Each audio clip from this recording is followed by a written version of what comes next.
There are places in this world, vast stretches of wilderness, that remain wild and untamed. We visit them for their beauty, for a sense of peace, to escape the noise of our daily lives. But what happens when the sun goes down, when the crowds leave, and the only sounds are the whispers of the wind through the trees? The people who know these places best are the park rangers. They are the guardians of these wild lands, the ones who stay behind when everyone else has gone home. They see and hear things that most of us can't even imagine. Unexplained lights, strange sounds echoing through empty canyons, and encounters that defy logical explanation. Tonight we have a special clip for you. We're going to hear directly from a park ranger who has patrolled these remote areas for years. These aren't just campfire tales. These are stories born from real experiences in the heart of the wilderness. So, turn down the lights, get comfortable, and prepare to see the forest in a whole new, terrifying light. My name is Caleb Jones. For the past 6 years, my world has been defined by the rustle of leaves, the scent of damp earth, and the rigid spine of the Park Service manual. As a park ranger for the state of Tennessee, my jurisdiction covers a sprawling expanse of oak, hickory, and shadow that includes the land surrounding the infamous Bell Witch Cave. To most, that name conjures images of spectral torment and whispered legends told around campfires.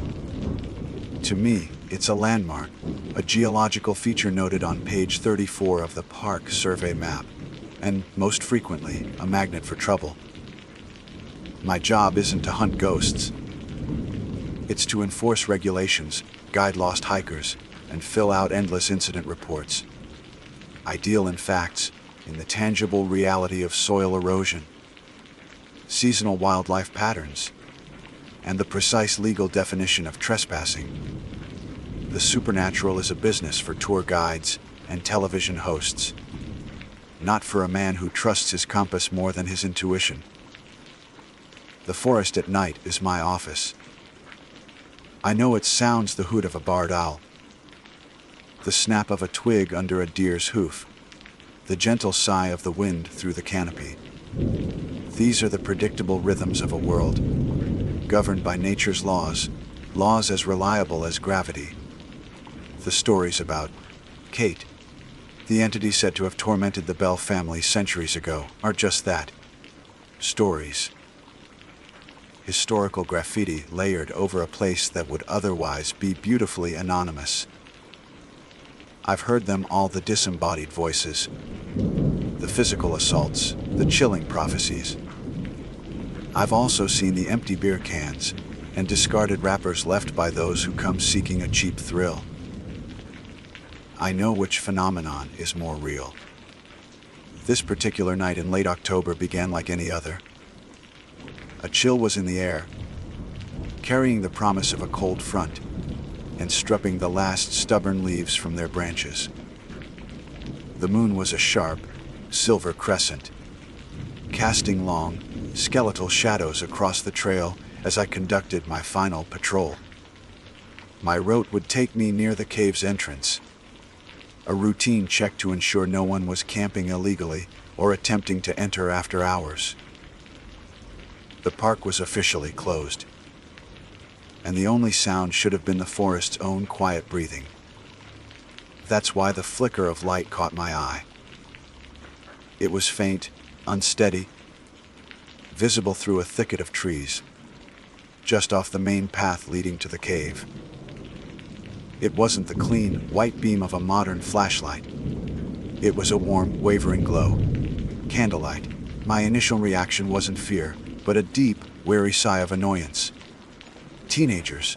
It was always teenagers, fueled by folklore and cheap bravado, thinking they were the first to have the brilliant idea of communing with the spirits on park grounds after dark. I killed my headlamp, letting my eyes adjust to the gloom. My boots, heavy and sure-footed, made almost no sound on the packed earth as I moved off the trail. The air grew still, the usual chorus of crickets and frogs conspicuously silent, as if holding their breath. As I drew closer, another sound reached me, weaving through the trees a low, rhythmic chanting. It was reedy and uncertain, the sound of people trying to sound mystical, but mostly just sounding young. Parting a final branch, I saw them. 4 of them, huddled in a small clearing not 20 yards from the dark, gaping mouth of the cave. They knelt in a crude circle around a handful of flickering candles. In the center of the circle lay 2 objects that immediately drew my focus. The first was a doll. It was a grotesque, handmade thing, fashioned from bundled twigs and bound with dirty twine. Its head was a lump of dried mud and grass, with 2 mismatched buttons sewn on for eyes. They stared blankly into the firelight, seeming to absorb more light than they reflected. A scrap of what looked like faded calico had been tied around its stick body as a crude dress. It was the kind of object that belonged in a horror movie, designed to be unsettling. The second object was a rock. It was a simple, flat, dark stone, no bigger than my palm. It looked like countless others that littered the area, but they had placed it with a reverence that suggested it held some significance. It was positioned just in front of the doll, almost like an offering. I watched for another moment, my annoyance hardening into professional resolve. This was a violation of park rules, a potential fire hazard, and a general nuisance. I stepped into the clearing, the sudden crunch of my boots on fallen leaves, making all 4 of them jump. "That's enough, folks," I said, my voice carrying the easy authority I'd honed over the years. "Park's been closed for hours. You know that." 4 pairs of wide, terrified eyes snapped towards me. They weren't scared of any ghost, they were scared of the man in the uniform. One of them, a boy who couldn't have been more than 17, scrambled to his feet. "We weren't doing anything, sir. Just looking with candles and chanting." I let a bit of sarcasm bleed into my tone. I swept my gaze over their setup. "This is a protected area. You can't be here after sunset. You know the rules." A girl with dark, smudged eyeliner spoke up, her voice trembling slightly. "We're sorry. We'll leave." "You will," I agreed, "but this stays with me." I moved past them and crouched down, my knees popping in the cold air. I reached for the doll first. It felt brittle and strange in my hand, lighter than it looked. Then, I picked up the stone. It was shockingly cold. Not the simple chill of a rock on a cool night, but a deep, penetrating cold that seemed to suck the warmth right out of my fingertips. It was smooth, almost slick, and felt unnaturally dense. "Hey, you can't take that," the first boy said, a note of real panic in his voice. "This is evidence," I said, standing up. It was a flimsy pretext, but it was all I needed. Evidence of an unauthorized gathering and a fire code violation. I looked from the strange doll to the cold stone in my hands, then back at their worried faces. A smirk touched my lips. I couldn't help it. The earnestness of their superstition was absurd. "Don't worry," I said, my voice dripping with condescension. "I'll make sure your little friend here and its pet rock are locked up safe in the station. Wouldn't want the Bell Witch to get lonely, would we?" The girl who had spoken earlier took a half step forward. "Please, sir," she whispered, her eyes fixed on the stone in my hand. "That rock. It's from inside the cave. It's not supposed to leave." "You don't understand," I laughed. It wasn't a kind sound. "I understand that you're trespassing. Now, pack up your candles and get out of my park. Unless you'd rather I call your parents to come pick you up. That did the trick. The threat of parental involvement was a far more potent curse than any local legend. They fell over themselves to snuff the candles and gather their belongings, casting nervous glances at me, at the doll, at the stone. Within minutes, they were gone, their hurried footsteps fading back towards the main road. I stood alone in the clearing, the silence rushing back in to fill the space they'd left. The air felt colder now. I looked down at the objects in my hands. The doll was just sticks and mud. The rock was just a piece of limestone.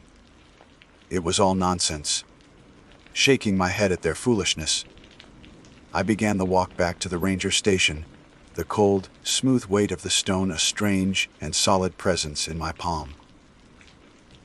The night, I thought, was finally over. Back in the sterile, fluorescent hum of my office, the objects looked even more pathetic. I tossed the twig doll onto the corner of my desk, where it landed with a dry clatter. I placed the stone beside it, a paperweight for a stack of unfiled reports. They were artifacts of teenage foolishness, nothing more. I turned to my computer and began to type up the incident report, the familiar rhythmic clicking of the keys, a comforting sound of order and reason. I described the location, the time, the number of individuals. Under confiscated items, I wrote a handmade doll, 1x1 dark colored stone. I finished the report, filed it digitally, and leaned back in my chair, stretching my arms over my head. The clock on the wall read 11:47 p.m. Time to lock up and go home.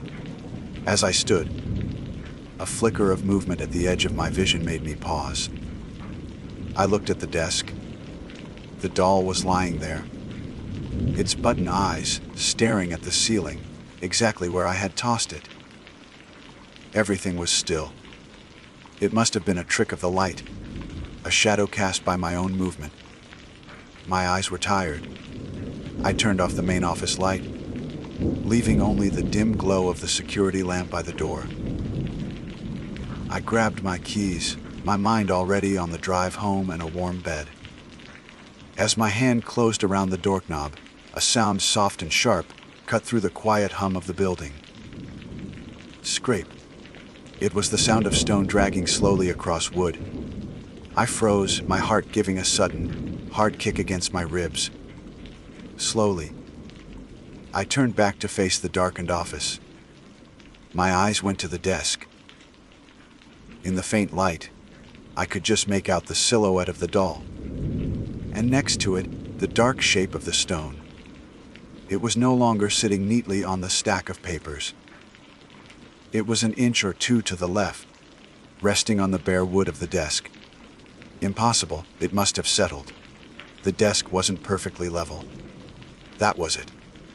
A simple, logical explanation. But as I stood there, rooted to the spot, another sound came from the corner of the room. It was not a scrape. It was not the building settling. It was a whisper, as faint as the rustle of a single dry leaf, and it sounded like a woman, her voice ancient and full of malice, forming a single, chilling word. Mine. For a long moment, I didn't breathe. The single word, mine, echoed not in the room, but inside my skull. It was a sound that logic had no framework for, a violation of the natural order I had built my life around. My heart hammered against my ribs like a trapped bird. Every instinct screamed at me to run, to burst out the door and not look back. But I was a park ranger. My training, my entire professional identity, was built on confronting the unknown, not fleeing from it. Who's there? I called out, my voice sounding thin and reedy in the oppressive silence. I fumbled for the light switch, flooding the office with harsh, fluorescent light. The room was exactly as I had left it. Empty. The windows were locked from the inside. The radio was off. There was no one here. My eyes darted back to the desk. The stone was still sitting on the bare wood, a few inches from where I'd first placed it. The twig doll lay inert, its button eyes fixed on the ceiling. They were just objects. A rock and a bundle of sticks. My mind raced, desperately searching for a rational foothold.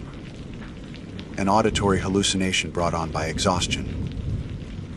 The whisper of wind through a crack in the window frame, distorted by a tired brain. The scrape of the stone could have been the building settling, a sound I'd heard 1,000 times before. Each explanation felt flimsy, a paper, thin shield against a terrifying possibility. I was a man who dealt in evidence, and the evidence before me was a moved object and a disembodied voice. I needed to get out. With trembling hands, I grabbed a large evidence bag from a drawer.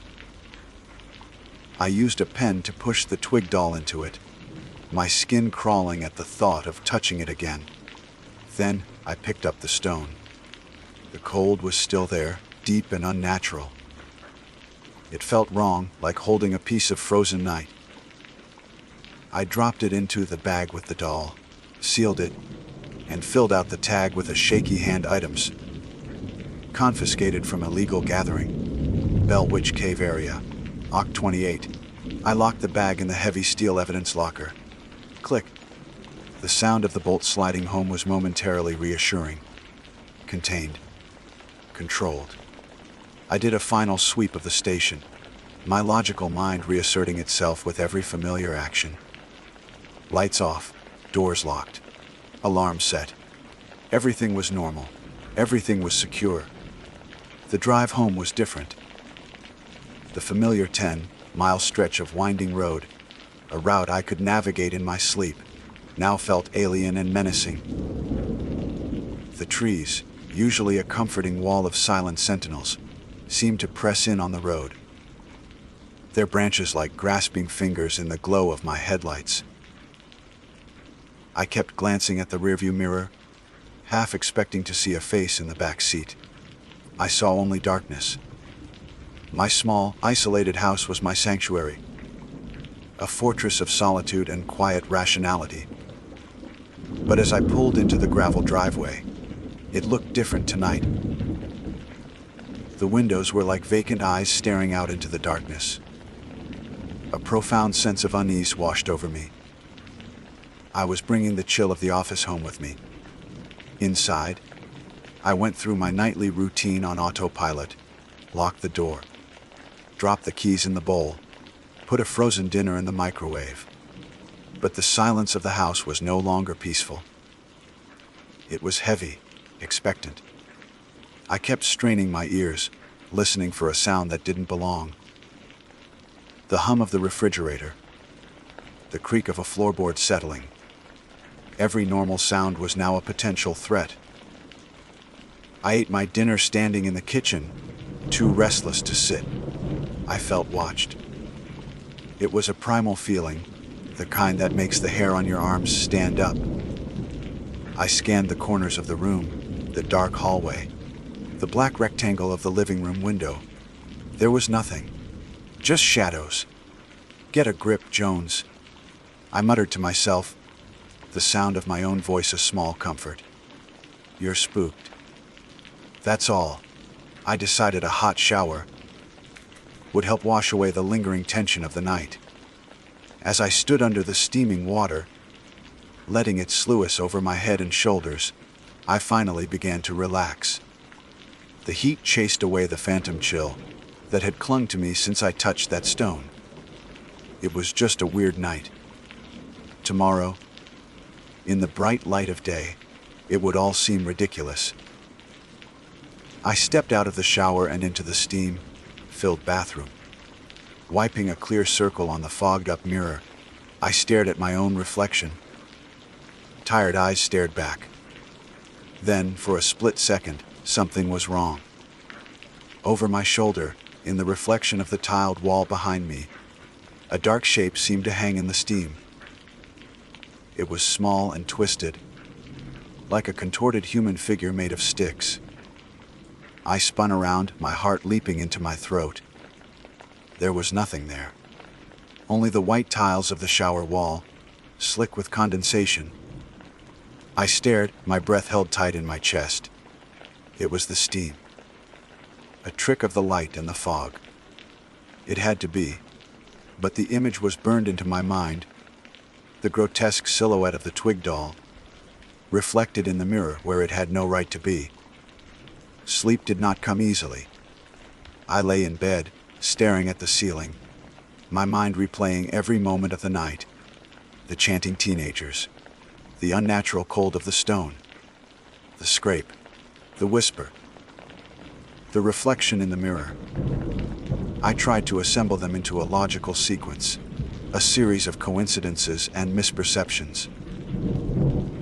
But they fit together like pieces of a different kind of puzzle. One that formed a picture I didn't want to see. Just as I was finally drifting into a shallow, uneasy sleep, I heard it again. A whisper. It was closer this time. Not from across a room, but right beside my bed, as if someone were leaning down next to my ear. It was the same dry, female voice, ancient and filled with a cold, patient hatred. It didn't say. This time it said my name, Caleb. I shot upright, my body rigid with terror. I scanned the moonlit darkness of my bedroom. The closet door was shut. The space under the bed was empty. The window was closed. I was completely, utterly alone. Yet the voice had been as clear as if a person were standing beside me. The torment had begun. Over the next hour, it came in waves. A soft tapping from inside the closet. A sound like fingernails dragging slowly down the hallway wall. And the whispers. They came from everywhere and nowhere. Sometimes it was my name, drawn out in a taunting hiss. Sometimes it was a soft, cruel chuckle that seemed to vibrate in the air itself. I didn't turn on the lights. I was too afraid of what I might see. I sat huddled under my blankets, a 40-year-old man reduced to a terrified child, listening to my house, my sanctuary, be violated by an unseen presence. This was not a story told around a campfire. This was real. The rational part of my brain. The park ranger who believed only in facts was screaming. It was fighting for control, offering up explanations. The house is old. The wind is high, you're having a waking nightmare. But the other part of me, the primal, terrified part, knew better. The girl at the cave had tried to warn me. You don't understand. I hadn't.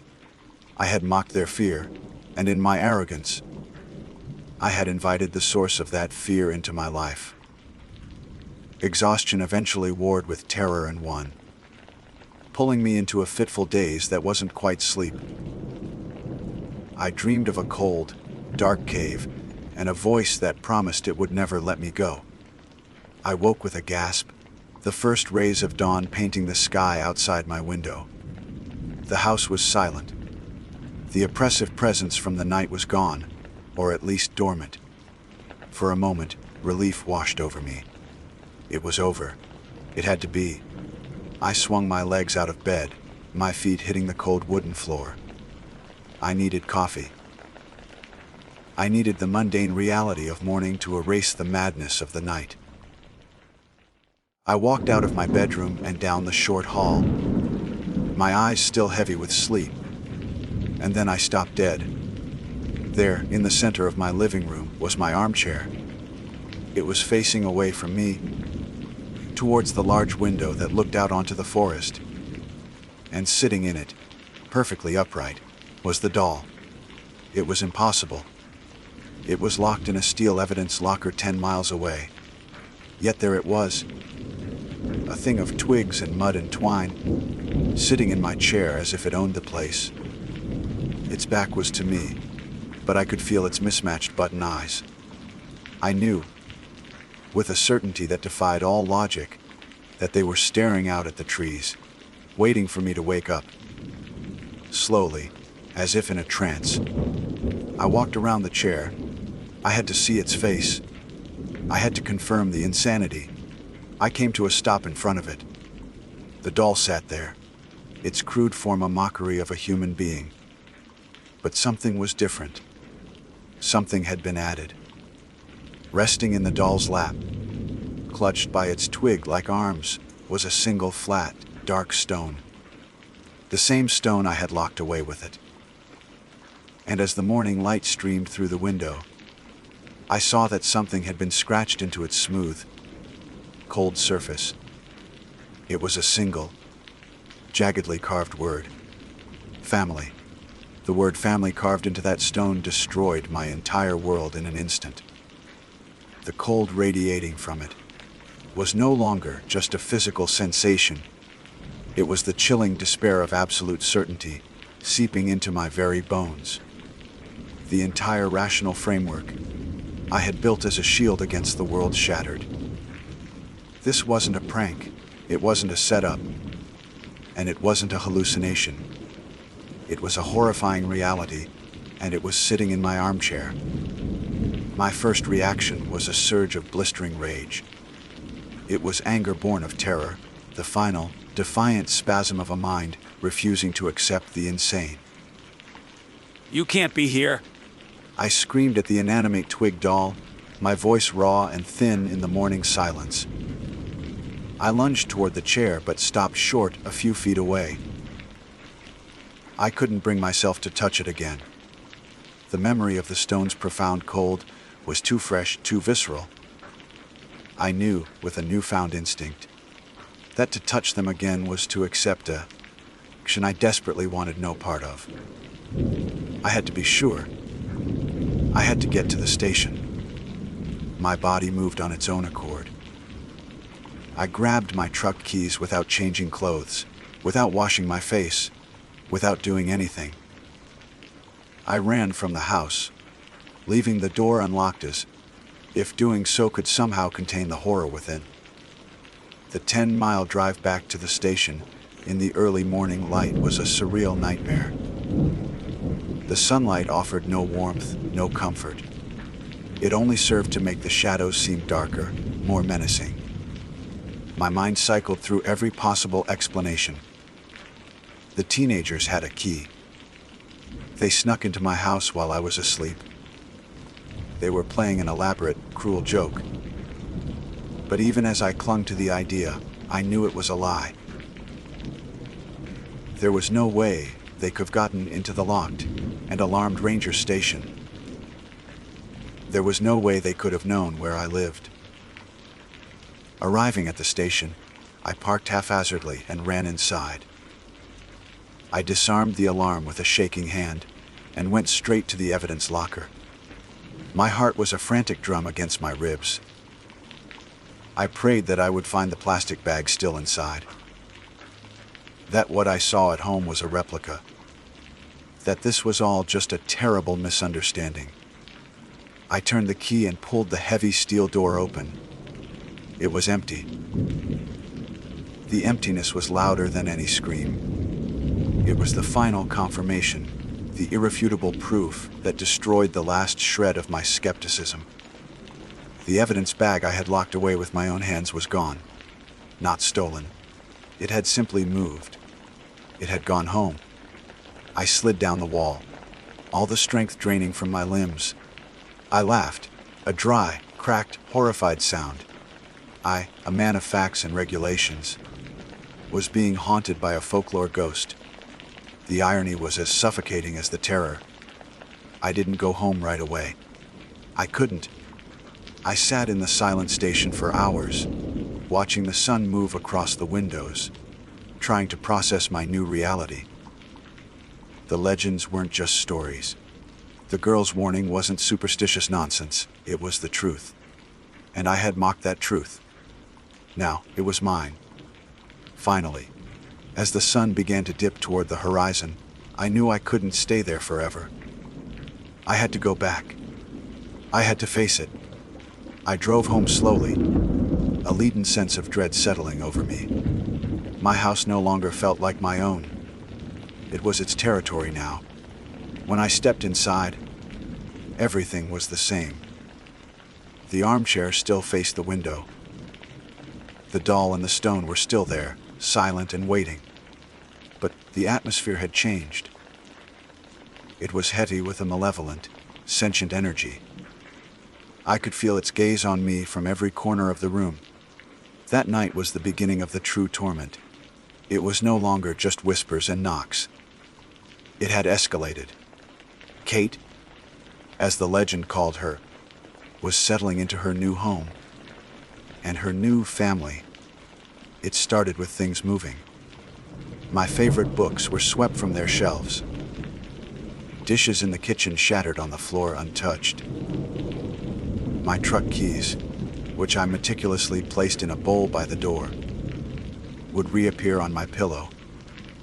Every act was a display of power, a declaration that my rules of physics and reality no longer applied. And the whispers changed. They weren't single words anymore. They became a horrifying, one-sided conversation. It knew things no one should know. It whispered my childhood nickname, one no one had used in decades. It spoke of my boyhood fear of the dark. It recounted my deepest, most private regrets in a voice that was both mocking and gleeful. It was rummaging through my mind, finding every vulnerability to exploit. Poor Caleb, the voice would taunt from a dark corner of the room. Always so alone. But don't you worry. You have a family now. We'll be together forever. Fear became my only companion. I didn't sleep. I didn't eat. I paced the house like a ghost in my own life. I grew thin, my eyes ringed with the dark circles of exhaustion. I saw movement in my peripheral vision, felt cold breath on the back of my neck, when no one was there. I was trapped in an invisible cage, with an invisible tormentor. The breaking point came on the third night. I was sitting in the dark living room, not daring to turn on a light, staring at the armchair where the doll and the stone sat. I was at the end of my rope. I knew I couldn't fight it. I couldn't run from it. As long as I had that stone, this would never end. A thought formed in my desperate mind. It was a mad, irrational idea, but it was the only hope I had. I hadn't brought it from that place. I had taken it. The girl had said it wasn't supposed to leave the cave. Maybe if I took it back, maybe it would let me go. I had to take it back. The desperate resolve gave me strength. I stood up, my legs trembling but steady. I walked directly to the armchair for the first time in 3 days. I reached out a shaking hand and picked up the stone. The cold shot up my arm, more intense than ever, filled with hatred and possession. But this time I held on. I gripped it in my hand like it was an anchor in a storm of madness. "I'm taking you home," I whispered to the stone. The instant the words left my mouth, the activity in the house stopped. The silence that followed was more terrifying than any of the sounds that had preceded it. It was the silence of anticipation, of expectation. I didn't wait. I grabbed my strongest flashlight, my truck keys, and walked out of the house without a backward glance at the twig doll I'd left behind. I knew the doll wasn't the problem. It was just a vessel. The real thing, the important thing, was the cold, heavy stone in my hand. As I drove through the darkness, heading back to the park, back to the Bell Witch Cave, I no longer felt like a ranger. I was a penitent, making a pilgrimage back into enemy territory to beg for mercy. I wasn't going there to enforce the law. I was going there to pray.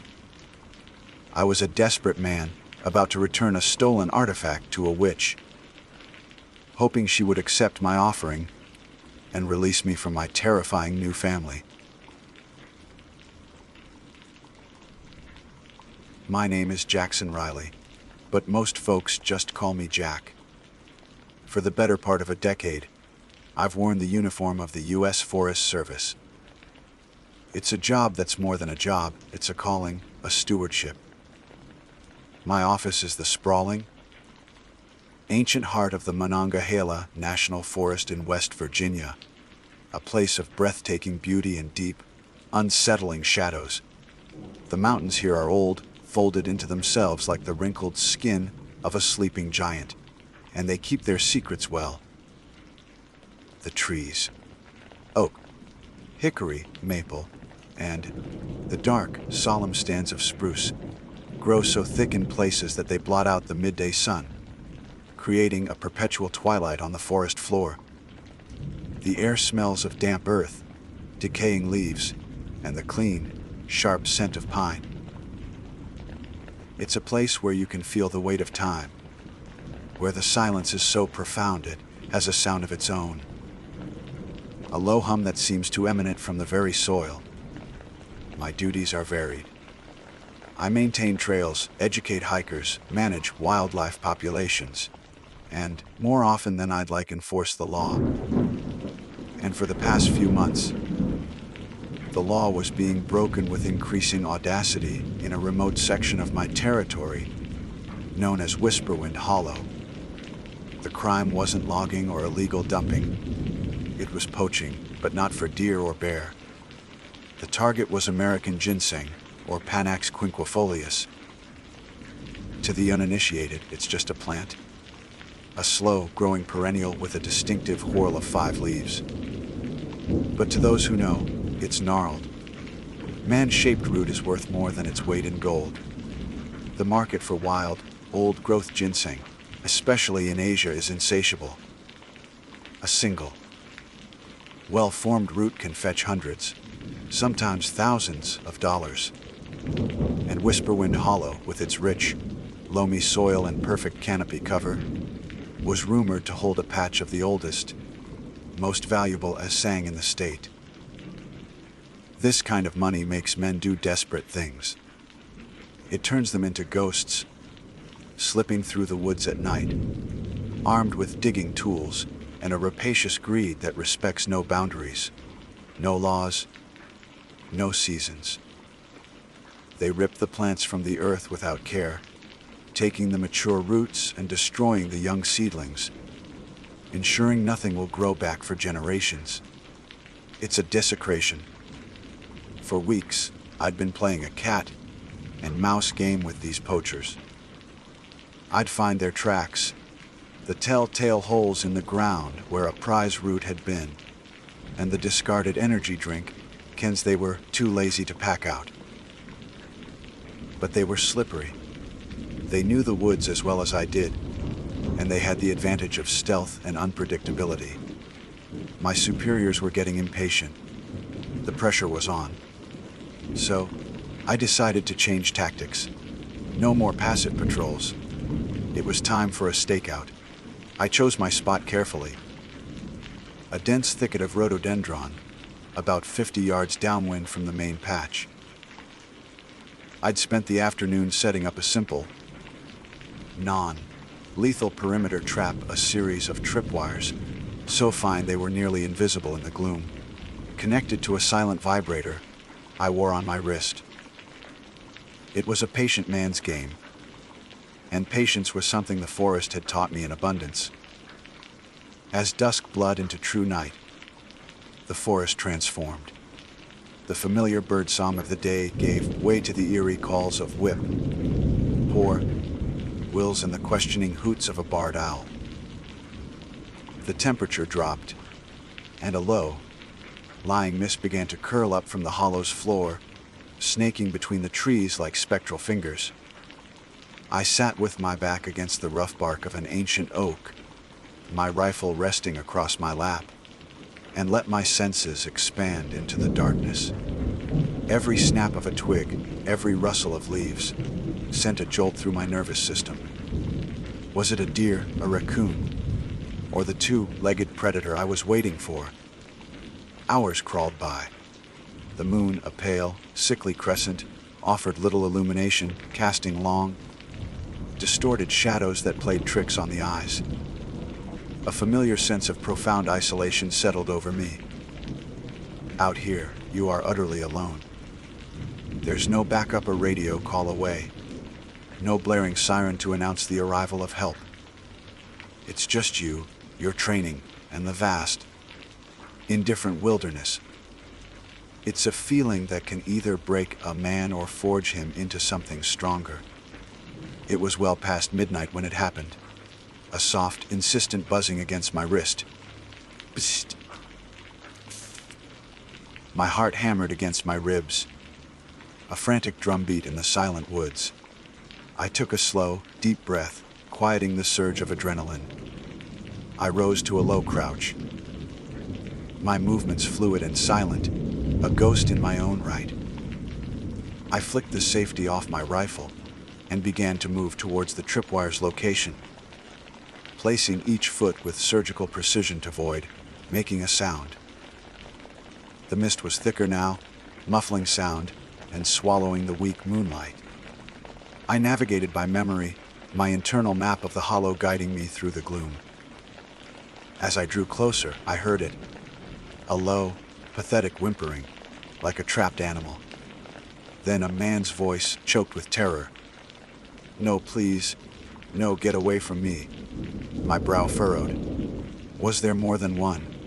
A deal gone wrong. I slowed my approach, my senses on high alert. I rounded a large, moss-covered boulder and saw him.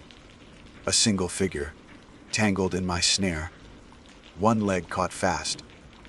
He was on his knees, scrabbling at the ground, but he wasn't looking at his trapped leg. He was staring wildly into the impenetrable darkness behind him. His eyes wide with a terror so absolute, it seemed to suck all the air out of the hollow. I stepped into the small clearing, the beam of my flashlight pinning him like an insect. "U.S. Forest Service," I said, my voice calm and authoritative. "You're under arrest for poaching. Do not move." The man flinched as if I'd struck him, his head snapping around to face me. The sight of him was shocking. He was gaunt, skeletal, even, his skin stretched tight over his cheekbones and pale with a waxy, unhealthy sheen. His eyes were sunken into dark, bruised-looking sockets, and his hair was a matted, greasy mess. He looked less like a poacher and more like a refugee from some forgotten war. His clothes were tattered rags, and the stench of stale sweat, fear, and something else, something acrid and chemical, wafted towards me. Meth. It had to be. I'd seen what it does to people. But his reaction wasn't what I expected. There was no defiance, no denial, no anger at being caught. There was only a wave of desperate, pleading relief. "Help me," he rasped, his voice cracking. "Thank God. You gotta get me out of here." "He's coming." "Hey," I asked, keeping my rifle trained on him. "Who's coming?" "Your partner." He shook his head frantically, spittle flying from his lips. No partner. Not a man. The guardian. The Sheep Squatch. I almost laughed. Sheep Squatch. One of the state's more ridiculous cryptids. A local boogeyman story on par with Mothman. A woolly, white beast with the head of a sheep and the horns of a ram. Campfire stories used to scare kids, and apparently to justify meth-fueled paranoia. "Son," I said, my voice hardening with a weary professionalism. "I've heard it all before. Let's stick to the facts. You're trespassing and poaching on federal land." "You don't understand," he shrieked, his voice rising to a hysterical pitch. He started clawing at the dirt, pointing a trembling finger back towards the ginseng patch. "The patch! It's not for us! It's a gift! An offering!" "To keep them away." "Keep who away?" I asked, my patience wearing thin. This was classic tweaker behavior. Wild conspiracies, nonsensical connections, a complete detachment from reality. "The white things," he sobbed, his body shaking uncontrollably. They live in the trees. They watch and they wait. The Sheep Squatch. It brings them offerings. It protects them. We were just leaving a gift for the Guardian, so it would leave us be. I sighed, lowering my rifle slightly. It was a sad, pathetic sight. This man wasn't a hardened criminal. He was a victim of his own addiction, his mind eaten away by chemicals and fear, weaving local folklore into his paranoid delusions. My primary responsibility was to get him out of here and into custody, where he could hopefully get some help. The ginseng, the most valuable patch in the state, sat just yards away, unguarded. But procedure was procedure. The suspect's safety came first. I could post a guard or come back myself to document and recover the plants in the morning. "All right," I said, my voice softening into the tone one uses for a frightened child or a spooked horse. "I'm going to get you out of that wire. You're going to walk out of this hollow with me, nice and easy. Understand?" He just stared at me, his babbling subsiding into a low, continuous moan. His terror felt genuine, but I had a rational box to put it in: drug-induced psychosis. It was a neat and tidy explanation. It was the only one that made sense. I holstered my rifle and pulled out my multi-tool, quickly snipping the wire that held him. I pulled him to his feet. He was light as a bundle of sticks. I didn't bother with cuffs. He was no threat. As I led him away from the clearing, he kept looking back over his shoulder, his face a mask of pure dread. "You're just leaving it," he whispered, his voice hoarse. "You can't. You're leaving them with nothing. It'll make him angry. The only one I'm worried about being angry is my supervisor if I don't get you processed," I said, trying to inject a little levity. He didn't respond. He just stumbled along behind me, his fearful silence more unnerving than his frantic shrieks had been. As we left Whisperwind Hollow, I felt a strange sense of unease, a prickling on the back of my neck. I dismissed it as the lingering effect of the man's palpable fear. I was a man of logic, of evidence. I dealt in facts, not folklore. I had caught my poacher. I had made a deadly mistake. I had left the ginseng patch unprotected.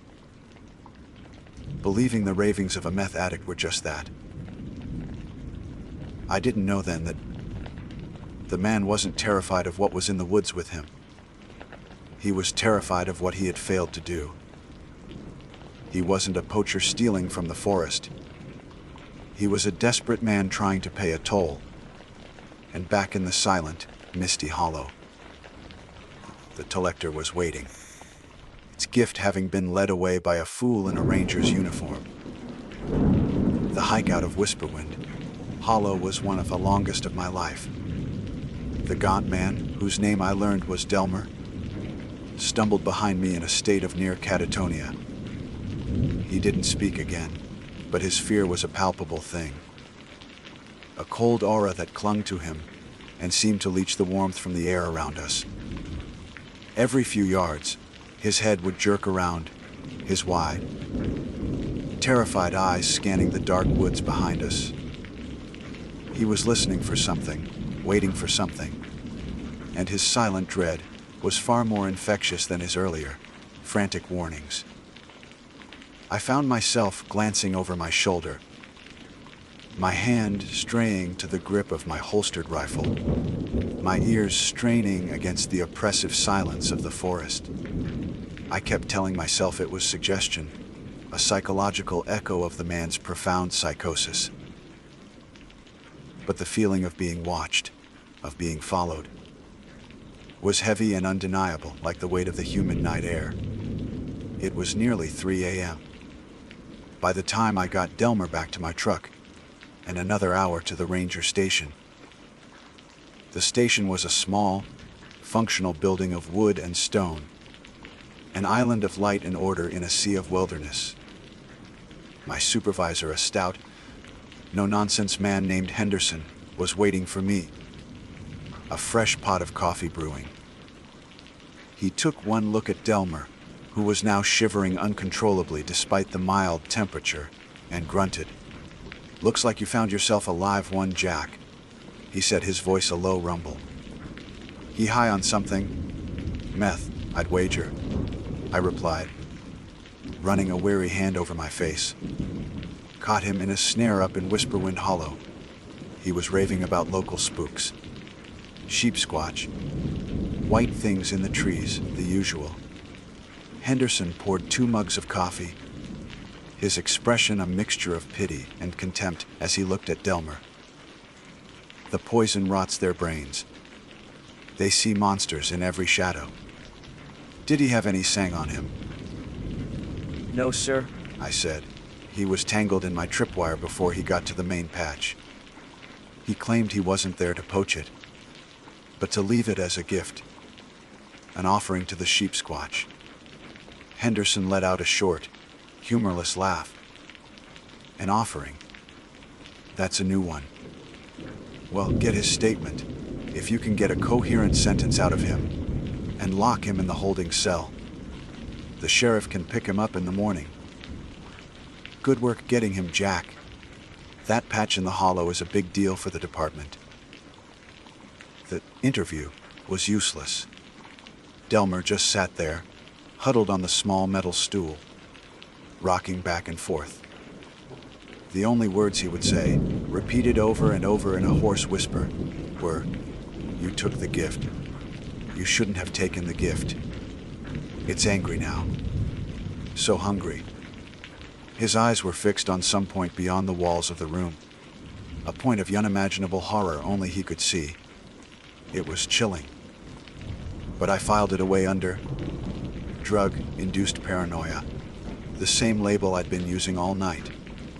It was the only way to make it fit into my world, a world governed by rules, regulations, and the tangible evidence I could see and touch. After locking him in the cell, I spent another hour on paperwork, the bureaucratic ritual a comforting balm to my frayed nerves. But as I typed up my report, Delmer's words echoed in my mind. "You took the gift. It's angry now." The unease I'd felt in the hollow returned, a cold knot in the pit of my stomach. I told myself it was exhaustion. I told myself it was the lingering creepiness of dealing with a man so detached from reality. But a small, primal part of my brain wasn't convinced. I slept for a few fitful hours on the cot in the back room, and was up again just after sunrise. The morning was bright and clear, the sky a brilliant, cloudless blue. The horrors of the night seemed distant and foolish in the clean light of day. After a quick breakfast and more coffee, I decided to head back to Whisperwind Hollow. I needed to document the poaching site, take photographs, and carefully excavate the ginseng patch as evidence. It was my job, and the routine of it was what I needed. Henderson agreed, telling me to take my time and be thorough. The drive back felt different.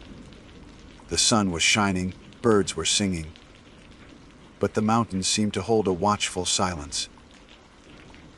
As I turned onto the old logging road that led towards the hollow, the canopy of leaves overhead thickened, plunging the road into a dappled, shifting gloom. The air grew still and heavy. By the time I parked my truck and started the hike in, the forest felt exactly as it had the night before, quiet, isolated, and vaguely menacing. I shook my head, annoyed at my own susceptibility. It's just a forest, I told myself. Trees and dirt. Nothing more. When I arrived at the clearing, everything was just as I had left it.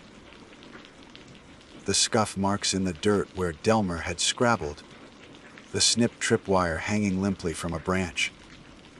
The air, however, was thick with a strange, musky odor I hadn't noticed before. It was a rank, animal smell, like wet wool and damp earth, with a faint, underlying hint of decay. I wrinkled my nose. Probably a black bear marking its territory, or maybe a deer carcass nearby. I unslung my evidence kit and my camera, ready to get to work. My first task was to photograph the scene as a whole. I moved around the clearing, snapping pictures from different angles. It was then that I noticed the silence. It wasn't the normal, peaceful quiet of the deep woods. It was a dead silence. No birdsong, no chittering of squirrels, no buzzing of insects. It was as if every living creature for a mile around was holding its breath, cowering in fear. The prickling sensation on my neck returned, stronger this time. I slowly scanned the surrounding trees, my hand once again resting on the grip of my rifle. The dense foliage stared back, unmoving. I pushed the feeling down. I had a job to do. I walked over to where Delmer had been caught and found his digging tool. A small, sharp trowel, and a dirty burlap sack lying on the ground. This was it, the poacher's kit. I knelt, pulling on a pair of latex gloves to preserve any potential fingerprints. I photographed the items where they lay before picking up the sack. It was heavier than I expected.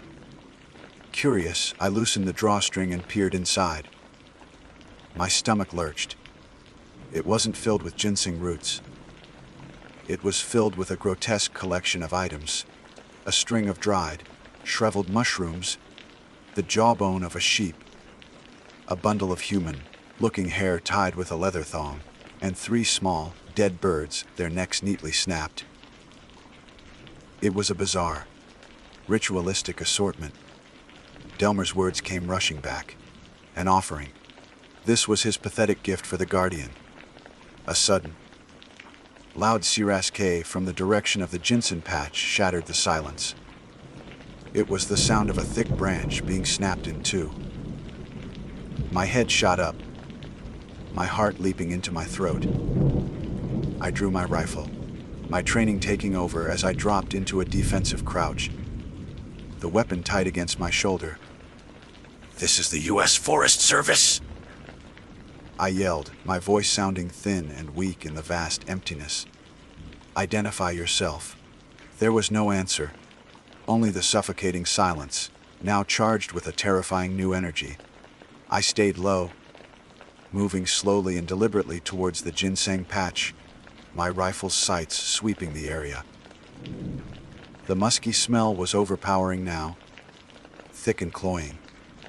I took another step, and then I saw it. It wasn't hiding. It was waiting for me.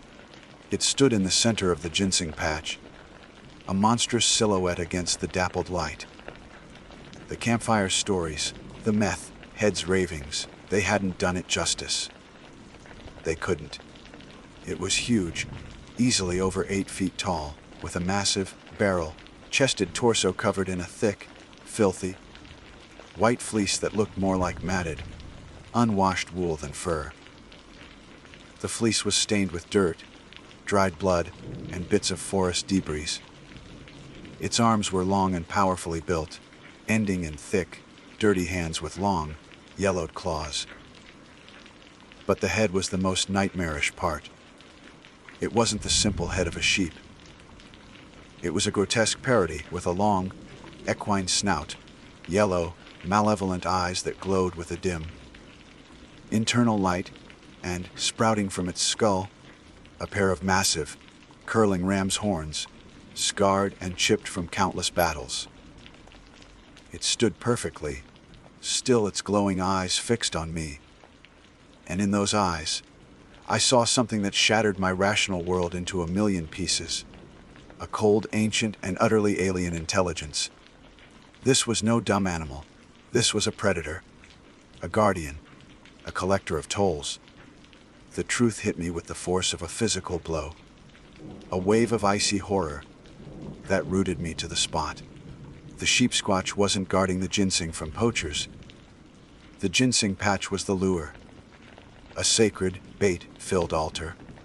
And Delmer wasn't a thief. He was a sacrifice. He was the offering, meant to be left, trapped and terrified, for this thing. He wasn't trying to appease it with the trinkets in his bag. He was trying to buy his own life. And I had interrupted the transaction. I had taken the offering away. The creature lowered its massive head slightly, and a low, guttural growl rumbled from its chest, a sound that vibrated through the soles of my boots. It took a slow, deliberate step towards me, its cloven hooves sinking into the soft earth. It wasn't guarding the ginseng. The poacher had been the intended price, and now it had come to collect. For a second that stretched into an eternity, my world consisted of nothing but those two glowing, yellow eyes. My training, my years of experience, my belief in a rational, explainable world, all of it evaporated, leaving behind only a raw, primal terror that turned my blood to ice and my limbs to stone. My mind screamed run, but my body was locked in place. A helpless statue before an ancient god of blood and wool. The low growl rumbling in the Sheep Squatch's chest deepened, and it took another step, the ground seeming to tremble with its weight. That single movement shattered the paralysis. Adrenaline, hot and sharp, flooded my system, and my training slammed back into place. I didn't think. I reacted. The rifle was already at my shoulder. I centered the sight on the creature's massive chest, a target impossible to miss, and squeezed the trigger. The report of the high-powered rifle was deafening in the dead silence, a brutal crack of thunder that ripped through the hollow. The 30-06 round, powerful enough to stop a grizzly bear in its tracks, struck the beast dead center. It staggered back a step, a grunt of what sounded like surprised fury escaping its long snout. A dark, wet patch blossomed on its filthy white fleece. But there was no roar of pain, no collapse. It just shook its massive head, those malevolent eyes flaring with renewed rage, and charged. It moved with a speed that defied its bulk, a terrifying avalanche of muscle and matted wool. I worked the bolt action, my hands a blur of practiced motion. Eject chamber, fire. The second shot caught it in the shoulder, causing it to swerve but not to slow. The third shot went wild as I scrambled backward, tripping over an exposed root. I hit the ground hard, the impact knocking the wind from my lungs. The rifle flew from my grasp, skittering across the forest floor. The world became a chaotic whirl of pain and terror. The beast was on me in an instant. A huge clawed hand swiped at my head. I threw my arm up in a desperate block. The claws, thick and yellow as old ivory, raked across my forearm, tearing through my uniform and the flesh beneath as if it were tissue paper. A searing, white, hot pain exploded in my arm, and I cried out, a sound that was half scream, half sob. The rank, musky stench of the creature was suffocating. A miasma of wet animal, rot, and something else, something ancient and earthy. It loomed over me, its horned head blocking out the sky. It lowered its face towards mine, and I could see the details now. The coarse, wiry hairs around its snout, the yellowed, tombstone-like teeth, the cold, hateful intelligence in its glowing eyes. It wasn't going to be a quick death. This was personal. I had interfered. I had stolen its prize. This was punishment. As it drew back its head, preparing for a final, crushing blow with its horns, I saw them. My gaze, filled with the certainty of imminent death, lifted past the monster's shoulder to the trees beyond. And I finally understood Delmer's frantic babbling. The white things. They live in the trees. He was wrong. They didn't live in the trees. They were the trees. or they were something that wore the shape of trees. All around the clearing, what I had taken for a stand of pale, slender birch trees began to shift. The bark seemed to stretch and pull, resolving into the semblance of gaunt, skeletal limbs.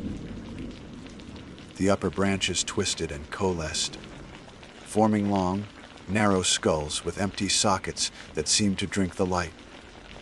They were humanoid in shape, impossibly tall and thin, their forms wavering at the edge of perception like a heat haze. They weren't moving towards me. They were just me watching. They were the audience. The Sheep Squatch wasn't their guardian. It was their shepherd, their hunting dog. It herded the terrified sacrifices to this clearing, this natural abattoir, and the white things would feed. Not on the flesh, but on the terror, on the final, exquisite moments of life before it was extinguished. The ginseng patch, the Sheep Squatch, Delmer, me, it all clicked into place in a horrifying mosaic of understanding. This was a farm, and we were the crop. That soul-shattering revelation gave me a final, desperate surge of strength.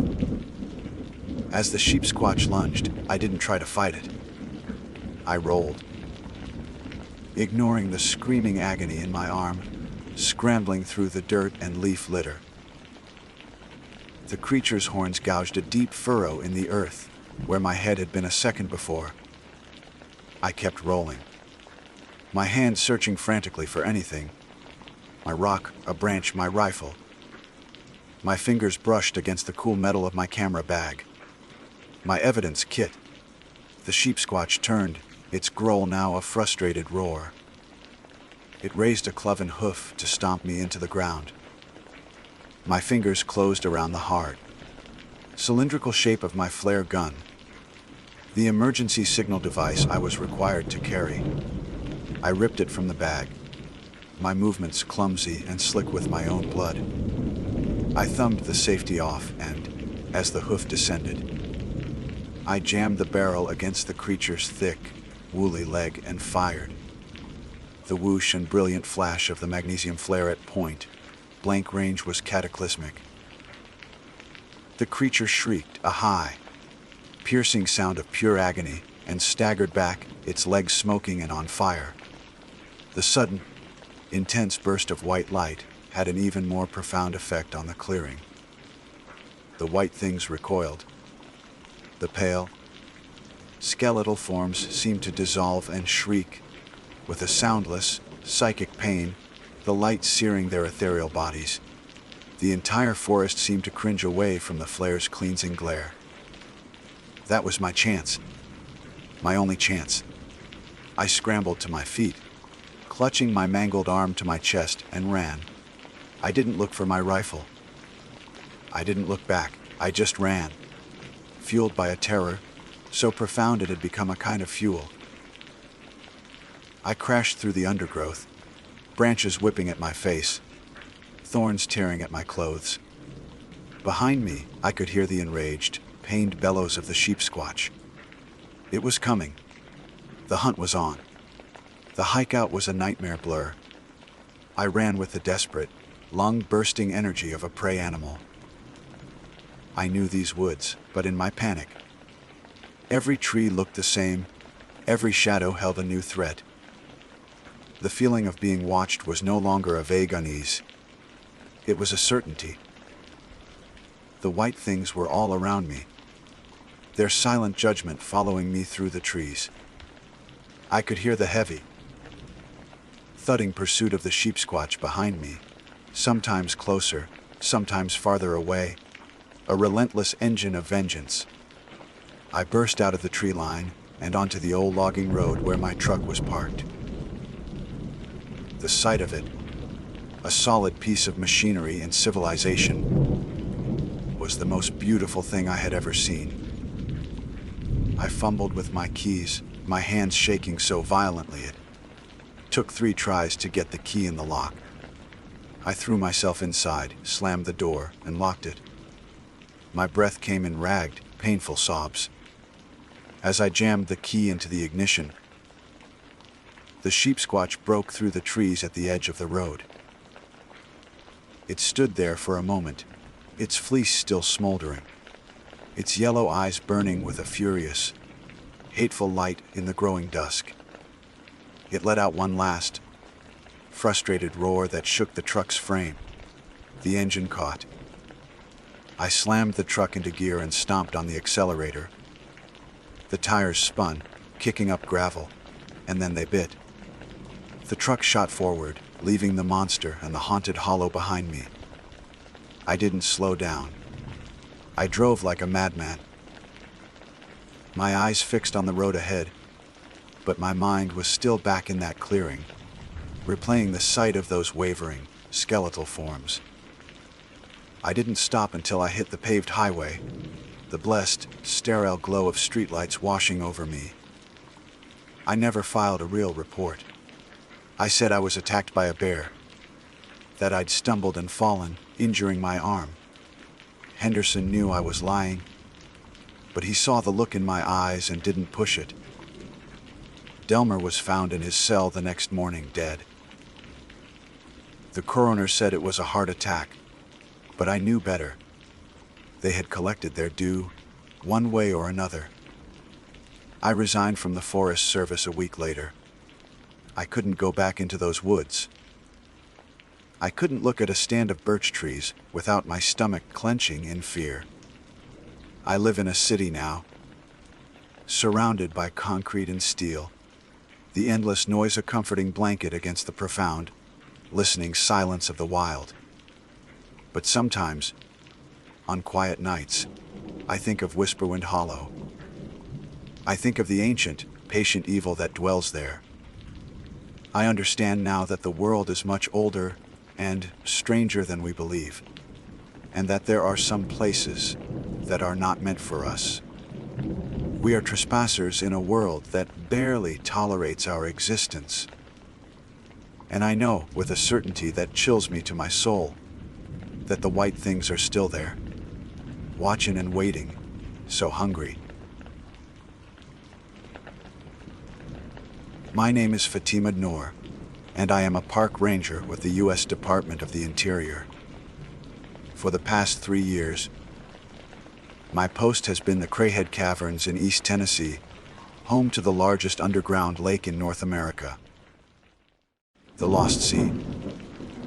Most of my days are spent on the surface, managing trails, dealing with the public, and ensuring the protected lands surrounding the caverns remain pristine. The public-facing part of my job is routine, almost placid. Tourists come and go, marveling at the curated, well-lit pathways and the gentle boat ride across the visible portion of the lake. They see the cave as a geological amusement park. They don't see what I see. My real work, the work that sings to a deeper part of my soul, begins where the concrete paths end. Beyond the reach of the tour boats and the colorful LED uplighting lies a sprawling, unmapped labyrinth. Hundreds of miles of passages, some dry and dusty, others completely submerged, weave through the Earth's crust. It is a place of absolute silence and absolute darkness, a subterranean wilderness that has existed, untouched, for millennia. My specialty is cave surveying and mapping, a slow and meticulous process of pushing into the unknown, 1 yard at a time, to document this hidden world. It's a job that requires patience, precision, and a profound respect for the environment you're in. You are a guest here, and the cave never lets you forget it. Today's survey was meant to be a simple one, verifying a new passage that a preliminary drone scan had suggested, just off the western edge of the main lake. It was a solo expedition, but well within safety protocols. I had logged my route, my expected return time, and carried a standard issue pack with redundant lighting, emergency rations, and a communication beacon. The descent was familiar. I took one of the service boats across the still, black water, the electric motor humming softly, the only sound in the vast chamber. The air grew cooler, thick with the smell of damp limestone and clean, cold earth. I moored the boat at a rocky outcrop marked with a small, reflective tag and began my trek. The passage started wide, but quickly narrowed. The rock underfoot was slick with a thin film of moisture, and the only sound was the rhythmic drip. Drip, drip of water seeping through the stone, a sound that is the cave's own heartbeat. My headlamp, a high lumen LED, cut a sharp, white cone through the oppressive black, revealing walls that glittered with calcite deposits, like veins of frozen lightning. Hours passed in focused work. I measured, took notes, and photographed formations. The new passage was a dead end, a simple fissure that pinched off after about 200 yards. Disappointing, but not unexpected. That's the nature of exploration. For every grand discovery, there are a dozen dead ends.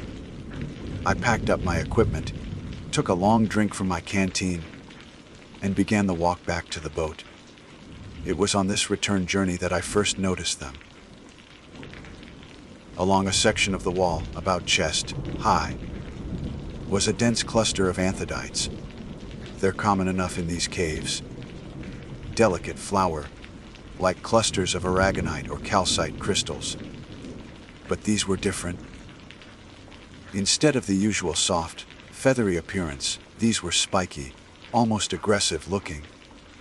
They radiated outwards in needle, sharp points, like crystalline sea urchins embedded in the rock. They were strangely beautiful, a patch of alien frost on the ancient stone. I paused, running my gloved finger near one, feeling the cold it radiated. A geologist's curiosity. I made a mental note to photograph them on my next survey. I was perhaps 100 yards from my boat when it happened. The beam of my headlamp didn't flicker or fade, as a dying battery might cause. It simply ceased to exist. One moment, a cone of brilliant white light, cutting through a billion years of darkness. The next, a profound, absolute black that felt like a physical weight. It was so total, so complete, that my brain refused to accept it. I blinked, expecting my eyes to adjust, but there was nothing to adjust to. This was the absence of light itself. My training kicked in instantly. Don't panic. Assess the situation. My primary light had failed. I reached into my pack for my backup, a smaller but equally reliable handheld torch. I thumbed the switch. Nothing. I clicked it again, and again. The plastic switch made a dead, hollow sound. I shook it, a useless, primal gesture. Still nothing. I pulled out my third-tier light, a small keychain LED. Its beam was weak, but it was something. I pressed the tiny button. Nothing. A cold knot formed in my stomach. 3 independent light sources, all failing at once. It was statistically impossible. A freak coincidence of such magnitude that it felt like a deliberate act. The silence of the cave, once peaceful, now seemed menacing. The constant dripping of water no longer sounded like a heartbeat. It sounded like footsteps approaching in the dark. Protocol was clear: stay put. You are in a known location. Your return is overdue. A rescue team will be dispatched. It was the smart thing to do, the safe thing to do. But the thought of sitting here, in this suffocating blackness, for 6, maybe 8 hours, was unbearable. The boat was only 100 yards away. A straight path. I knew the way. I had just walked it. My pride, my confidence as an experienced caver, rebelled against the idea of sitting and waiting like a lost child. I can make it, I told myself. It's a straight shot. That was my mistake. My deadly mistake. I slung my pack on and began to move, one hand outstretched, touching the cold, damp wall of the cave to guide me. It was slow, terrifying progress. Every sense was heightened. The scrape of my boots on the gravel was a gunshot in the silence. The air, moving in a current I hadn't noticed before, felt like a cold breath on my neck. My own breathing was a ragged storm in my ears. The world was reduced to the texture of the rock under my fingertips, smooth, then gritty, then slick with algae. My hand slid across a section of the wall that felt different. It wasn't the smooth, solid feel of limestone. It was sharp, prickly. The anthodites. I felt a dozen tiny, needle-like points press into the palm of my glove. I flinched back, a tiny of pain escaping my lips. I had found the strange, spiky cluster again. Annoyed, I shuffled sideways and continued, my heart thumping a little faster. The boat had to be close now. That's when I heard the first sound. It was a faint pop crackle, like the sound of ice cubes cracking in a glass of water. It came from behind me, from the direction of the anthodite cluster. I stopped, straining my ears. Water settling in the rock, I rationalized. The cave is always making noises. But then it came again, louder this time. Pop, crack, snap. It was a chorus now, a series of tiny, distinct fractures. It was an organic sound, a hatching sound. A wave of nausea and primal fear washed over me. I stood frozen, my hand hovering in the empty blackness. And then came the new sound. A sound that will haunt me for the rest of my life, however short that may be. It was a skittering. A wet, scraping, chitinous sound. The sound of many small, hard things moving against wet rock. It was coming from the wall where the crystals had been, and it was spreading, echoing down the passage towards me. I could hear faint splashes as things dropped from the wall into the shallow water that covered the cave floor. My blood ran cold. The crystals were not geological formations. They were eggs. My touch, the warmth of my hand through the glove, must have triggered them. My body heat, a catalyst. I was no longer alone in the dark. I turned and scrambled forward, abandoning all caution. My hands slapping blindly against the rock. The skittering was getting louder, closer. It was all around me now. I could hear them in the water, a frantic paddling sound. Something brushed against my ankle. I screamed, a raw, ragged sound that the darkness swallowed whole. It wasn't a fish. It wasn't a rock. It was light and quick, and it felt horribly, terribly deliberate. I kicked out, splashing wildly, and stumbled, catching myself on the wall. I am trapped. The boat, my only escape, is somewhere ahead in the pitch black. And I am being hunted by the newly born things that skitter and swim in the dark water of the lost sea. The eggs have hatched, and they are hungry. Panic is a cold fire. It burns away reason, leaving only the raw, animal instinct to flee. My mind, once a carefully organized library of protocols and geological data, was now just a single, screaming command, Mo-V. I scrambled through the ankle-deep water. My hands held out in front of me like a sleepwalker, slapping blindly against the void. The darkness was a smothering blanket, absolute and suffocating. The only reality was the sound, the frantic, wet skittering that was no longer behind me, but all around me. It was the sound of a nest disturbed, of 1,000 hungry mouths waking at once. A slick, wary leg brushed against my calf. I yelled, a choked, pathetic sound, and kicked out. My boot connecting with something that gave way with a brittle crunch. The sound was immediately followed by a furious surge of splashing and scraping, as if my single act of defense was a dinner bell. They were faster in the water than on the rock. I could feel the currents of their movements, the water swirling around my legs as they darted past. My breath came in ragged, painful sobs. The boat. I had to get to the boat. It was my only landmark. My only hope in this world of blackness and noise. My outstretched fingers scraped against something that wasn't limestone. It was rough, fibrous. A rope, the mooring line. A surge of adrenaline, pure and more potent than the fear, shot through me. I grabbed it, hauling myself forward. My boots slipping on the algae, slick rocks. I felt the hard curve of the fiberglass hull against my hip. I was there. I had made it. With a final, desperate heave, I pulled myself over the side, tumbling onto the cold, ribbed floor of the service boat. For a moment, there was a strange, hollow peace. The skittering sounds were muffled now, outside the boat. The water lapped gently against the hull. I was on an island, a tiny sanctuary in a sea of nightmares.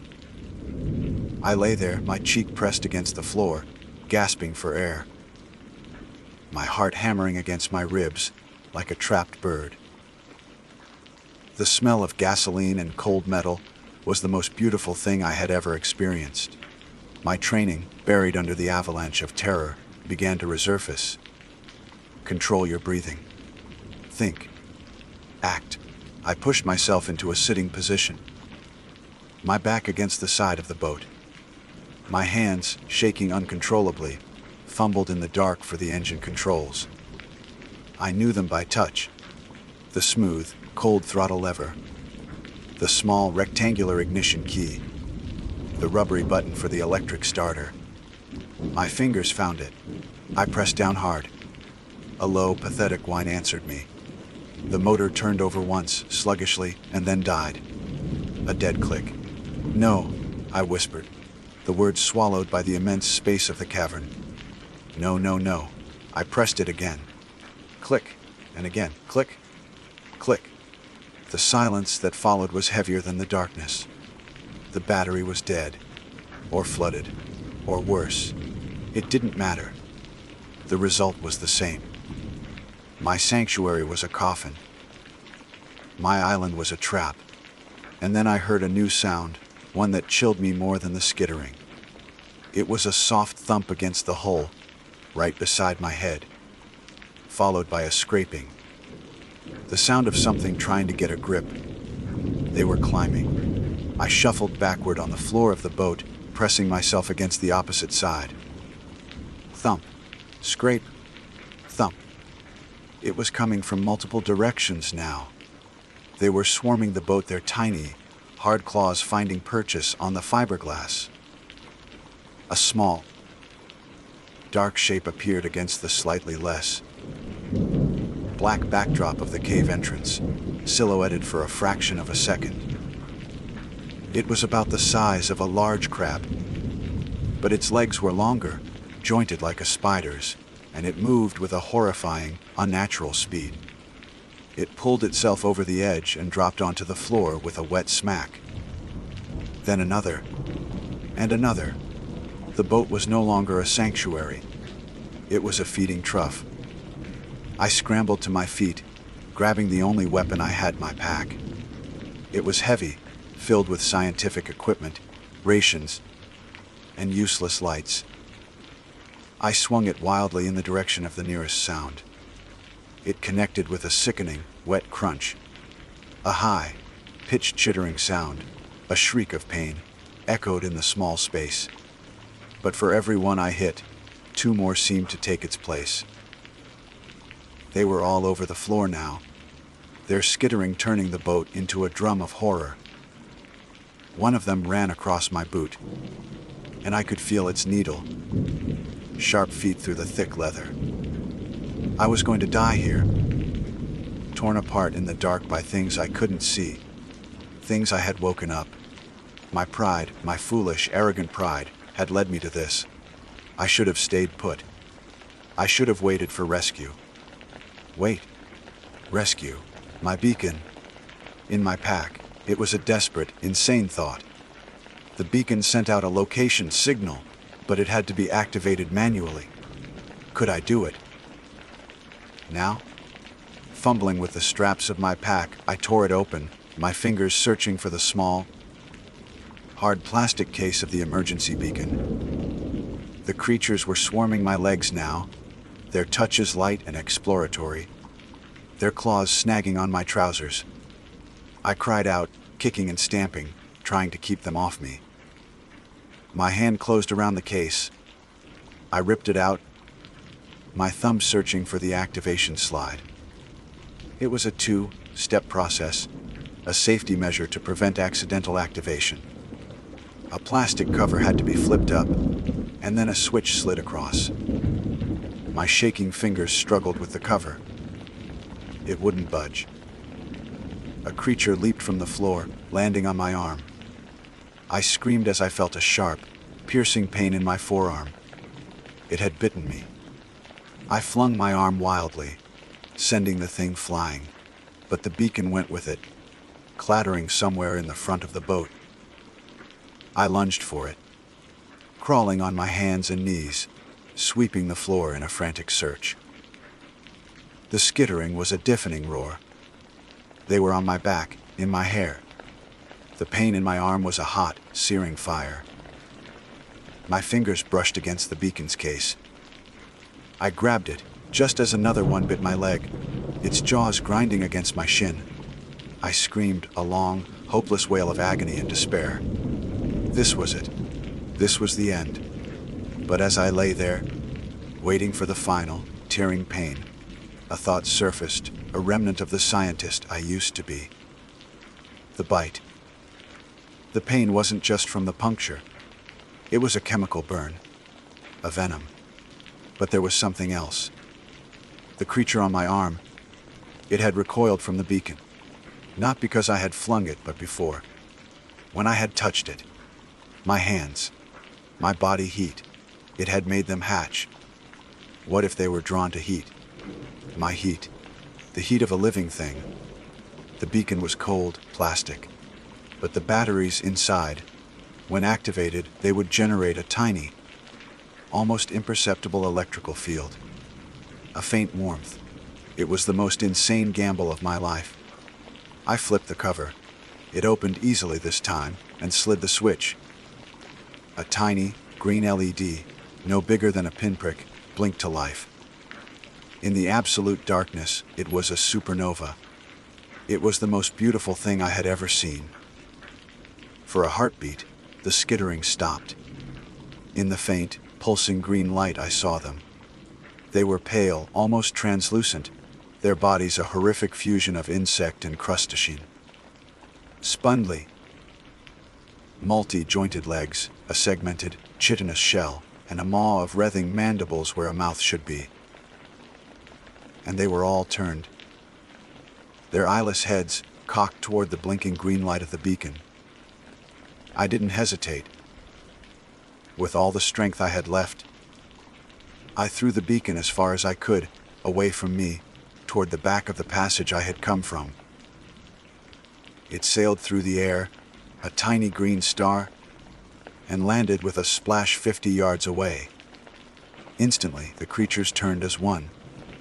They poured over the sides of the boat, a pale, chittering tide, abandoning me completely and swarming toward the pulsing light. I didn't wait to see what would happen next.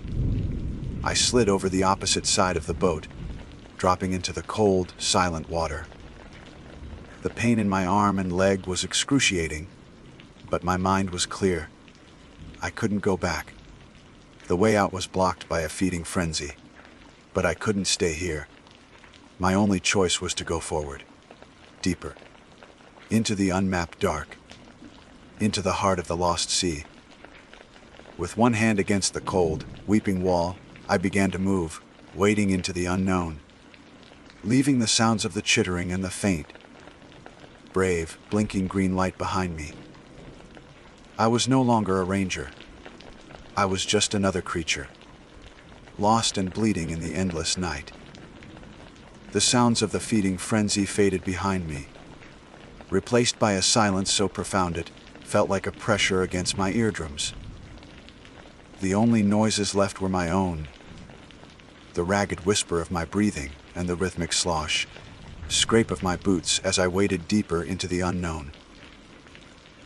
The water was colder here, or maybe the initial shock was just wearing off, allowing the deep, penetrating chill of the earth to seep into my bones.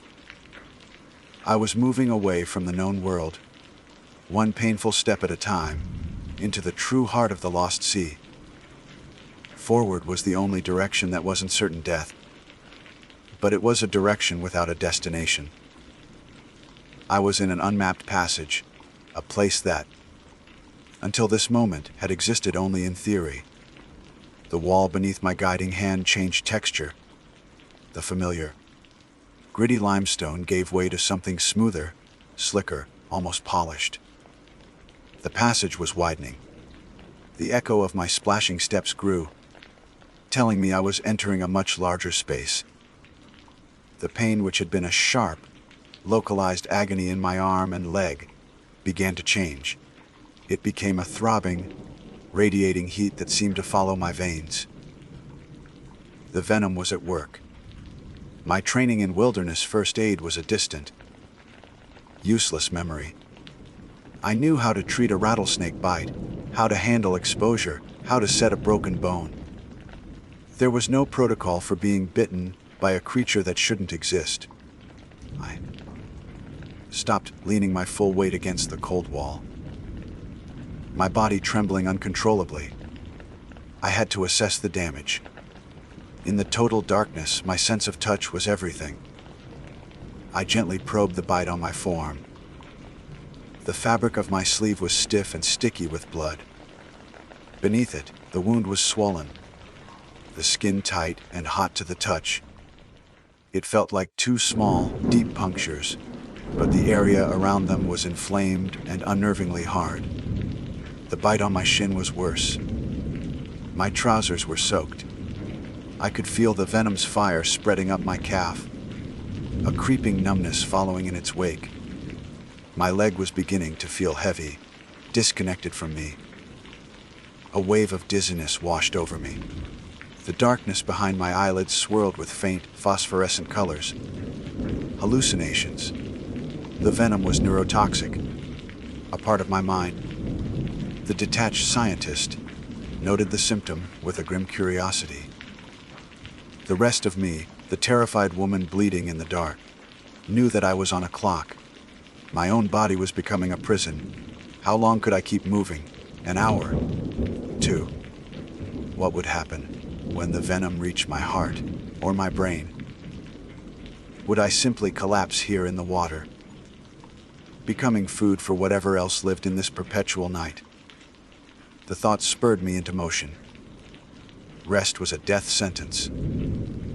I tore a strip of fabric from the hem of my shirt and, working by feel, fashioned a crude pressure bandage around my arm, trying to slow the venom's spread. I did the same for my leg. The actions were small, perhaps futile, but they were something. They were a fight.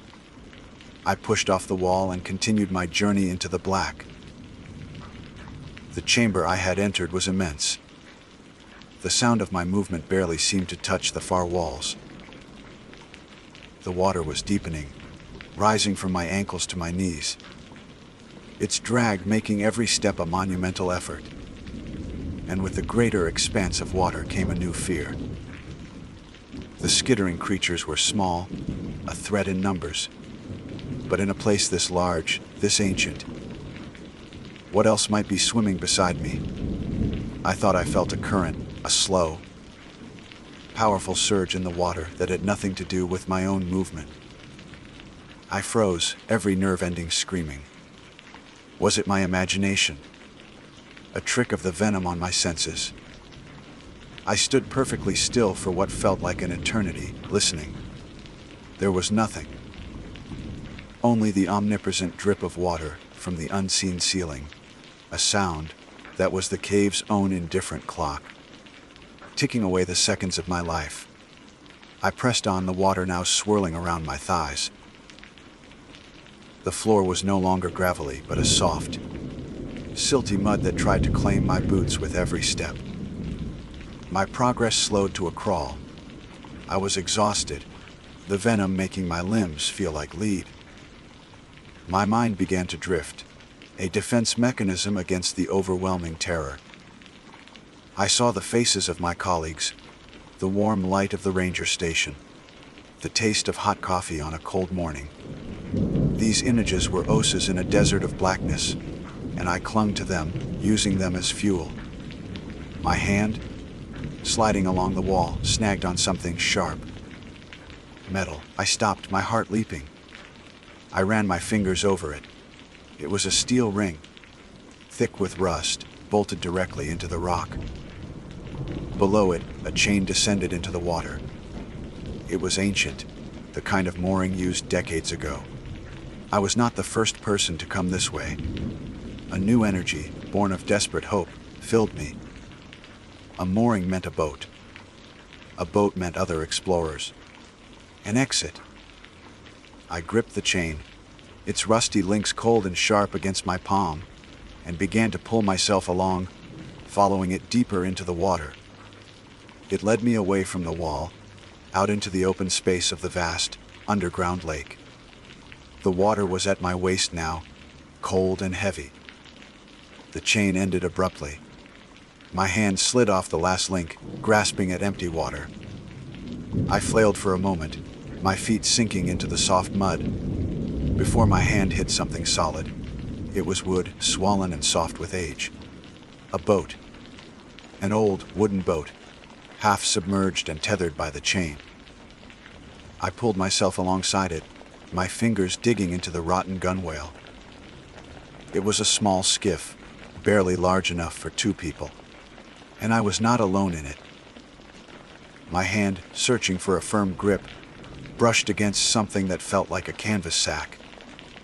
But it was too firm, too strangely shaped. I felt a sleeve, a collar, the unmistakable shape of a shoulder. It was a body. It had been here for a very, very long time. The clothes were stiff, the form beneath them rigid. I recoiled in horror, my scream a strangled gasp. But it was the object nestled beside the body that truly stopped my breath. It was a lantern. An old carbide lantern made of brass and glass. Heavy, solid, and as my trembling fingers explored its surface, I felt the small, ridged wheel of the flint striker. Could it possibly work? After all these years, the body beside it was a testament to failure, a grim warning. But it was a chance. The only one I had. With my last reserves of strength, I hauled myself into the waterlogged boat, the silent occupant my only witness.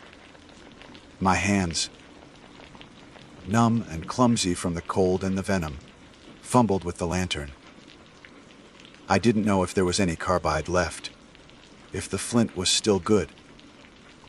The venom was making my vision swim, bright flashes of light dancing at the edges of the darkness. I was running out of time. I braced the lantern against my knee, took a deep breath, and spun the striker wheel with my thumb. A single, brilliant orange spark bloomed in the darkness. For a fraction of a second, it illuminated the scene. The skeletal face of the long, dead explorer, grinning from its shroud of rotting clothes. The immense, vaulted ceiling of the cavern, 100 feet above, bristling with pale, unidentifiable formations, and the water. The spark reflected in 1,000 points of light on the surface of the lake.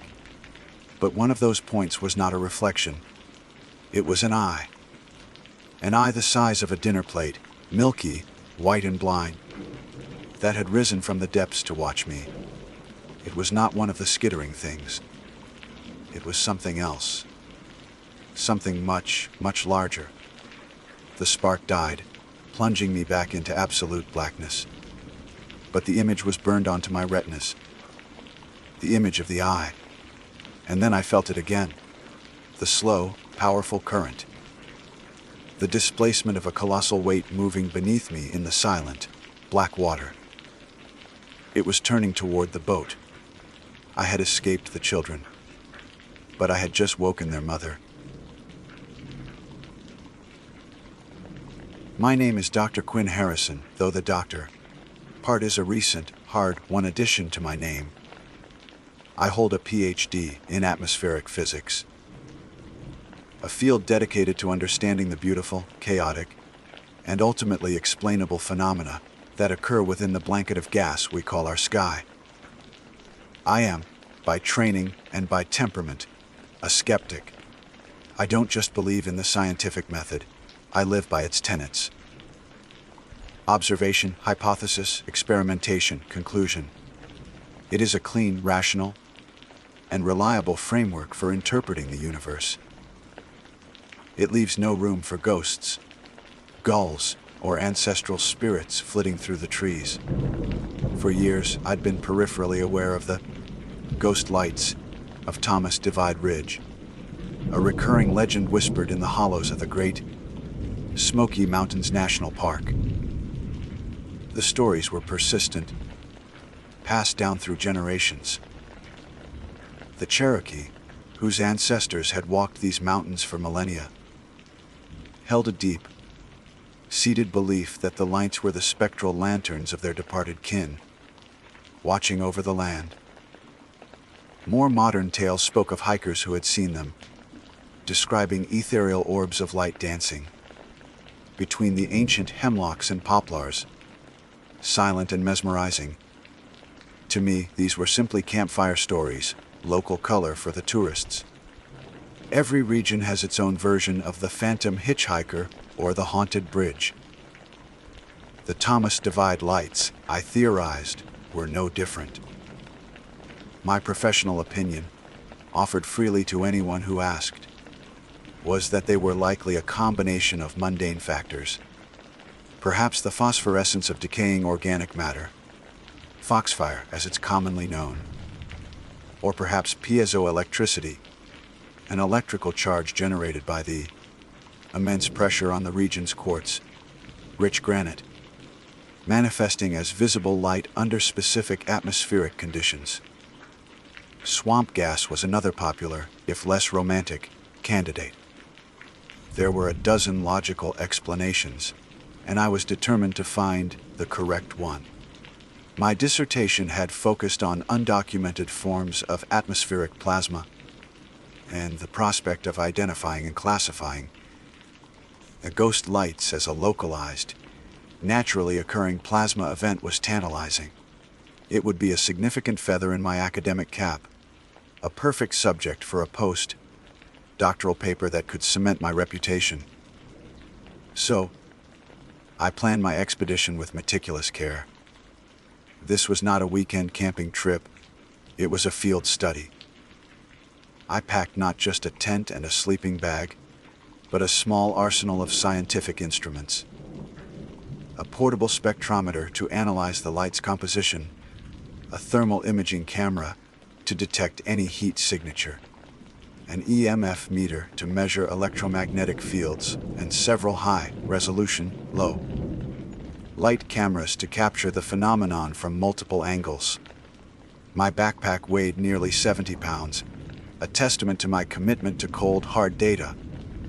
My mistake, the one that would unravel everything I thought I knew, was the arrogance of believing that human logic, and the tools born from it, could explain everything. The hike to the ridge was arduous. The late autumn air was crisp, carrying the scent of damp earth and decaying leaves.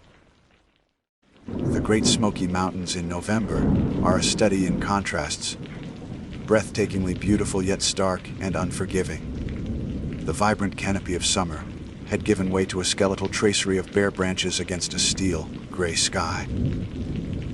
The trail, a narrow ribbon of packed earth and stone, climbed relentlessly. With every step, the sounds of civilization, the distant hum of traffic, the drone of a passing plane, faded, replaced by the symphony of the wilderness, the rustle of a squirrel in the undergrowth, the lonely call of a raven echoing across the valley, the whisper of the wind through the pines. I felt a profound sense of isolation, but it didn't frighten me. It invigorated me. Out here, the variables were limited. There were no streetlights to cause lens flare, no car headlights to create reflections. It was a pure, controlled environment, perfect for observation. I made camp in a small clearing, just off the main trail on Thomas Divide, a spot reputed to be a hotspot for sightings. The sun was beginning its descent, painting the western sky in fiery strokes of orange and purple. I worked efficiently, my movements practiced and precise. The tent went up, a small dome of nylon and aluminum against the vast wilderness. I laid out my equipment, calibrating each device. The spectrometer was synced to my laptop, the camera's positioned to cover a 180-degree field of view, their motion sensors activated. I prepared a simple meal of dehydrated chili mac, the blandness of it a minor inconvenience in the pursuit of science. As darkness fell, it was as if a thick, velvet curtain had been dropped over the world. The blackness was absolute, a physical presence that seemed to press in from all sides. The moon was a mere sliver, offering little illumination. The forest, which had been a place of quiet beauty by day, transformed. Every snap of a twig, every rustle of leaves, was magnified, sounding unnervingly close. I dismissed it as my urban ears adjusting to the silence. I sat in my camp chair, a thermos of hot coffee in my hands, and I waited. For hours, nothing happened. The cold deepened, seeping into my bones. The only lights were the faint glow of my laptop screen and the pinpricks of distant stars. A part of me, the part that craved validation, began to feel a familiar sense of disappointment. The same feeling I got when a much hyped meteor shower turned out to be a dud. Perhaps the lights wouldn't appear. Perhaps the whole legend was just that, a legend. It was close to midnight when I saw the first one. It appeared suddenly, silently, in a dense thicket of rhododendron about 50 yards from my camp. It was not the dim, greenish glow of foxfire. It was a brilliant, luminous orb of soft, blue, white light, about the size of a basketball. It hovered in the air, motionless for a moment, pulsing with a gentle, rhythmic cadence. It cast no beam, yet it illuminated the surrounding leaves and branches in an ethereal glow. My heart hammered in my chest, but it was the thrill of discovery, not fear. There you are, I whispered to myself, my fingers flying across my laptop's keyboard, initiating the recording sequences. The spectrometer began its analysis, its graph appearing on my screen. I leaned in, expecting to see the familiar emission lines of ionized oxygen and nitrogen, or perhaps methane. The graph that resolved itself was impossible. It showed no recognizable elemental signatures. It was a smooth, continuous spectrum of unknown origin, unlike anything I had ever seen or read about. A cold knot of confusion began to form in my stomach. I swiveled the thermal camera toward the light. The view on the small screen showed the cold trees, the cold ground, and nothing. Where the brilliant orb hung in the air, the thermal imager registered only the ambient temperature of the forest. It had no heat signature. It was a light with no energy source, a fire with no heat. Then a second light appeared, this one a soft amber to the left of the first. A third, a pale green, blinked into existence behind them. They began to move, not drifting randomly on the air currents, but with a seeming purpose. They weaved between the trees in a slow, graceful ballet, their movements synchronized and intricate. They circled each other, merged into a single, larger light, then split apart again. My scientific detachment began to fray at the edges. This wasn't a natural phenomenon. Natural phenomena are chaotic, governed by the impersonal laws of physics. They don't perform choreographed dances in the dark. I grabbed my EMF meter and a powerful flashlight, my mind racing to find a new hypothesis.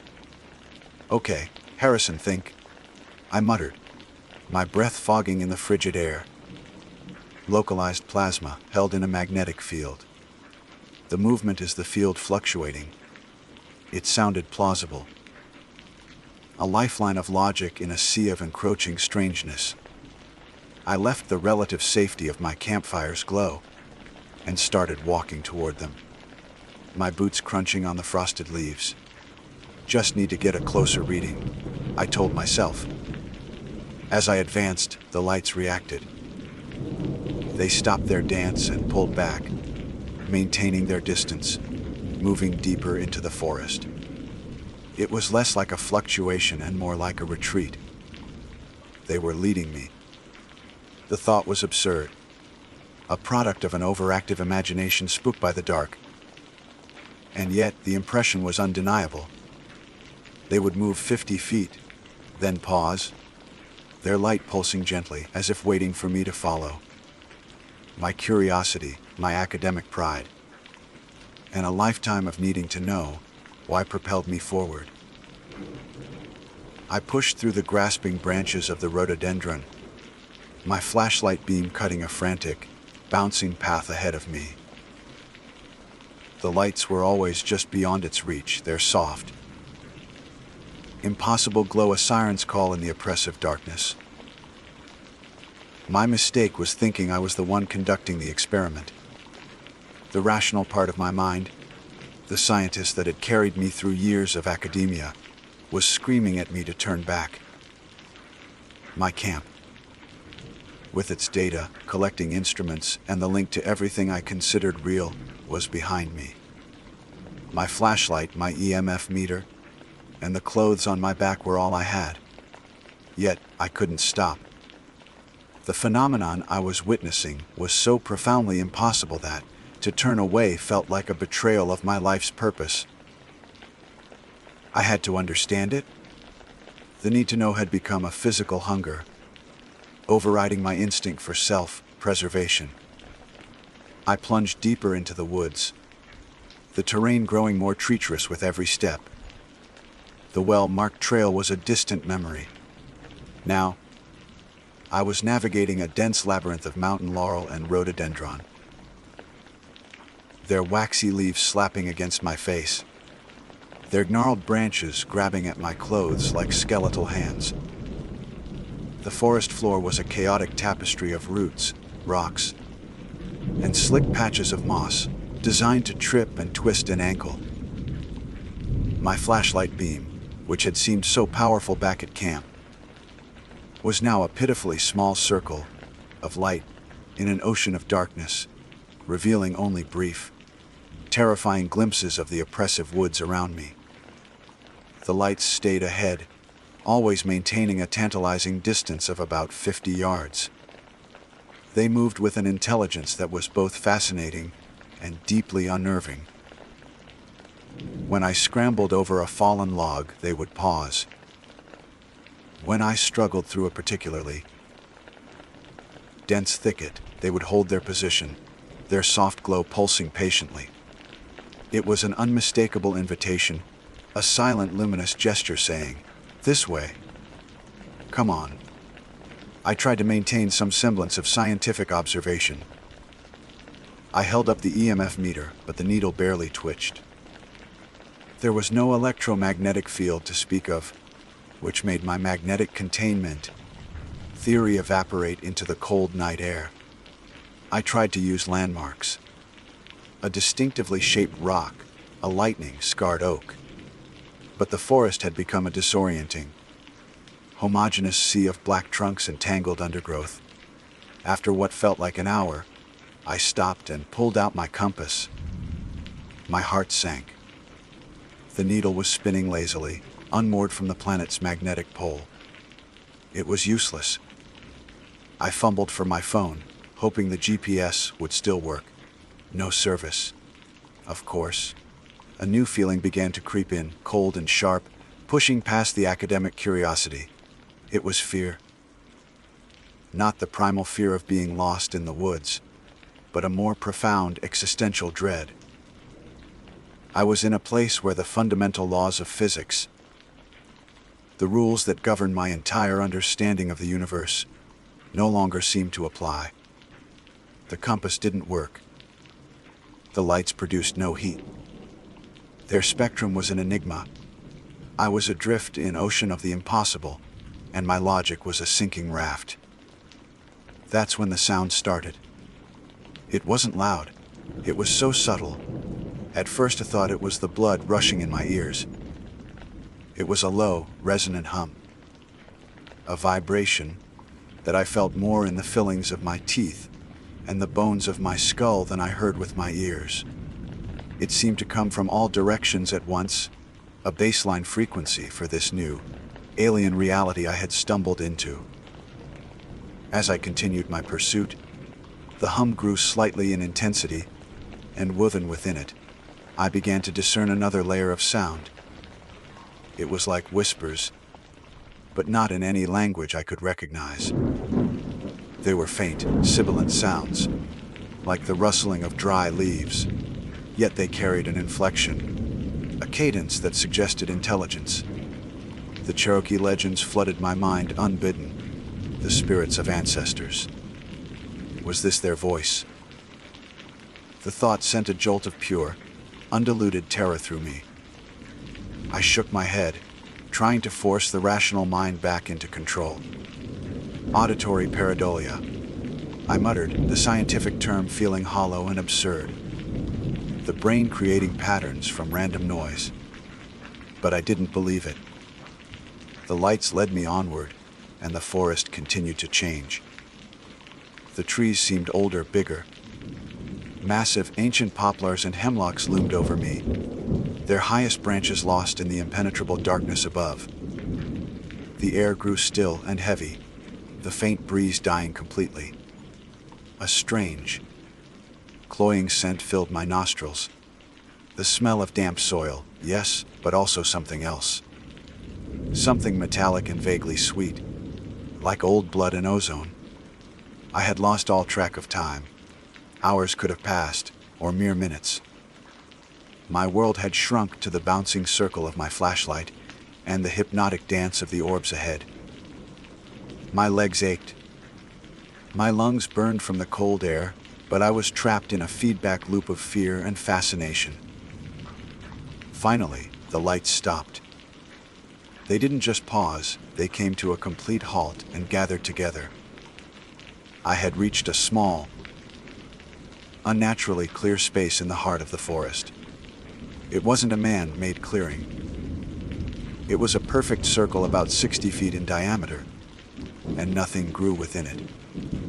The ground was earth, packed cold, and sterile. In the exact center of the circle stood a single, massive stone, a jagged monolith of dark granite that rose 10 feet into the air. It was not a natural formation. Its sides were too smooth, its angles too deliberate, though it was weaven-covered in patches of ancient moss. The three lights, the blue, white, the amber, and the green, now hovered directly over the stone. They began to circle it faster and faster, their colors blurring together into a continuous ring of ethereal light. The humming intensified, vibrating through the soles of my boots, making the very air tremble. The whispers grew louder, clearer, coalescing from a meaningless rustle into distinct, though still alien, syllables. I stood at the edge of the clearing, hidden behind the trunk of a massive oak, my flashlight switched off. The ring of light above the stone was the only illumination, and it cast long, dancing shadows that made the surrounding trees look like silent, watching giants. My scientific mind was shattered, its pieces scattered by the impossible reality before me.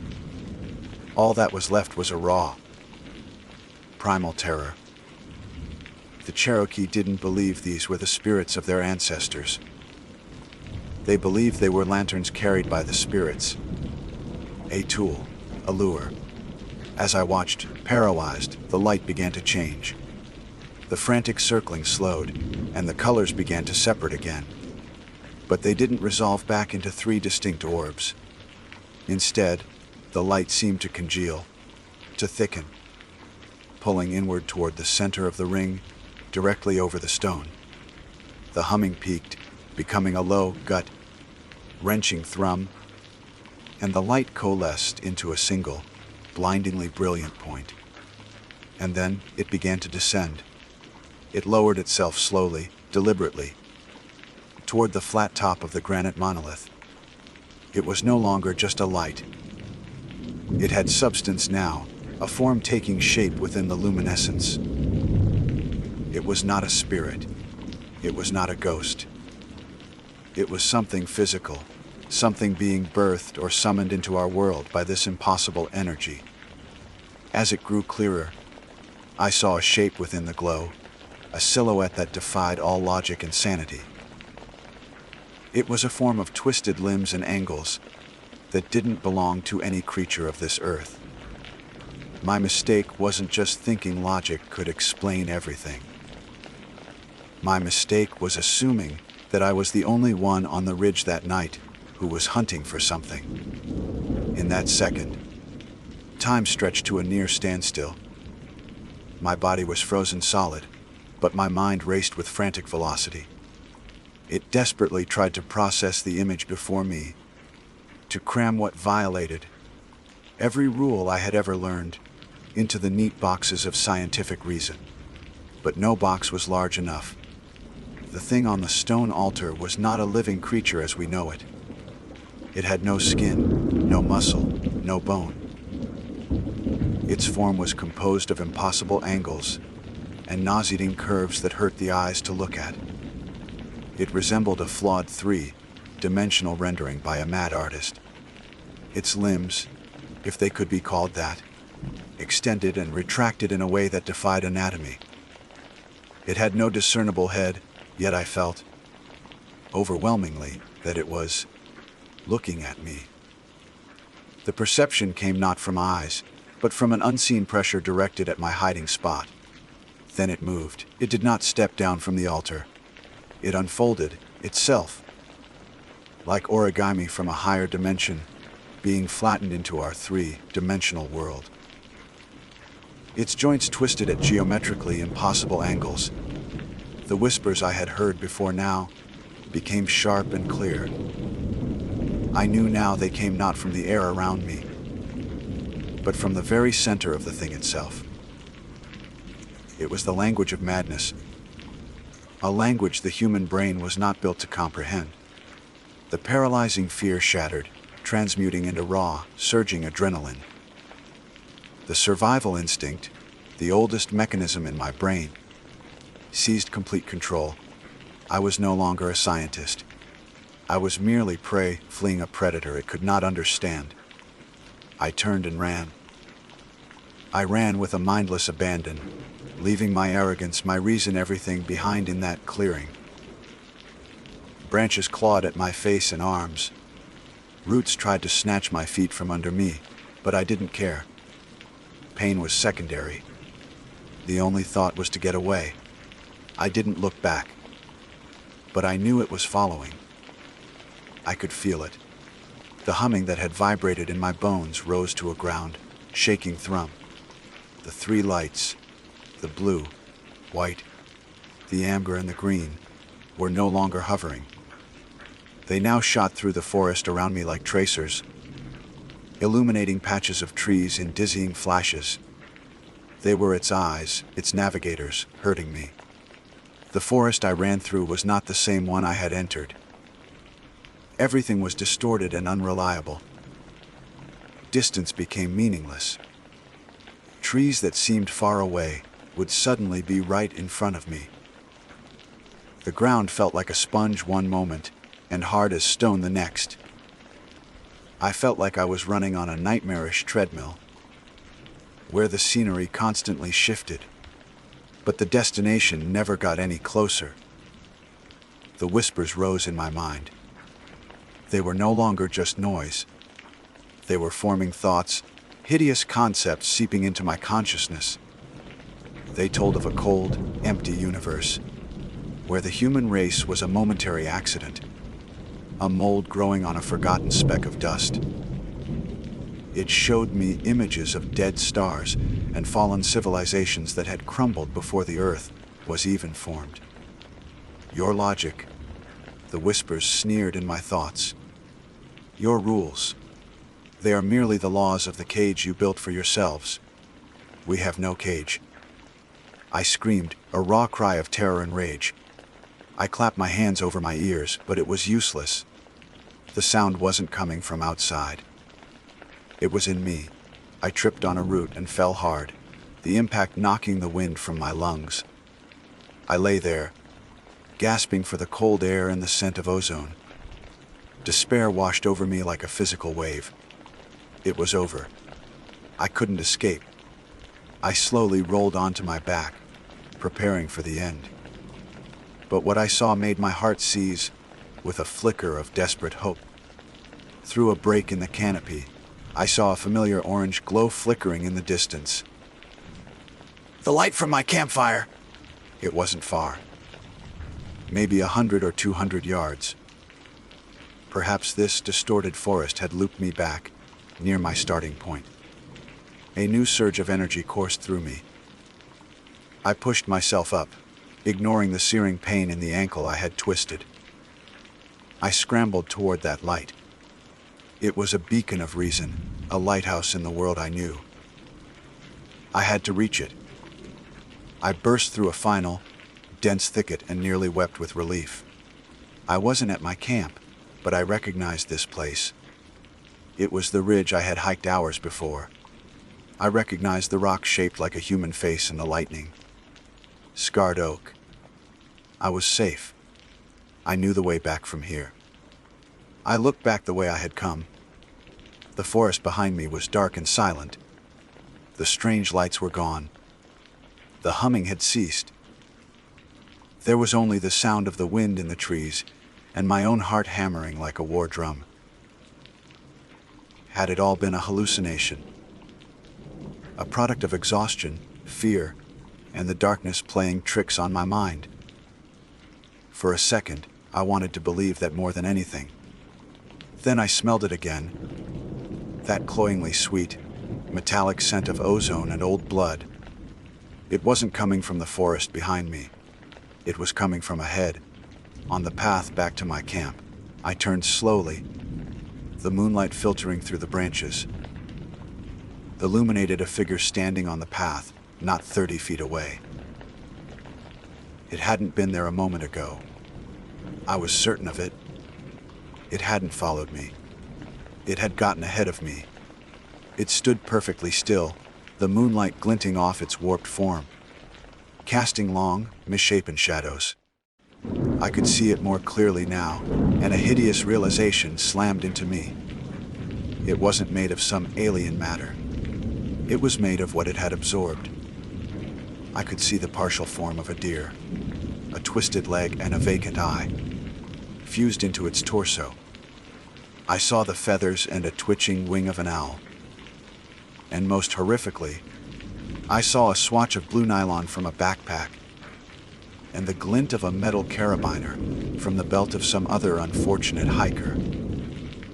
It was a consumer of everything, a walking void that absorbed matter and logic and made them part of its own madness. I didn't scream this time. There was no air left in my lungs. I did the only thing a human being can do when faced with the reality that the universe is not merely indifferent, but horrifyingly hostile. I passed out. I awoke to the first light of dawn on my eyelids. I was lying on the path, my clothes in tatters, my body a mass of scratches and bruises. But I was alive, and I was alone. There was no sign of the creature, no scent, no sound. Just the unnervingly peaceful morning forest. I stumbled back to my camp like a sleepwalker. Everything was exactly as I had left it. My laptop was open, the screen showing a blank spectrometer graph. The cameras had recorded nothing but hours of darkness. no proof, no data. Nothing to validate my experience. I packed my things with trembling hands, leaving most of the equipment behind. I didn't care about it anymore. I walked down that mountain in silence and did not look back. That was months ago. I haven't gone back to my job. I resigned my position. I can't face the neat, orderly world of science anymore. Once you've seen outside the cage, you can't pretend the bars are solid. Sometimes at night, when I close my eyes, I still see them. The lights dancing in the darkness. I still hear the whispers, telling me the awful truth of the cosmos. I didn't go there to prove the phenomenon was natural. I went there and found that nature is just a tiny sliver of a much larger, much more terrifying reality. My mistake was the arrogance of thinking human logic could explain everything. I know now that logic is just a candle in an infinite darkness. And in that darkness, things are always waiting for the light to go out. My name is Riley. If I close my eyes, I can still smell it, the damp, earthy scent of the forest floor, the sharp, clean fragrance of pine needles, and the faint, sweet aroma of wood smoke. It's a combination that once meant peace, a retreat from the concrete and noise of the city. Now, it's the smell of fear. It's the scent that transports me back to that weekend. The weekend that carved a permanent scar into my memory. My girlfriend, Maya, was the adventurous one. She thrived on the thrill of the unknown, the challenge of disconnecting from the modern world. While I found comfort in the predictability of our city life. The morning coffee routine, the familiar faces on the subway, the steady hum of traffic outside our apartment window. Maya craved the raw, untamed beauty of nature. She was the one who suggested the camping trip, a celebration of our 3rd anniversary. "Come on, Riley," she had said, her eyes sparkling with an excitement that was impossible to resist. Just 2 days. No phones, no deadlines, just us and the stars. We'll go to the Blackwood State Forest. It's huge, remote. It'll be perfect. I was hesitant, as always. My idea of roughing it was a hotel with slow will. But seeing the passion in her face, the way she spoke of the whispering trees and the crackling campfire, I couldn't say no. I loved her, and I loved the way her spirit pulled me out of my comfort zone, even if it was into a world of dirt and insects. The drive itself was a transition. The 6-lane highway slowly gave way to 2-lane country roads flanked by sleepy towns and sprawling farms. Then, even those disappeared, replaced by a single, winding dirt track that plunged deep into the heart of Blackwood. The towering trees formed a dense canopy overhead, swallowing the afternoon sun and casting the road in a perpetual twilight. The air grew cooler, heavier. With every mile, the reassuring grip of civilization loosened, and a profound sense of isolation began to set in. Maya called it freedom. I wasn't so sure. We found the perfect spot, or so she claimed. It was a small, forgotten clearing by a meandering creek. Miles from any designated campsite, it was utterly secluded. As we unpacked, the silence of the woods was absolute, broken only by the gurgle of the water and the crunch of our boots on fallen leaves. It was a silence that felt ancient and watchful. We worked together like a well-oiled machine, a comfortable rhythm born from 3 years of partnership. I cleared the ground while Maya expertly pitched the tent, its bright blue nylon a stark, man-made intrusion in the sea of greens and browns. We gathered firewood, our laughter echoing slightly in the stillness, making the vast wilderness feel a little less intimidating. As dusk began to bleed through the trees, painting the sky in hues of orange and purple, I got the campfire started. The first flicker of flame brought a wave of relief, a primal comfort against the encroaching darkness. We sat on a log, roasting hot dogs on sharpened sticks and talking about everything and nothing. The fire danced and crackled, casting our faces in a warm, flickering glow. For a few hours, my anxieties melted away. Maya was right. This was perfect. The stars began to appear, impossibly bright without the city lights to dim their brilliance. The woods, which had felt so imposing, now seemed to embrace us in a tranquil hush. It was in that moment of perfect peace that I first felt it. A subtle shift in the atmosphere. The gentle night sounds of the forest, the chirping of crickets, the distant hoot of an owl, seemed to fade into an abrupt, unnatural silence. It was as if the entire forest was holding its breath. "Did you hear that?" I whispered, my voice sounding loud in the sudden quiet. Maya lowered her marshmallow, which was just beginning to turn a perfect golden brown. "Hear what?" "I don't hear anything." "Exactly," I said. "Quiet. Too quiet." She smiled, a reassuring, gentle smile. "You're just not used to it, city boy. This is what peace sounds like." I wanted to believe her. I tried to settle back into the moment, to focus on the warmth of the fire and the woman I loved beside me. But I couldn't shake the feeling. It was a prickling sensation on the back of my neck, the ancient, instinctual feeling of being watched.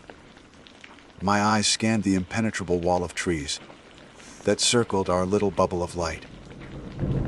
The firelight only reached so far, making the darkness beyond seem even deeper, more absolute. And that's when we saw him. He wasn't there one moment, and then he was the next, as if the shadows themselves had coalesced into a human form. He stood at the very edge of the firelight, just where the darkness began to reclaim the woods. He was a tall, gaunt figure, his clothes dark and indistinct. He wasn't moving. He wasn't making a sound.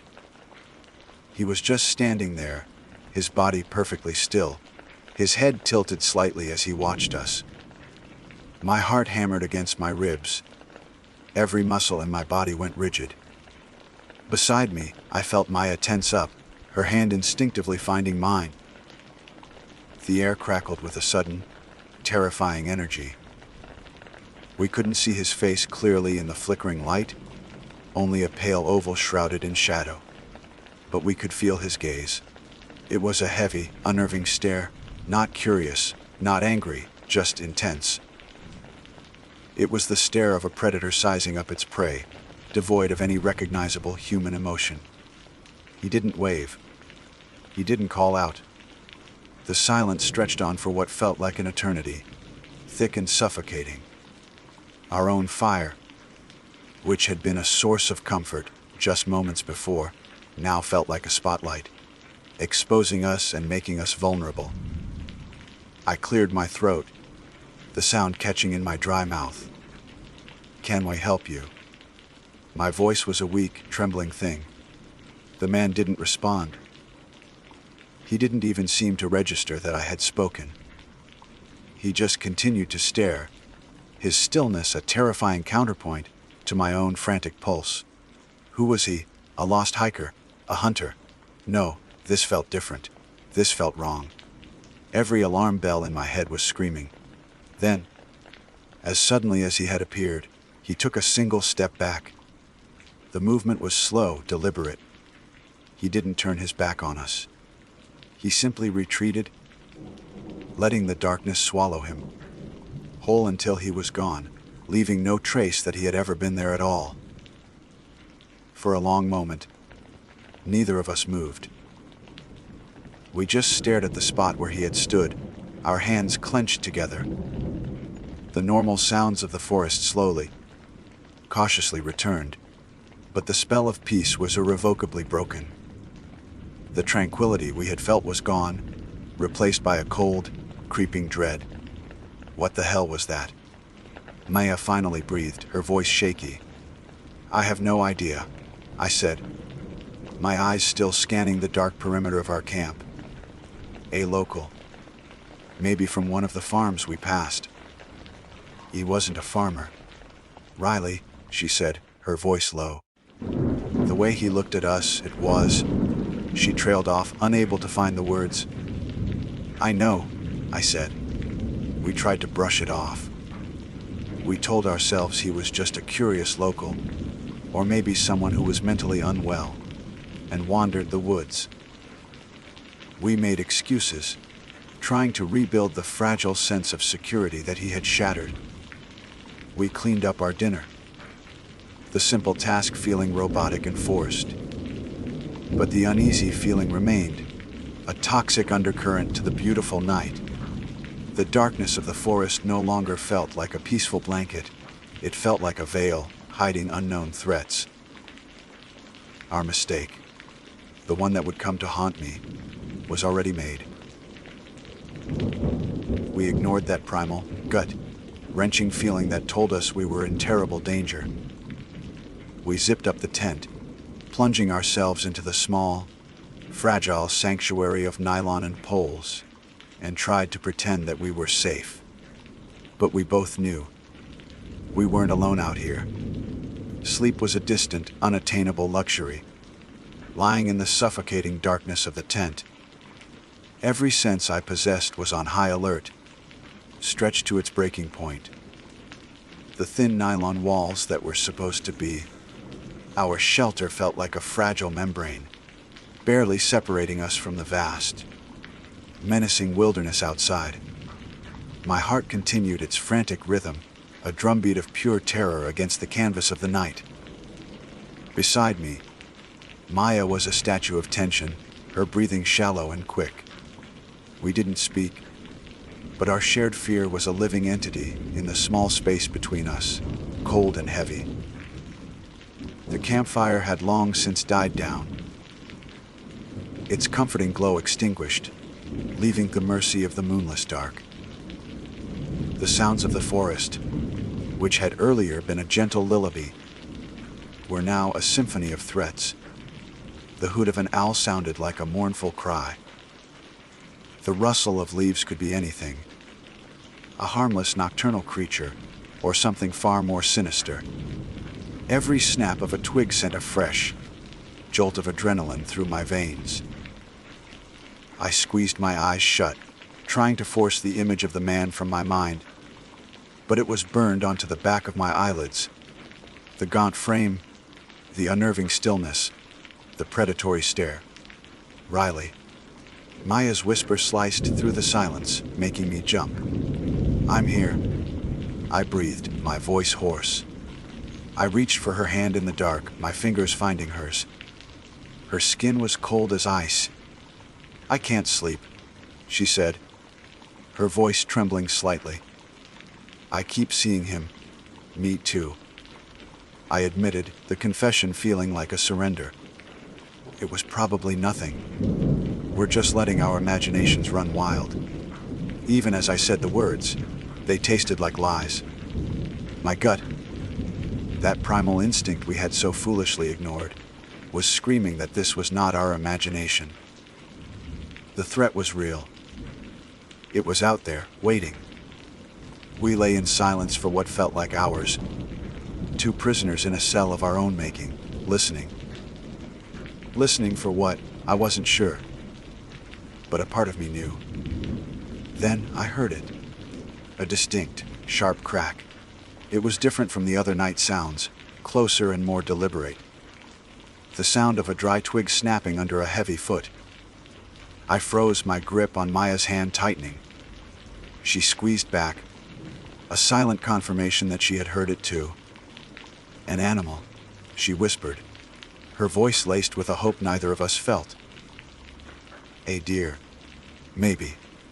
I nodded in the darkness, wanting desperately to believe her. A deer. That's all it was. a deer wandering through the woods. But the silence that followed was even more terrifying. A deer would have kept moving, rustling leaves, snapping more twigs. This was different. There was the single, sharp sound, and then nothing. Just a heavy, watchful silence. It felt calculated. My ears strained, trying to catch any other sound. And then it came. A soft, dragging sound. Scuff, pause. Scuff, it was the sound of a footstep, hesitant and slow, on the damp earth and leaf litter just outside our tent. It wasn't the four-legged gait of a deer. It was the two-legged, deliberate tread of a person. My blood ran cold. He was back, or he had never left. The footsteps continued, a slow, methodical patrol around our tent. Scuff, scuff, scuff. He was circling us. A predator stalking its prey, examining the cage before the attack. I could almost feel his presence through the thin fabric, his cold, malevolent gaze. Sweeping over our fragile shelter. Maya was trembling uncontrollably now, her quiet sobs muffled by her sleeping bag. My own body was paralyzed, caught in a horrifying limbo between the instinct to fight and the instinct to flee. But where could we go? We were miles from anywhere, surrounded by an impenetrable darkness that he seemed to be a part of. Every rational thought evaporated, replaced by a raw, primal fear. My mind raced, conjuring images of what he wanted. Robbery. He would have been disappointed. We had nothing of value but our camping gear and an old car parked miles away. No, the look in his eyes hadn't been one of a common thief. It was something darker, something unhinged. The memory of his empty, emotionless stare sent a wave of nausea through me. The circling stopped. The silence that descended was the most terrifying thing yet. It was a silence filled with intent, with imminent action. I held my breath, my ears ringing. What was he doing? Was he just standing there, listening to our panicked breathing, savoring our fear? And then a new sound began. A sound so alien and horrifying that it would forever be etched into my nightmares. It was a soft, whispery, tearing sound. Sish-helik. It was slow, deliberate, and unnervingly close. It was the sound of a sharp blade being drawn through fabric. Sish-helik. It came again. Longer this time. He was cutting the tent. A choked gasp escaped Maya's lips. The reality of our situation crashed down on me with the force of a physical blow. This wasn't a random encounter. This wasn't a misunderstanding. This was an attack.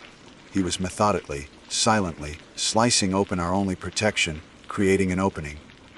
For what? To get to us. The paralysis of fear shattered, replaced by a surge of desperate, protective rage. I wasn't going to lie here and wait for him to finish. I wasn't going to let him get to Maya. We have to run, I whispered, my voice a raw, urgent command.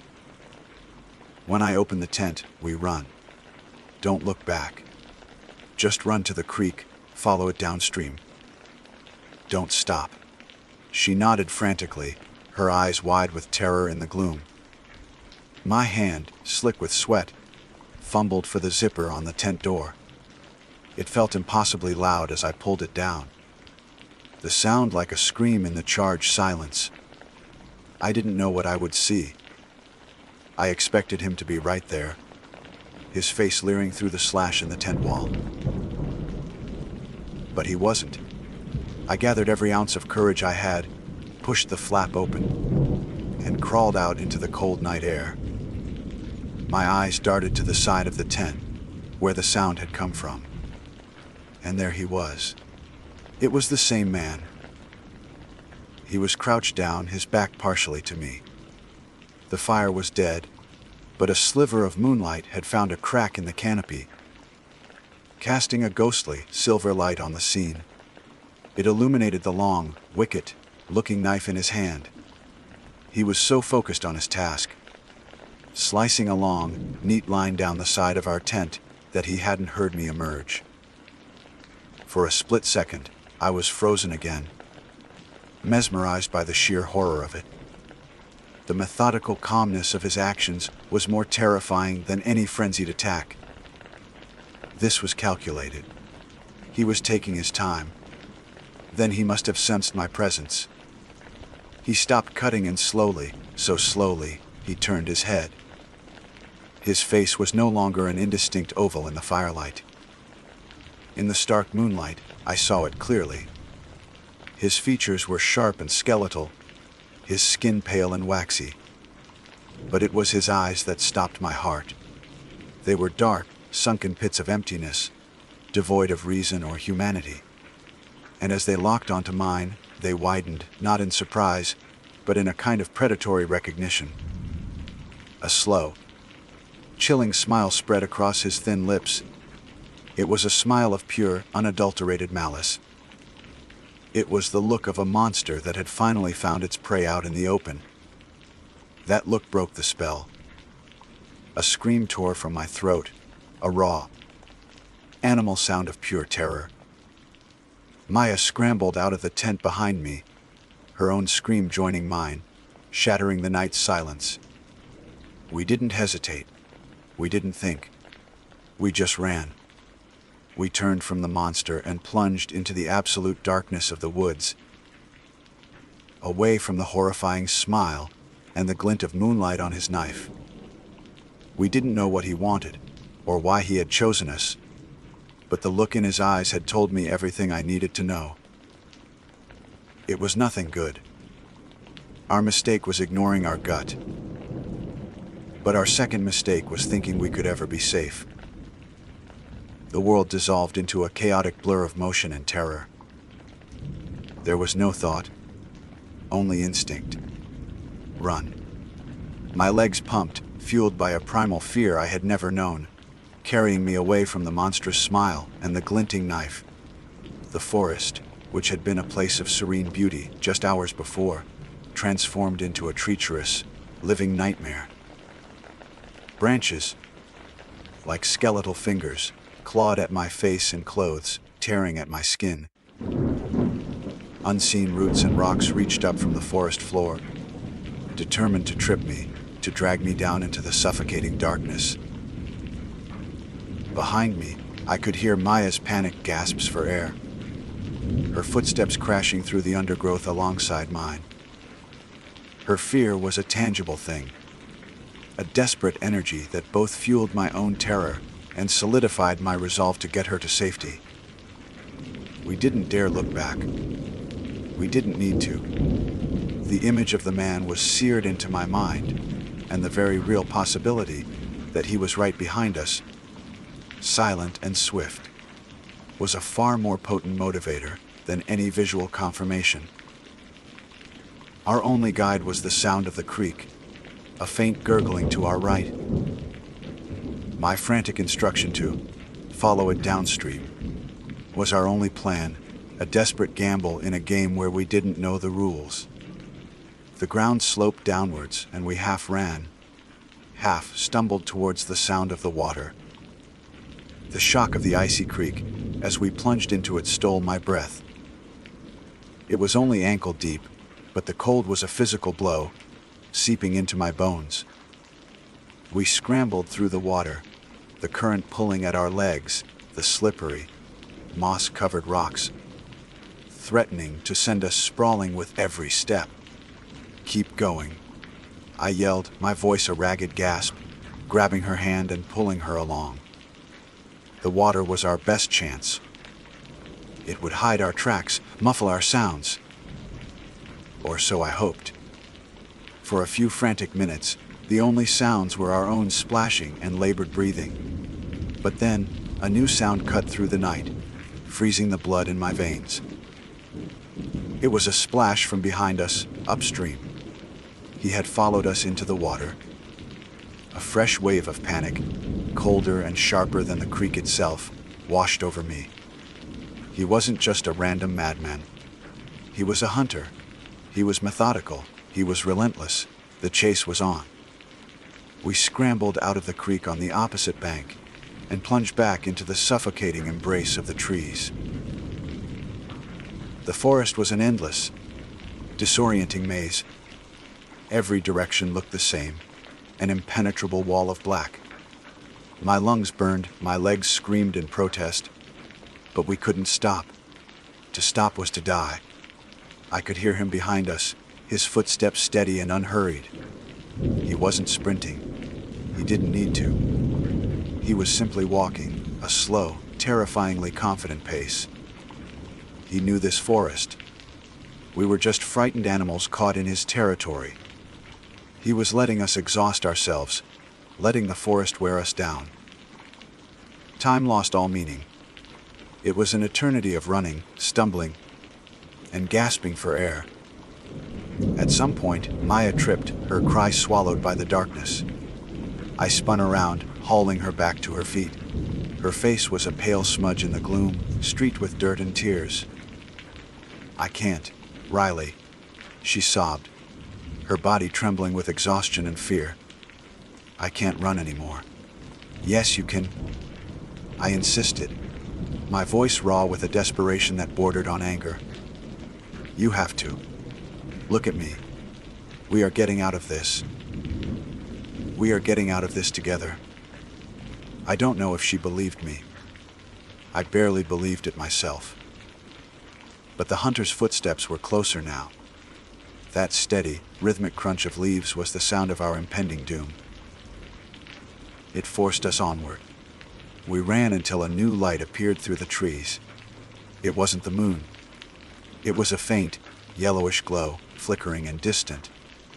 Hope, a dangerous and fragile thing, ignited in my chest. A house, a road. We pushed towards it, a renewed, desperate energy surging through our exhausted bodies. The light grew brighter, and the forest began to thin. We burst out of the tree line and into a large clearing. My heart sank. It wasn't a house. It was a campfire.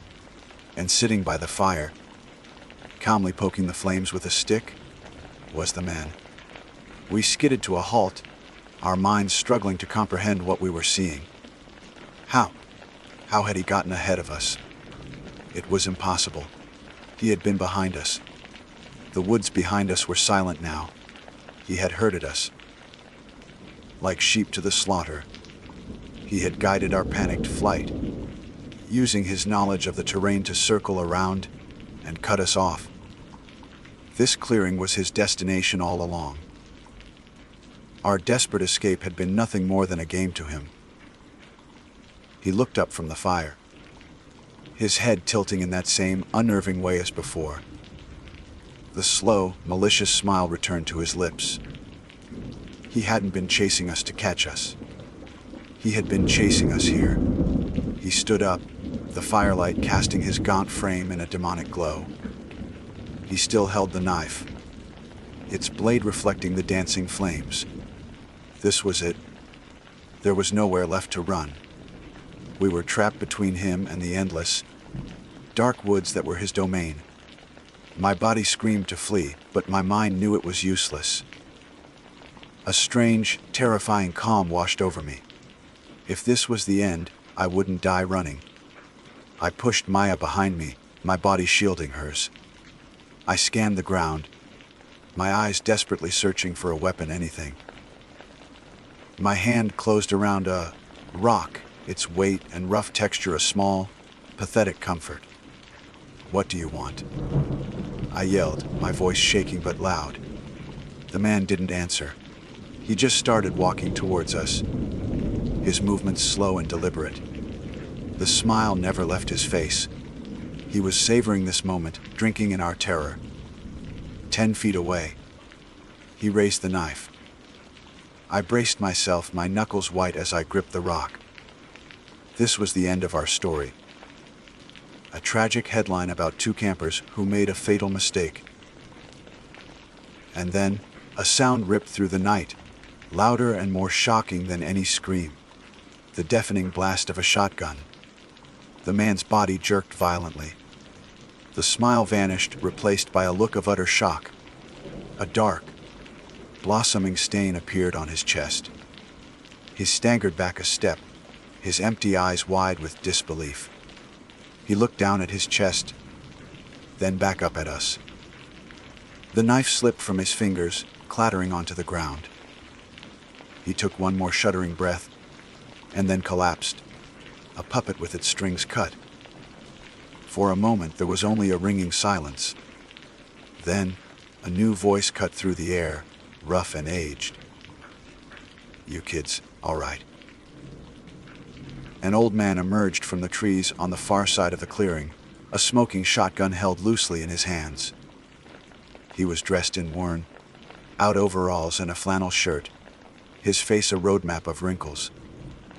He cautiously approached the fallen figure, nudging him with the toe of his boot before looking at us. "Saw your fire earlier," he said, his voice a gravelly rumble. Then I heard the screaming. Figured it wasn't just a couple of city folks spooked by a raccoon. Been tracking this one for weeks.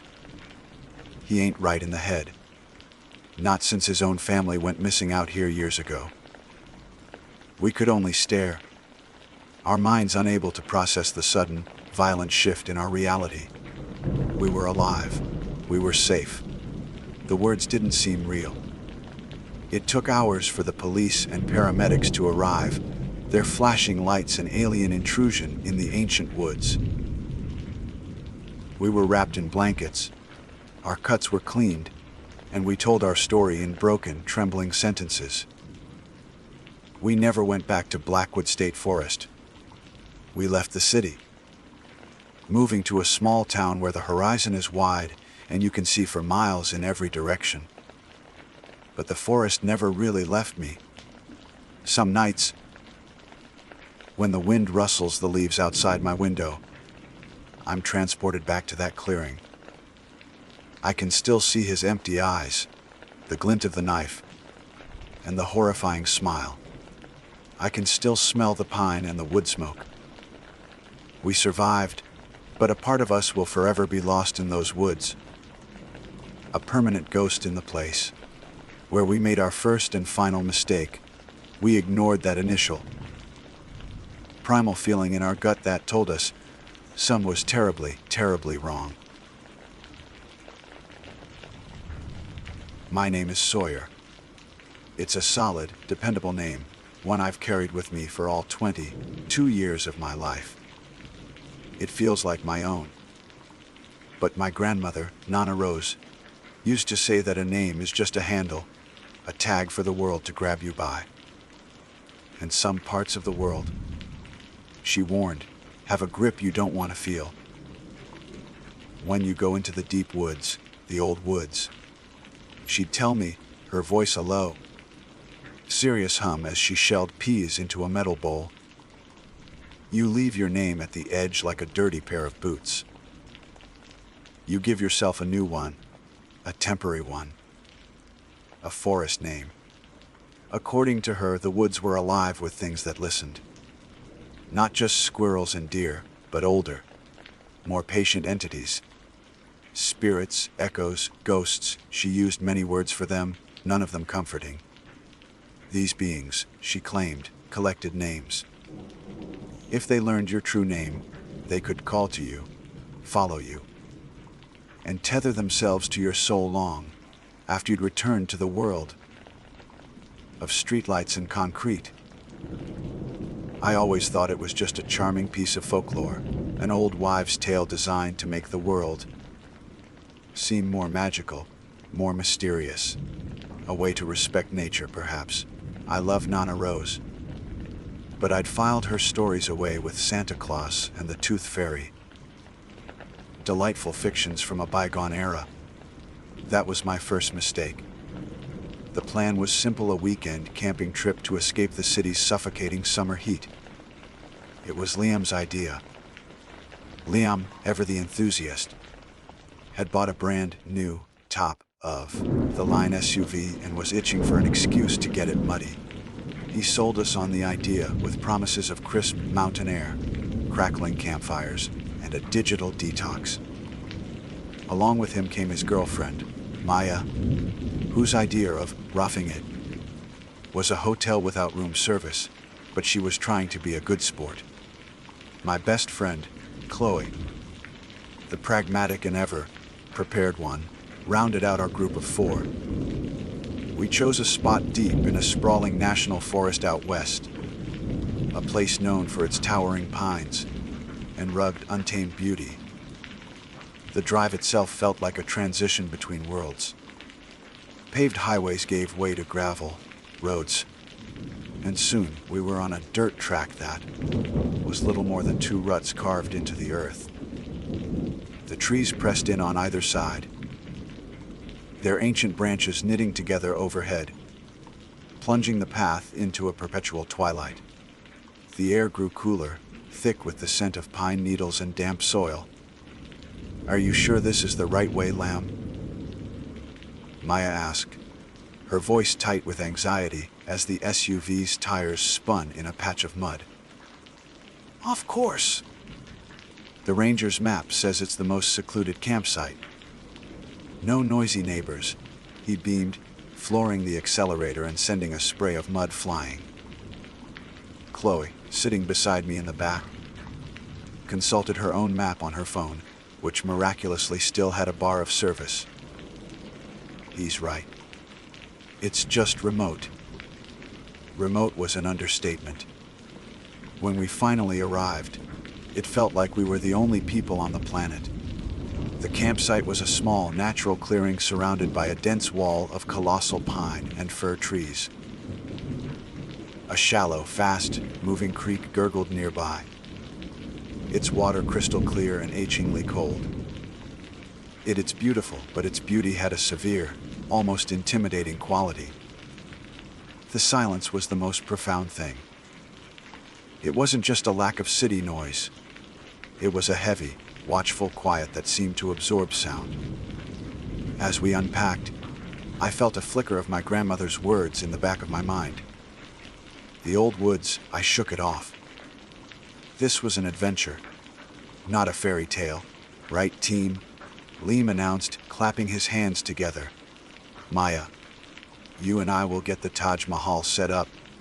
He gestured to their enormous, multi-room tent. Chloe, you're on fire duty. And Sawyer, you can find us a good spot to hang the food bag. Bear-proof it. Aye, Captain, I said with a mock salute. I grabbed the bag of food and started scouting for a suitable tree. As I walked toward the edge of the clearing, the name thing popped into my head again. For a moment, just for fun, I considered it. What would my forest name be? Ash, River, Rook. Sawyer, find a good branch yet? Chloe called out. The sound of my real name, my handle, echoing in that profound silence felt jarring. It felt loud, intrusive. Working on it. I shouted back the word Sawyer, leaving a strange taste in my mouth. I dismissed the feeling as ridiculous, a product of an overactive imagination, primed by my grandmother's spooky stories. The afternoon passed in a pleasant rhythm of camp chores. We set up our tents, my own modest two-person dome, a mere shed next to Liam and Maya's canvas mansion. Chloe, a master of all things practical, had a fire going in no time, its cheerful crackle a welcome intrusion into the oppressive quiet. As dusk began to settle, painting the sky in strokes of orange and purple, we gathered around the flames, roasting hot dogs on sharpened sticks. This is the life, Liam said with a contented sigh, leaning back in his camp chair. No emails, no deadlines. Just us and this.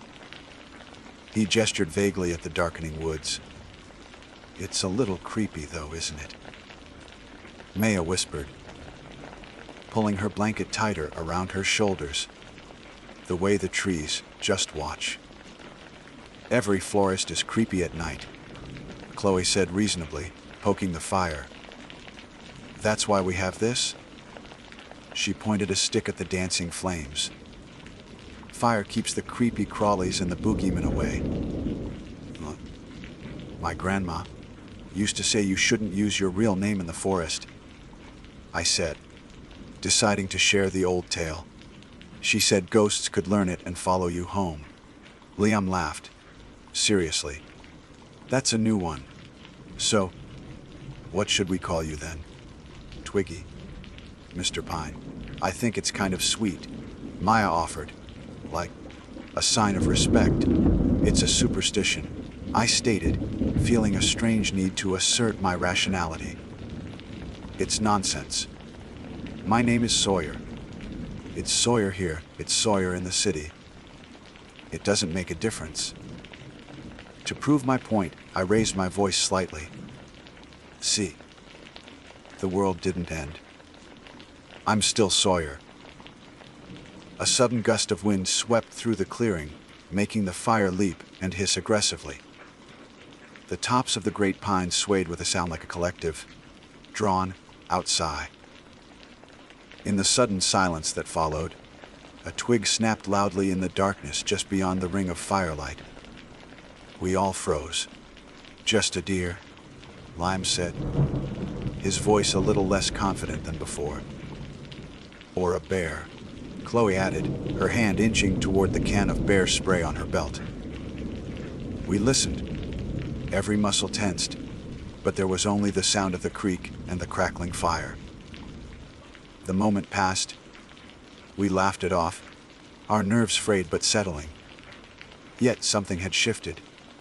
The darkness no longer felt empty, it felt occupied. The campfire, which had seemed so warm and protective, now felt like a tiny, fragile island in a vast, dark ocean.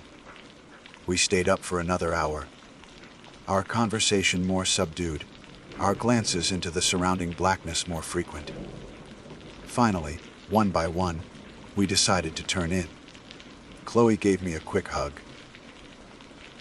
Don't let the boogeyman get you, Sawyer, she joked, but her eyes held a trace of genuine unease. I crawled into my tent, the thin nylon walls feeling like scant protection. Outside, the sounds of the forest seemed amplified. Every rustle of leaves, every hoot of a distant owl, every whisper of the wind felt deliberate, personal. I tried to read by the light of my headlamp, but the words wouldn't focus. My mind kept replaying my grandmother's warning, my own foolish bravado by the fire. My name is Sawyer. Why had I felt the need to shout it? Eventually, I switched off the light and burrowed deep into my sleeping bag, the chill of the night seeping through the floor of the tent. I closed my eyes, forcing myself to think of mundane things: work, bills, what to have for breakfast. I just needed to get to sleep. Morning would come, and the daylight would burn away these childish fears. I must have drifted off, because I was pulled back to consciousness by a sound. It was a sound that didn't belong to the natural symphony of the woods. It was close, right outside my tent. It was a whisper, a dry, hoarse, an impossibly cold sound, like dead leaves skittering across frozen ground. And it was shaping a word. My word. My handle. Sawyer. My blood turned to ice. It wasn't Liam playing a prank. It wasn't Chloe. The voice was ancient, genderless, and filled with a chilling, patient malice. It was the sound of the deep, dark earth itself, and it had learned my name. I squeezed my eyes shut, my heart hammering against my ribs, so hard I thought it would break. I prayed for morning, for the sun, for this to be a nightmare. But the voice came again, closer this time, as if the speaker were kneeling, just on the other side of the thin nylon wall, its lips inches from my ear. Sawyer, my mistake was not just ignoring the warnings of my elders. My mistake was believing that some places in this world were empty, when in fact, they are just very, very good at listening. And I had told this place exactly who I was. Time stopped. My entire universe shrank to the thin, nylon wall of the tent, and the horrifying whisper that had just slithered through it. For a long moment, I didn't breathe. I couldn't. My lungs were stone, my limbs were lead. It had to be a dream. It was the only logical explanation. A nightmare brought on by a late, night-hot dog, and my grandmother's spooky stories bubbling up from my subconscious. I just needed to wake up. I squeezed my eyes tighter, commanding myself to open them to the familiar safety of my own bedroom, miles away from this suffocating darkness. "See, Sawyer, come out." The voice was back, no longer just a whisper, but a low, guttural plea. It was laced with a chilling patience, the sound of something that had all the time in the world, and was content to wait. The dream theory shattered instantly. No dream had ever felt this real, this cold. The air inside my tent had dropped in temperature, and I could see my own breath misting in the blackness. My heart, which had been a frantic drum against my ribs, now seemed to beat in slow, heavy thuds, each one a painful reminder that I was awake, utterly and terrifyingly awake. My mind raced, scrambling for a rational explanation. It had to be Liam. It was his brand of stupid, elaborate prank. He was trying to get back at me for teasing him about his giant tent. He was probably crouched just outside, using some kind of voice-altering app on his phone. The thought gave me a flicker of anger, enough to momentarily push back the fear. I was going to kill him. I strained my ears, listening for the telltale sign of a suppressed giggle or the crunch of his footsteps as he tried to sneak away. But there was nothing. Only the relentless, gentle murmur of the nearby creek and the vast, listening silence of the forest. The voice had not been human. It was too raw, too ancient. It was the sound of decay and damp earth, of things that live and grow in places where the sun never reaches. Then came a new sound, a soft, wet, dragging noise. Thump. It was moving, circling my tent, slowly, deliberately, with every dragging step. The whisper would come again, a puff of frigid air against the nylon. "We know you're in there, see, Sawyer." "We." The word hit me like a physical blow. There was more than one. My mind conjured images I couldn't control, twisted forms made of shadow and root. Things with too many joints and pale, sightless eyes, all of them drawn here by my foolish, loudly proclaimed name. I was paralyzed, wrapped in my sleeping bag like a mummy in its tomb. To scream felt impossible. My throat was closed tight, and I feared that making any sound would only confirm my presence, inviting them to tear through the thin fabric that separated us. My only hope was my friends. Liam and Maya were in their tent, maybe 50 feet away. Chloe was even closer, her small tent pitched just across the remains of our campfire. If I could just shout, just scream her name, she would hear me. She had the bear spray. She was the sensible one. She would know what to do. I opened my mouth, gathering what little courage I had. But as I drew in a breath to yell, a new sensation stopped me cold. A single, sharp point of pressure against the side of my tent, right at head level. It was as if something was leaning against it, something heavy. Then, a long, thin shadow fell across the moonlit fabric, the silhouette of a finger. An impossibly long, gnarled finger, like a dead branch, that slowly, deliberately, traced a line down the side of my tent. I watched, mesmerized with horror, as it drew a wavering path from the top of the dome down to the ground. The dragging sound stopped. The whispering stopped. All I could hear was the frantic, slick beat of my own heart. The silence that followed was somehow worse than the noise. It was an expectant silence, a predator's pause.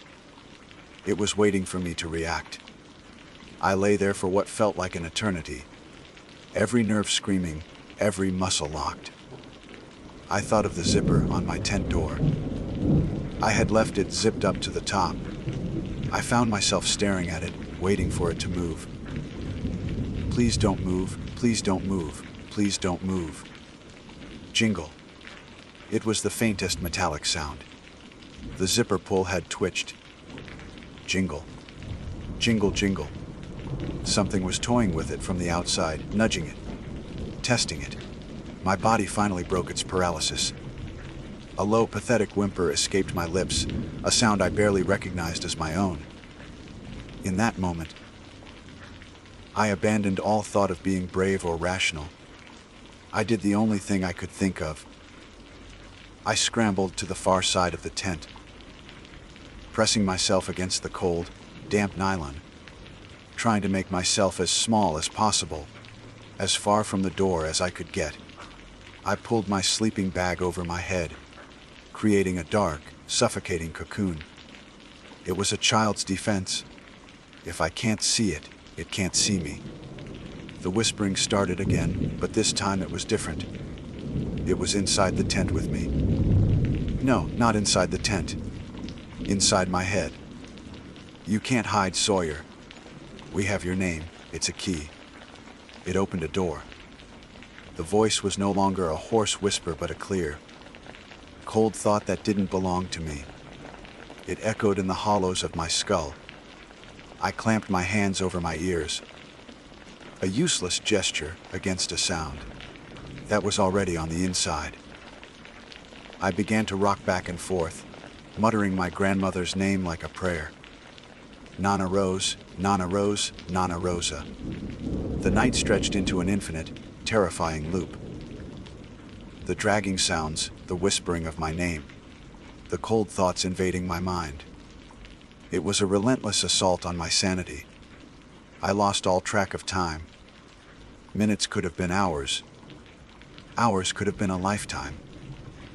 I was trapped in a state of pure, undiluted terror, waiting for the final moment when the zipper would give way, or the fabric would be torn open.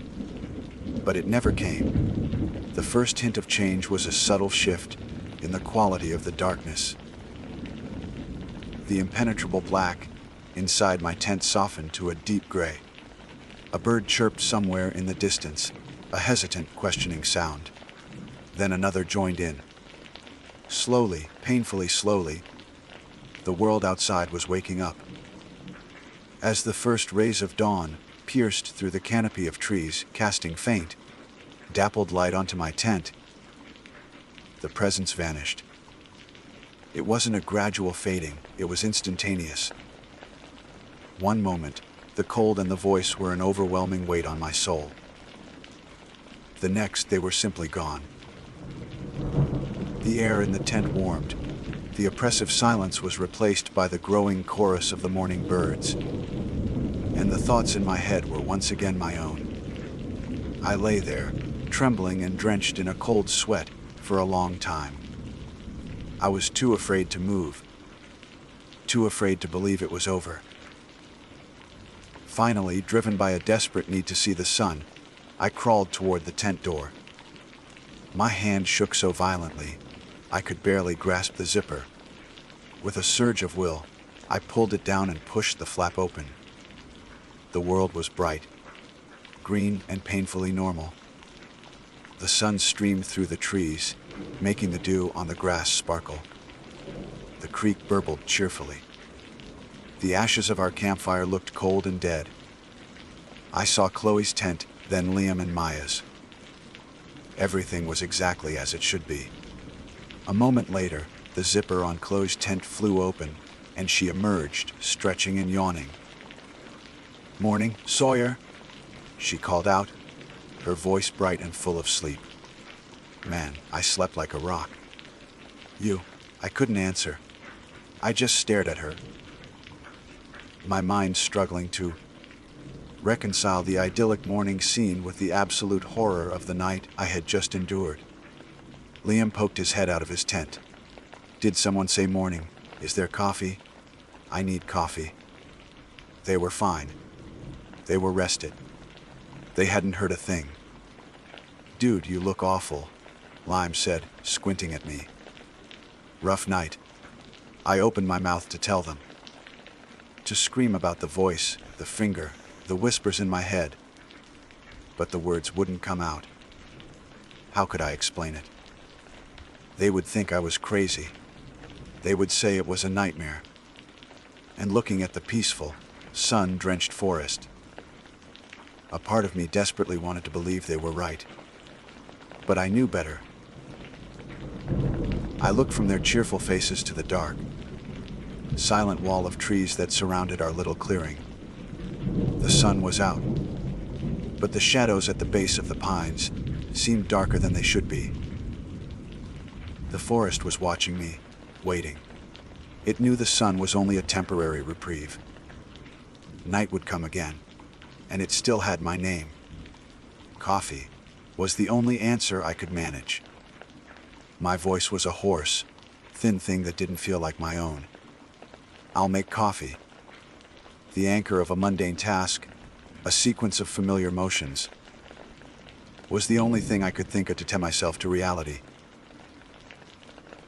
I stumbled to the camp stove and the percolator, my hands shaking so badly I spilled grounds on the dirt. Chloe watched me with concern. Sawyer, are you okay? You look like you've seen a ghost. I have, I muttered under my breath. I tried to tell them. I really did. As we sat sipping hot coffee in the morning, sun that streamed through the canopy, I recounted everything. The whispers, the dragging sound, the shadow of that awful finger, the voice inside my own head. I expected shock, belief, at least a flicker of shared fear. What I got was patient placating. Dude, that's one hell of a vivid nightmare, Liam said, patting my back. Must have been the hot dogs. It wasn't a dream, I insisted, my voice louder than I intended. I was awake. The air in the tent got cold. I could see my breath. It could have been sleep paralysis, Chloe offered rationally. It happens when your brain wakes up, but your body doesn't. It can cause incredibly realistic hallucinations. What about the dragging? The sound of it playing with my zipper? I asked, desperate. Sawyer. It was probably just an animal, Maya said softly. A raccoon or something, smelling for food and poking at your tent. They didn't believe me. Not a word. Every explanation was met with a patient, logical dismissal. They looked at me with pity, as if I were a man spooked by his own shadow. The feeling of isolation was heavier than the terror of the night before. I wasn't alone, but I had never felt more lonely. We have to leave, I said, my voice firm. Now we pack up and we go. Liam sighed in frustration. Come on, man. We just got here. I didn't drive for 5 hours to stay for one night and turn back. Liam, he's really scared? Maya ventured. I'm not scared, I lied. I just have a bad feeling. We should go. Look, Sawyer, Chloe said, her tone conciliatory. We're not leaving because you had a bad dream. We're here to relax. Get some fresh air, you'll feel better. Why don't we go for that hike today? To the waterfall. I knew it was a losing battle. They weren't leaving, and I couldn't abandon them. I was trapped. For the rest of the day, I was a ghost. While they tried to have fun, I was on high alert. Every sound in the forest set me on edge. The chirping of birds sounded like warning shrieks. The wind through the pines sounded like a familiar whisper. I stared into the shadows under every tree, half expecting to see something staring back. I went back to my tent a dozen times, searching for proof. I crawled around on the ground outside, looking for footprints that weren't ours, for a scratch on the canvas from that terrible finger. There was nothing. The forest had erased every trace, as if it were mocking me, making me question my own sanity. Was I going crazy? In the afternoon, they went swimming in the creek. Liam and Maya splashed and laughed. Chloe floated serenely on her back. They called for me to join them, but I couldn't. I just sat on a rock on the bank, my eyes scanning the tree line on the other side. I felt like a sentry, guarding against an invisible enemy, while the others played in its territory. "You're killing the vibe? You know that," Liam said when he got out of the water. "Relax, man. It's nature, not a horror movie." His words stung, but I couldn't shake the feeling that we were being watched. To them, this was beautiful nature. To me, it was a living graveyard, and it was waiting. As the sun began its descent, the golden afternoon light that should have been warm felt chilling. The shadows of the trees began to stretch like black fingers reaching for our camp. The dreadful, profound silence began to creep back in. I knew I couldn't spend another night in that tent. I would sit by the fire all night. Whatever happened, I would not close my eyes. As Chloe started the fire for dinner, my grandmother's words came back to me again. "When you go into the deep woods, you leave your name at the edge." It was superstition, but last night, superstition had whispered my name. I had nothing left to lose. I slipped away from the group to the edge of the clearing, where the dense woods began. I knelt on the cool, damp earth. Unsure of what to do, I did what felt right. I used my finger to trace my name in the dirt, Sawyr. Then I whispered to the soil, to the trees, to the encroaching darkness. "Here is my name," I said, my voice trembling. "I give it to you. Take it and leave me alone." I felt foolish, but also utterly desperate. I stood and backed away toward the firelight, leaving my name behind in the gloom. I felt a little lighter, as if a great weight had been shed. But then I remembered the part of her warning I'd never paid attention to. "You must give yourself a new one, a forest name." I hadn't done that. I had only renounced my old one. I was nameless. A fresh wave of dread washed over me. Was it better or worse to be nameless than to have a name it knew? That night, I sat ramrod straight on a log by the fire. I had my Swiss Army knife in one hand and my brightest flashlight in the other. My friends retired to their tents one by one, leaving me alone with the darkness. I stared into the flames, trying not to look into the oppressive blackness that surrounded me. Hours passed with only the crackle of the wood and the chirping of night insects. Maybe it had worked. Maybe giving up my name had been enough. A fragile hope began to build in my chest. Then I heard it. It wasn't a whisper. It wasn't a dragging sound. It was something more familiar and far more terrifying. It was the slow, deliberate sound of Chloe's tent zipper being pulled down. I froze, whipping my head toward her dark tent. I saw her silhouette emerge, but she moved with a stiff, unnatural gait like a marionette. "Chloe." I called out softly. She turned her head toward me. In the flickering firelight, I saw that her eyes were wide and blank. Her lips moved, but the voice that came out was not her own. It was the hoarse, cold, ancient voice, the one I had heard in my head. "It says the name is gone," Chloe's body said with the entity's voice. "But it still needs someone. It says, the nameless one will do." Liam and Maya emerged from their tent in the same way, their eyes just as vacant. The three of them began to walk toward me, a slow, tightening circle, cutting off any escape. And in that moment, I understood my final, catastrophic mistake. My grandmother's warning wasn't just to protect me, it was to protect others from me. By using my real name, I had opened a door, invited something into our world. Tonight, by trying to close it by erasing my name, I had simply left the door hanging wide open, leaving my friends to face what had walked through instead. I watched the bodies of my best friends advance, and I heard the whisper one last time. It wasn't from outside anymore, and it wasn't in my head. It was everywhere. It was the sound of the forest, finally coming to claim its prize. My name is Wyatt, and I've always been a chaser of ghosts. Not in the literal sense, with EMF readers and grainy night vision cameras, but in the experiential one. I chase the ghost of a feeling, that electric, stomach-dropping moment when the world peels back a layer and shows you something raw and inexplicable.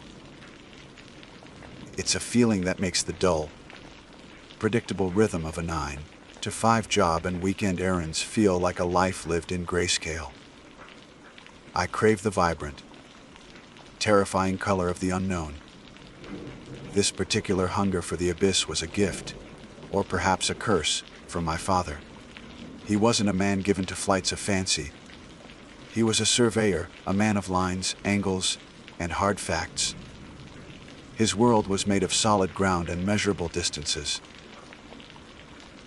So, when he told me a story that defied all his professional and personal logic, it stuck to my ribs like a winter chill. It happened one evening when I was home from college for a break. We were sitting on the back porch, the air thick with the scent of freshly cut grass, and the sound of cicadas buzzing their relentless summer song. He was cleaning his hunting rifle, his movements precise and methodical. You know, he started, his voice low and distant, not quite looking at me, but at some point in the darkening woods behind our house. I ever tell you about the blind up on Blackwood Ridge? I shook my head.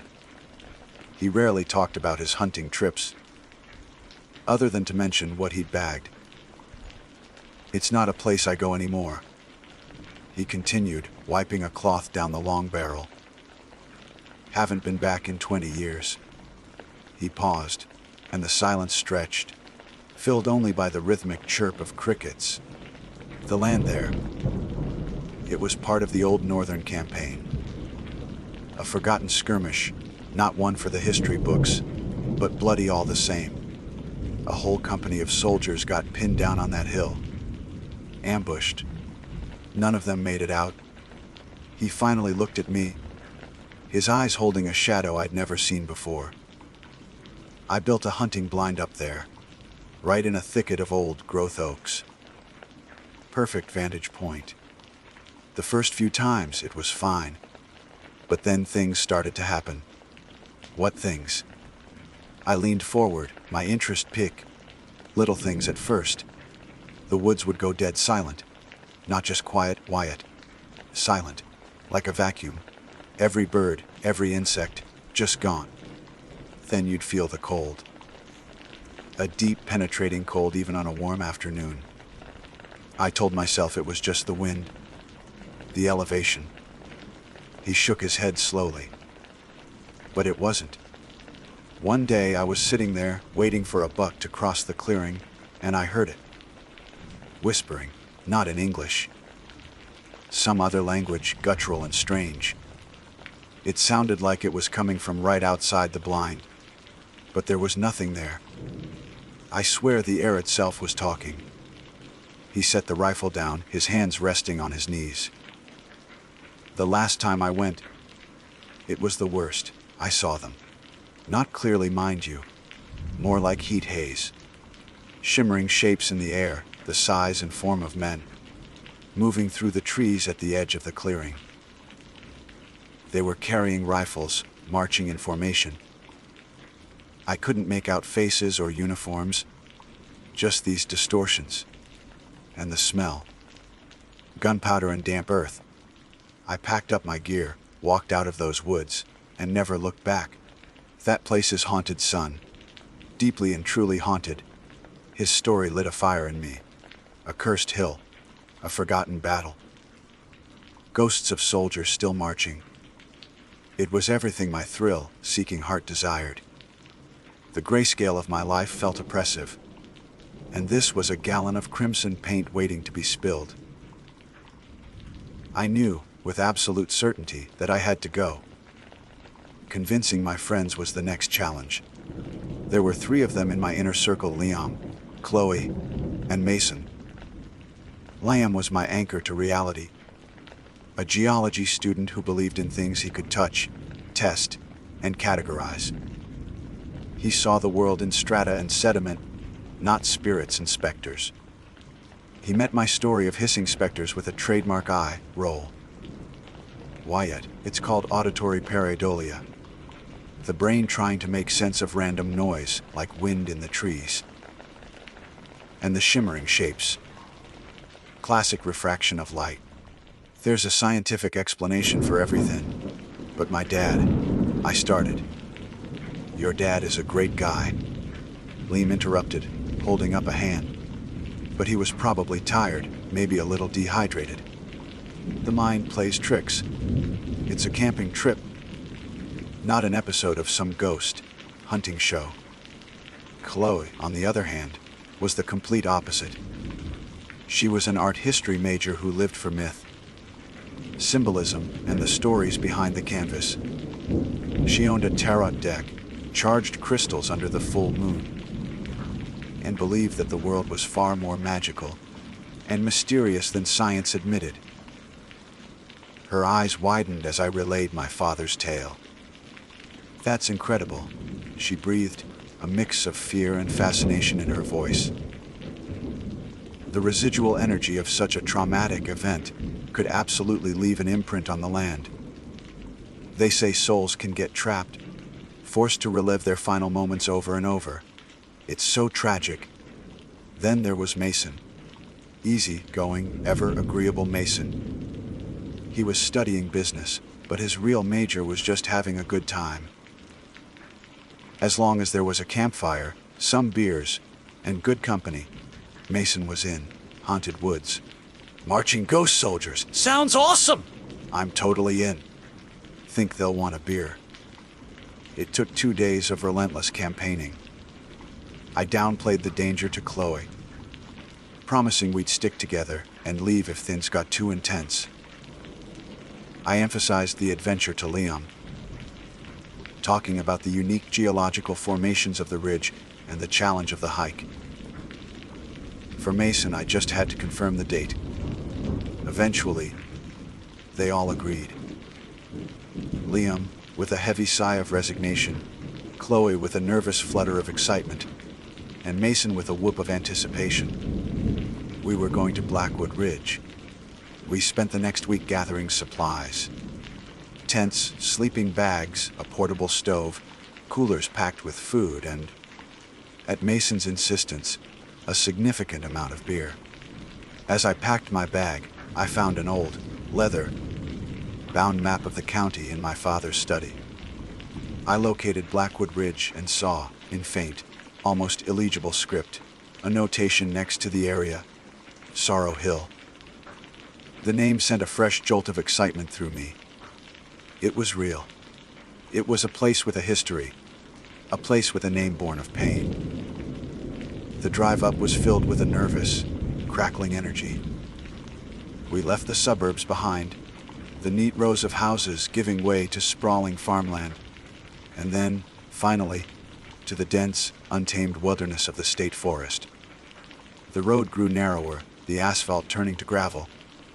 The trees, mostly pine and maple at first, began to be dominated by ancient, gnarled oaks, their branches like twisted arms reaching for the sky. The air grew cooler, cleaner. We parked at a small, designated trailhead and began our hike. The climb was steep, and the forest was dense, the canopy so thick that it cast the forest floor in a perpetual twilight. There was a palpable quiet here, different from the city's absence of noise. It was a heavy, watchful silence. After 2 hours of hiking, we found it. A small, natural clearing near the crest of the ridge, just as my father had described. In the center was a ring of stones, blackened by countless fires. At the edge of the clearing, nestled in a thicket of oaks, were the decaying remnants of a wooden structure. My father's hunting blind. It was little more than a pile of rotting planks now, but seeing it made the story feel terrifyingly real. We set up our tents in the clearing, the mood a strange mix of a typical camping trip and a vigil. Mason and I gathered firewood while Liam, ever the pragmatist, checked the perimeter for animal tracks and poison ivy. Chloe sat on a log, sketching the gnarled trees in her notebook, occasionally looking up with wide, perceptive eyes. The first night was utterly, disappointingly normal. We roasted hot dogs over the fire. Mason told a series of terrible jokes, and Liam pointed out constellations in the clear, star-dusted sky. The woods whispered with the gentle sounds of the wind and the distant call of an owl. There were no disembodied voices, no shimmering shapes, no unnatural cold. See, Liam said, poking the fire with a stick. Just a normal, boring hill. No offense to your dad, Wyatt, but I think this place's bark is worse than its bite. I had to admit, I was a little let down. Part of me started to believe him. Maybe it was just a story, embellished over 20 years. We eventually doused the fire and retired to our tents, the sounds of the forest a comforting lullaby. I fell asleep feeling a bit foolish, the thrill-seeker who had found no thrill. But as I drifted off, I couldn't shake a single, nagging image from my mind, the name on the old map. Sorrow Hill. It felt less like a name and more like a warning. The second day began with the kind of crisp, sun-drenched morning that makes you feel foolish for having been afraid of the dark. The dew on the grass sparkled, and the birds, which had been absent from my father's stories, were chirping with cheerful abandon. Liam emerged from his tent stretching, a smug grin plastered on his face. "Morning, ghost hunters," he said, his voice loud in the quiet air. "Survive the night okay? No spectral battalions drag you from your tents." Mason chuckled, already trying to get the camp stove going for coffee. "Nah, man. Slept like a log. I think the scariest thing up here is Wyatt's snoring." I forced a smile, but a strange sense of unease lingered.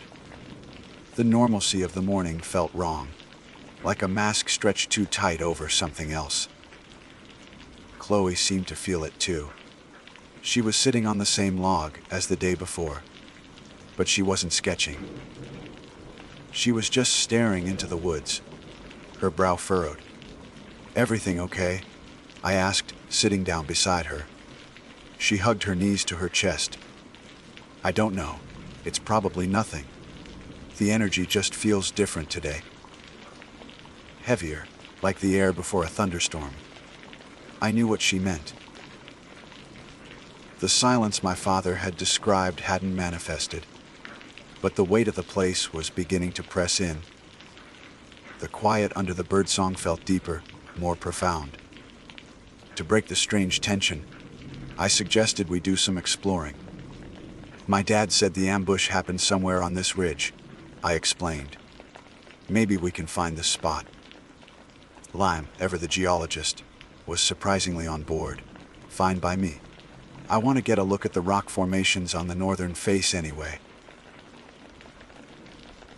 We packed some water and snacks and set off, leaving our tents and gear in the clearing. We pushed through the trees, following a barely, their game trail. The deeper we went, the more the forest changed. The cheerful sounds of the clearing faded away, replaced by a profound, listening silence. The air grew still and cool, and the sunlight struggled to pierce the dense canopy of the ancient oaks. It was exactly the kind of silence my father had described. A vacuum. "Okay, this is weird," Mason said, his voice a hushed whisper. "Where'd all the birds go?" "Temperature drop and change in foliage density," Liam stated, though his voice lacked its usual confident conviction. He kept glancing over his shoulder. It was Chloe who found the first one. She stopped suddenly, pointing at the base of a massive oak tree, whose roots buckled the earth like thick veins. Half buried in the dirt and moss was a small metal object, corroded and green with age. Liam knelt and carefully worked it free from the soil. He brushed the dirt away, revealing the unmistakable shape of a button from a uniform. It was heavy, made of brass, and though the insignia was long gone, its purpose was clear. "A soldier's button," Chloe whispered, her voice filled with awe and sorrow. Finding it should have been exciting, a tangible link to the history I was chasing. Instead, a cold dread trickled down my spine. This wasn't a story anymore. This was real. Men had died here. Their blood had soaked into this very soil. We stood there for a long moment, passing the button between us, the silence of the woods pressing in on all sides. We found more as we continued. A rusted belt buckle, the shattered wooden stock of a rifle, the metal components long since rusted away, and then, lodged in the trunk of a tree, a misshapen lump of lead. A bullet. Liam dug it out with his pocket knife, and we all stared at it resting in his palm. It was proof. A violent, final moment frozen in time. The thrill I had been seeking was gone, replaced by a heavy sense of trespassing. We were walking through a grave. We decided to head back to the clearing, the artifacts clutched in our hands like grim relics. The mood was somber. The earlier morning cheerfulness completely evaporated. As dusk began to settle, we built up the campfire, its flames seeming to fight back a tide of encroaching darkness that felt more absolute than the night before. The shadows cast by the trees were long and distorted, and the woods remained utterly silent. We sat huddled around the fire, the conversation strained and sporadic. Even Mason's usual repository of bad jokes had run dry. And then we heard it. It started faintly, a rhythmic, muffled thumping from within the woods to the north. Thump. Thump. "What is that?" Mason asked, his head cocked. "A woodpecker. Too slow for a woodpecker," Liam said, his eyes scanning the dark tree line. "And too regular. Sounds like someone hitting a tree with a log. Thump. Thump. Thump. Thump. Thump." The sound was growing, becoming more complex. It wasn't just one sound, it was dozens, hundreds, all falling into a steady, marching cadence. It was the sound of boots. Heavy boots, marching in unison on damp earth and fallen leaves. It was coming from the direction where we'd found the bullet and the button. "Okay. That's not funny," Mason said, his voice trembling slightly. "Is there another campsite near here?" "The trailhead was empty when we came in," I said, my heart starting to pound against my ribs. My father's words echoed in my head, marching in formation. Then another sound began to weave through the rhythmic marching. It was a voice. No, not one voice, but many. They were chanting, a low, guttural sound that was not quite singing and not quite speech. It was in a language I had never heard, full of harsh consonants and long, drawn-out vowels that sounded like a lament. It was the most mournful, terrifying sound I had ever heard. Chloe let out a small gasp, her hand flying to her mouth. "Wyatt, your dad?" The sounds grew louder, clearer, as if a whole company of men was marching directly towards our clearing. The marching was relentless, the chanting filled with a palpable sense of sorrow and anger. "It's an echo," Liam said, his voice high and strained. He was on his feet, peering into the darkness. "Sound travels in weird ways in the hills. It's probably some historical reenactment grew in the valley." But he didn't believe it. I could see it in the whites of his eyes, wide in the firelight. "There are no valleys that close," I managed to say, my throat dry. "And no reenactments scheduled." I checked. We all grabbed our flashlights, powerful LED beams that cut sharp, white cones into the night. We swept them across the tree line, back and forth, desperately searching for the source of the noise. The beams illuminated nothing but the silent, unmoving trunks of the oak trees and the impenetrable blackness between them. There was nothing there, absolutely nothing. But the sound kept getting closer. It was all around us now. The heavy tread of marching feet seemed to shake the very ground beneath us, and the alien chanting filled the air, so loud it was almost a physical pressure against our ears. And underneath it all, a new smell began to drift through the clearing. The smell of cold, damp earth, and the sharp, metallic tang of spent gunpowder. Mason was openly crying now, silent tears streaming down his face as he stared into the dark. Liam was muttering scientific terms under his breath, acoustic phenomena, mass hysteria. But they were hollow words, a flimsy shield against a terror that defied all logic.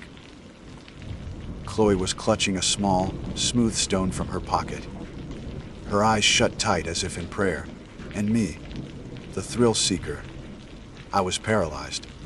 The ghost I had been chasing had found me, and it was not the thrilling, ephemeral specter I had imagined. It was a vast, crushing wave of despair and violence. This wasn't an experience. It was an assault.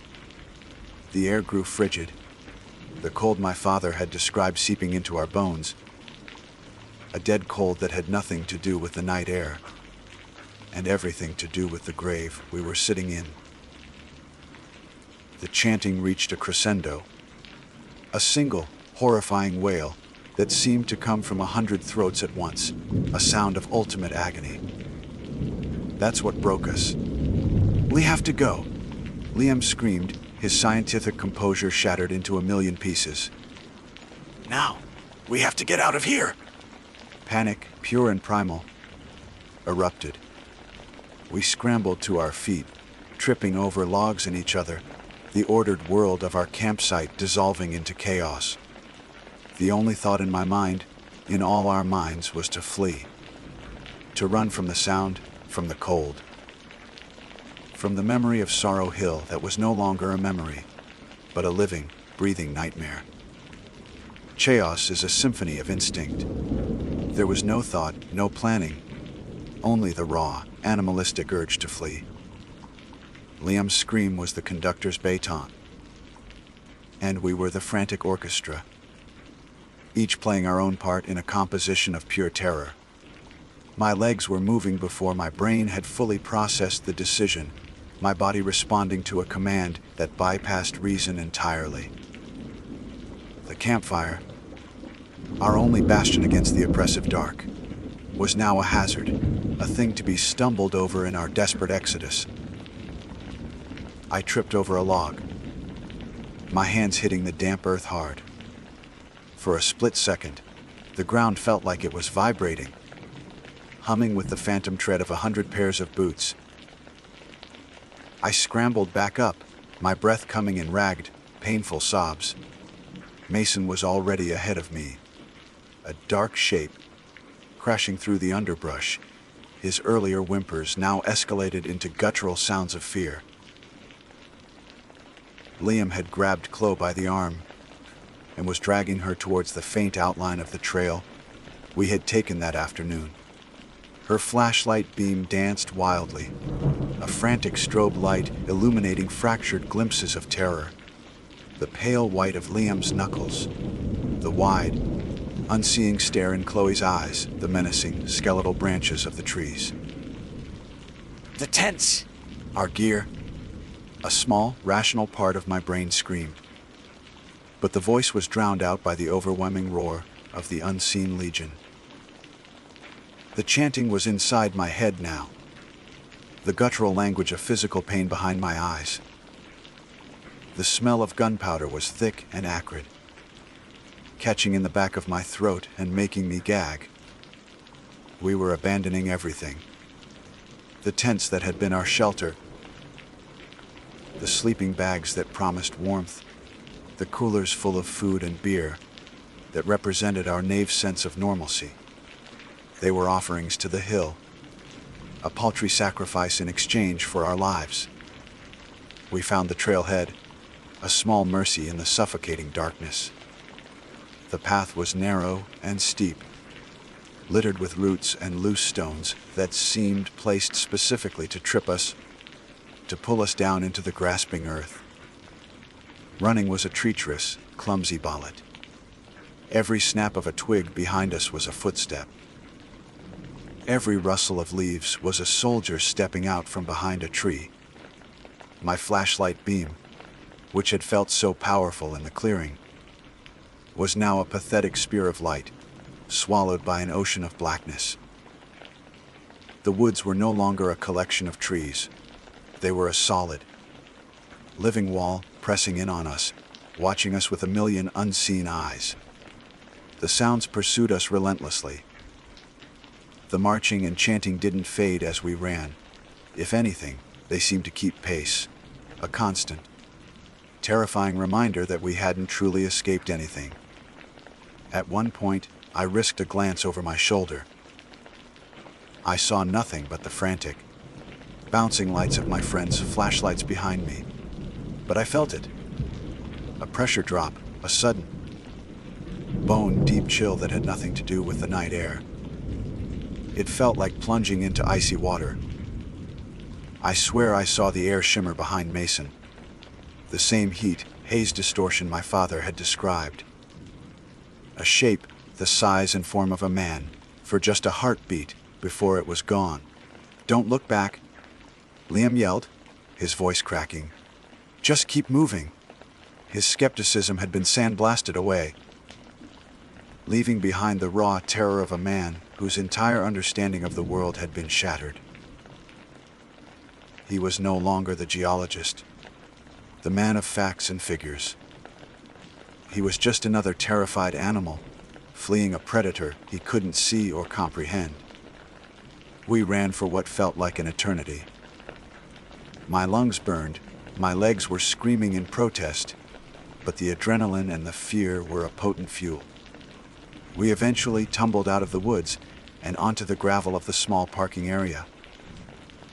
The sight of my car, solid and metallic and real under the faint starlight, was the most beautiful thing I had ever seen.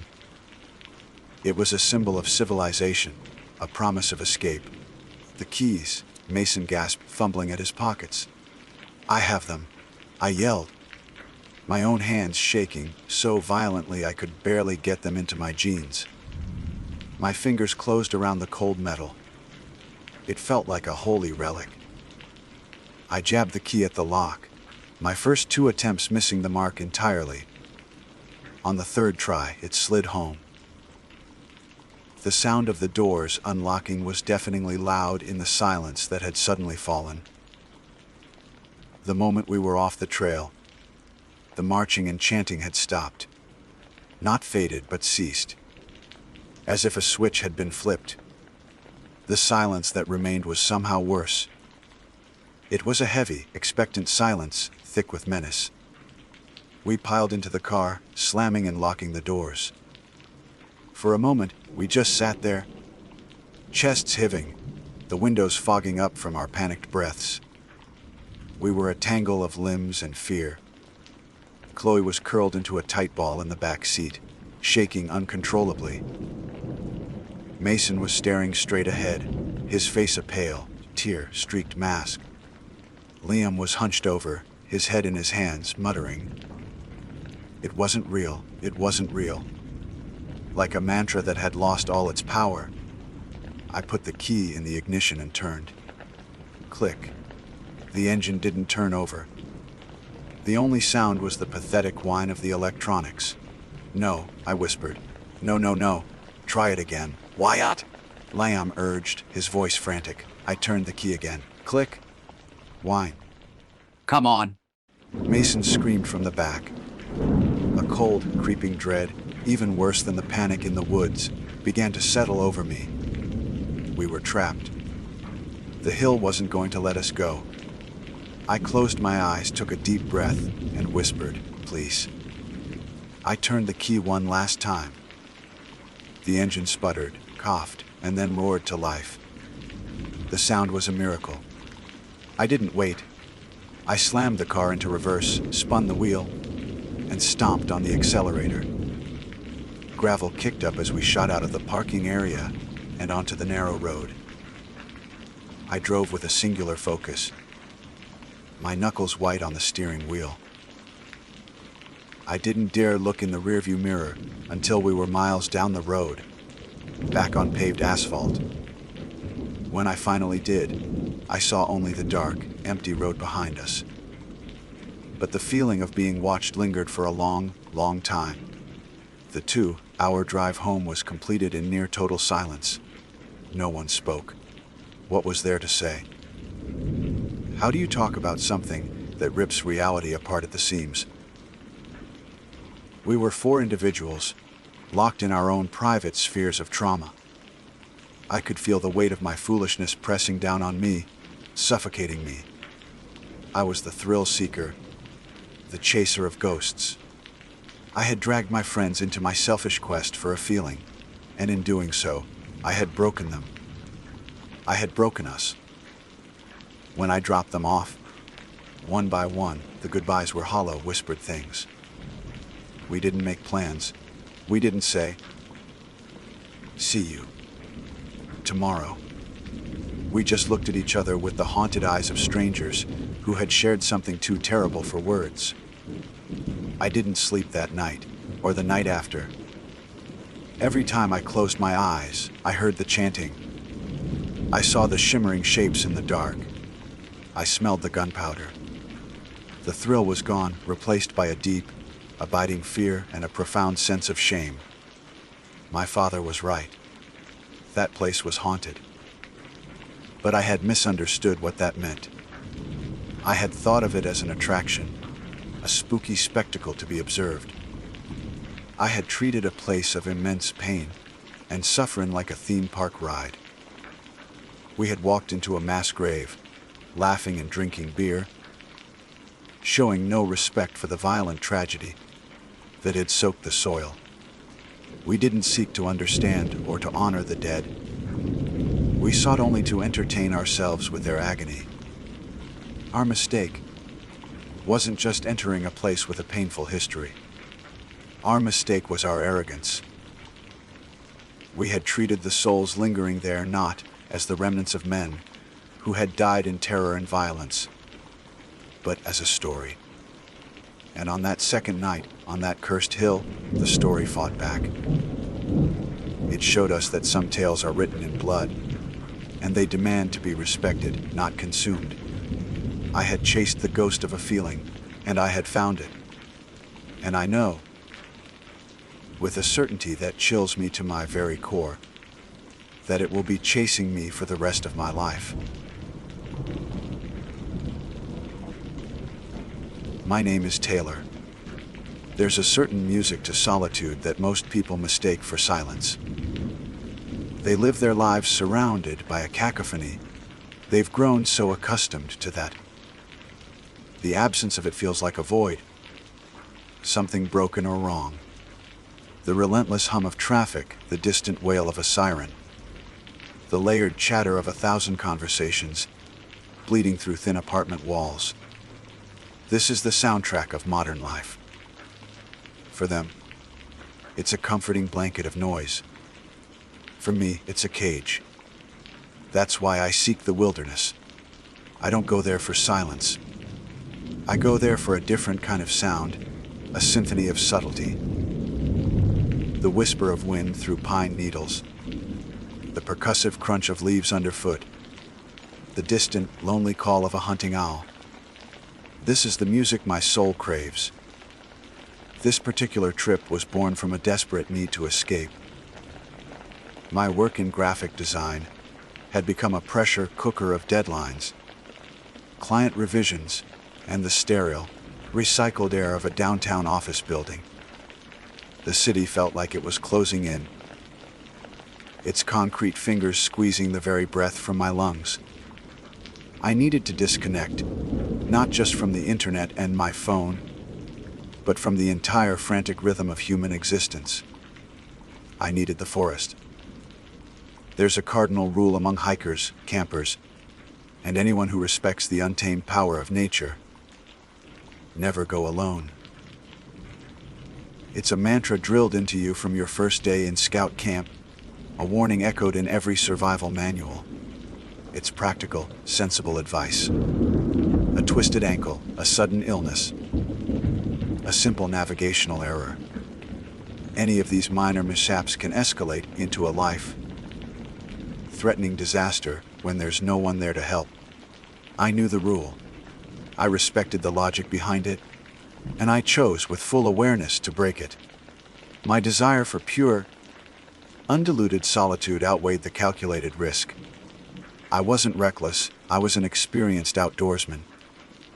I packed meticulously, planned my route, and left a detailed itinerary with a friend. I felt prepared, confident, and in control.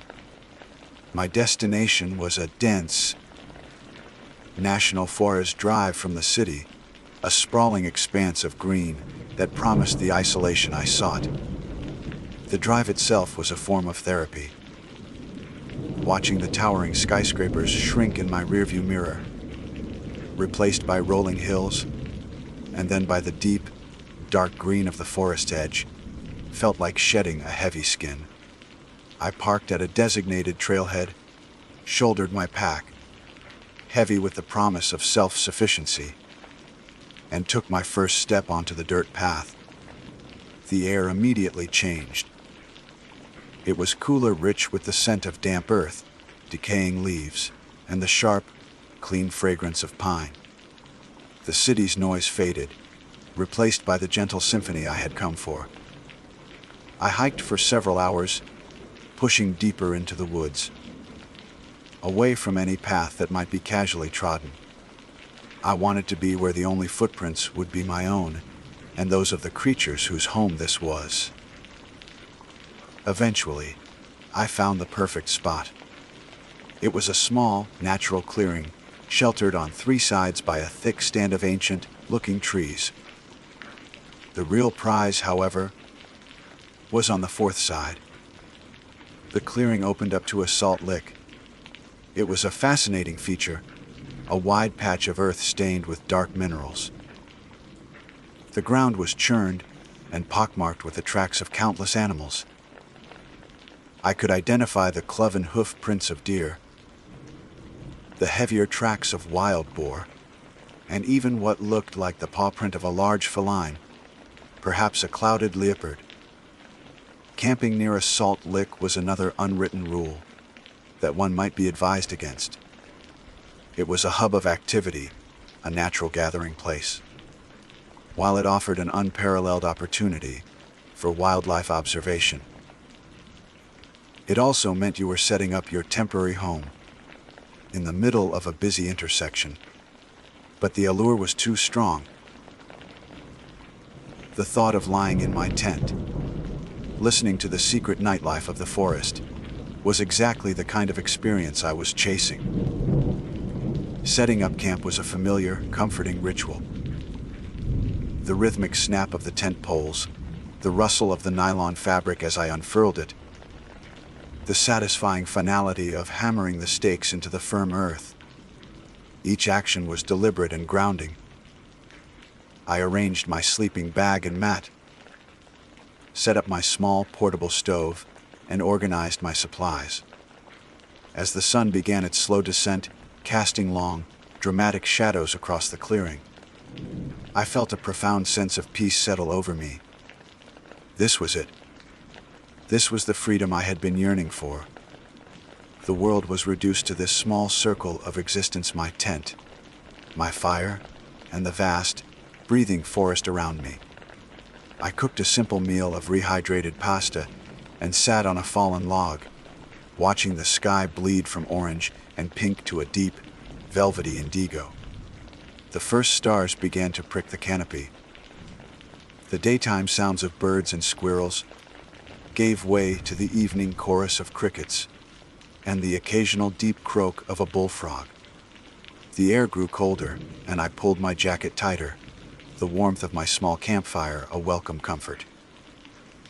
There was no fear, only a deep and abiding sense of being exactly where I was supposed to be.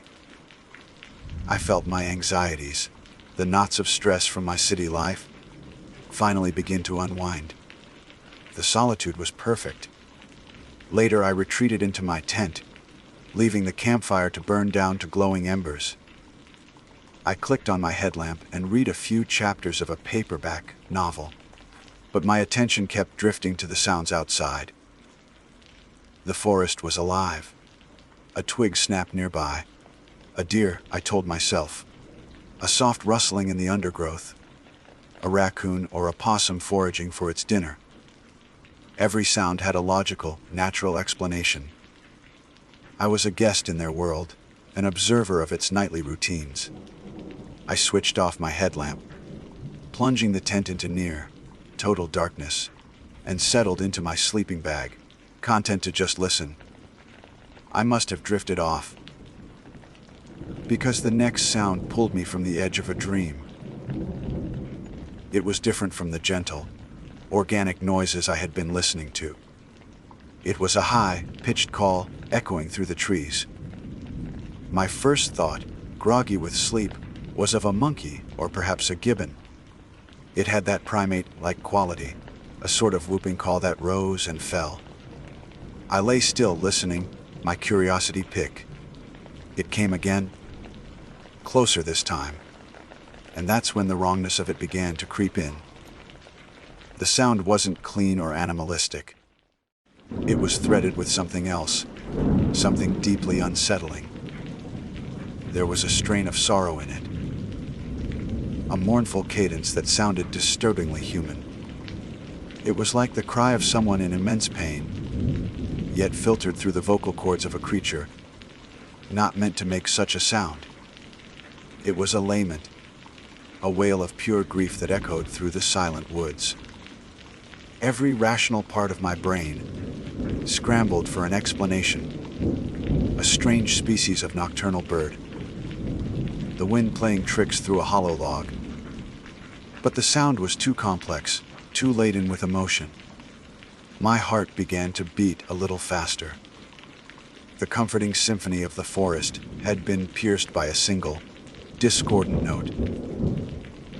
I remembered the old tales my grandmother used to tell, stories from the rural villages where she grew up.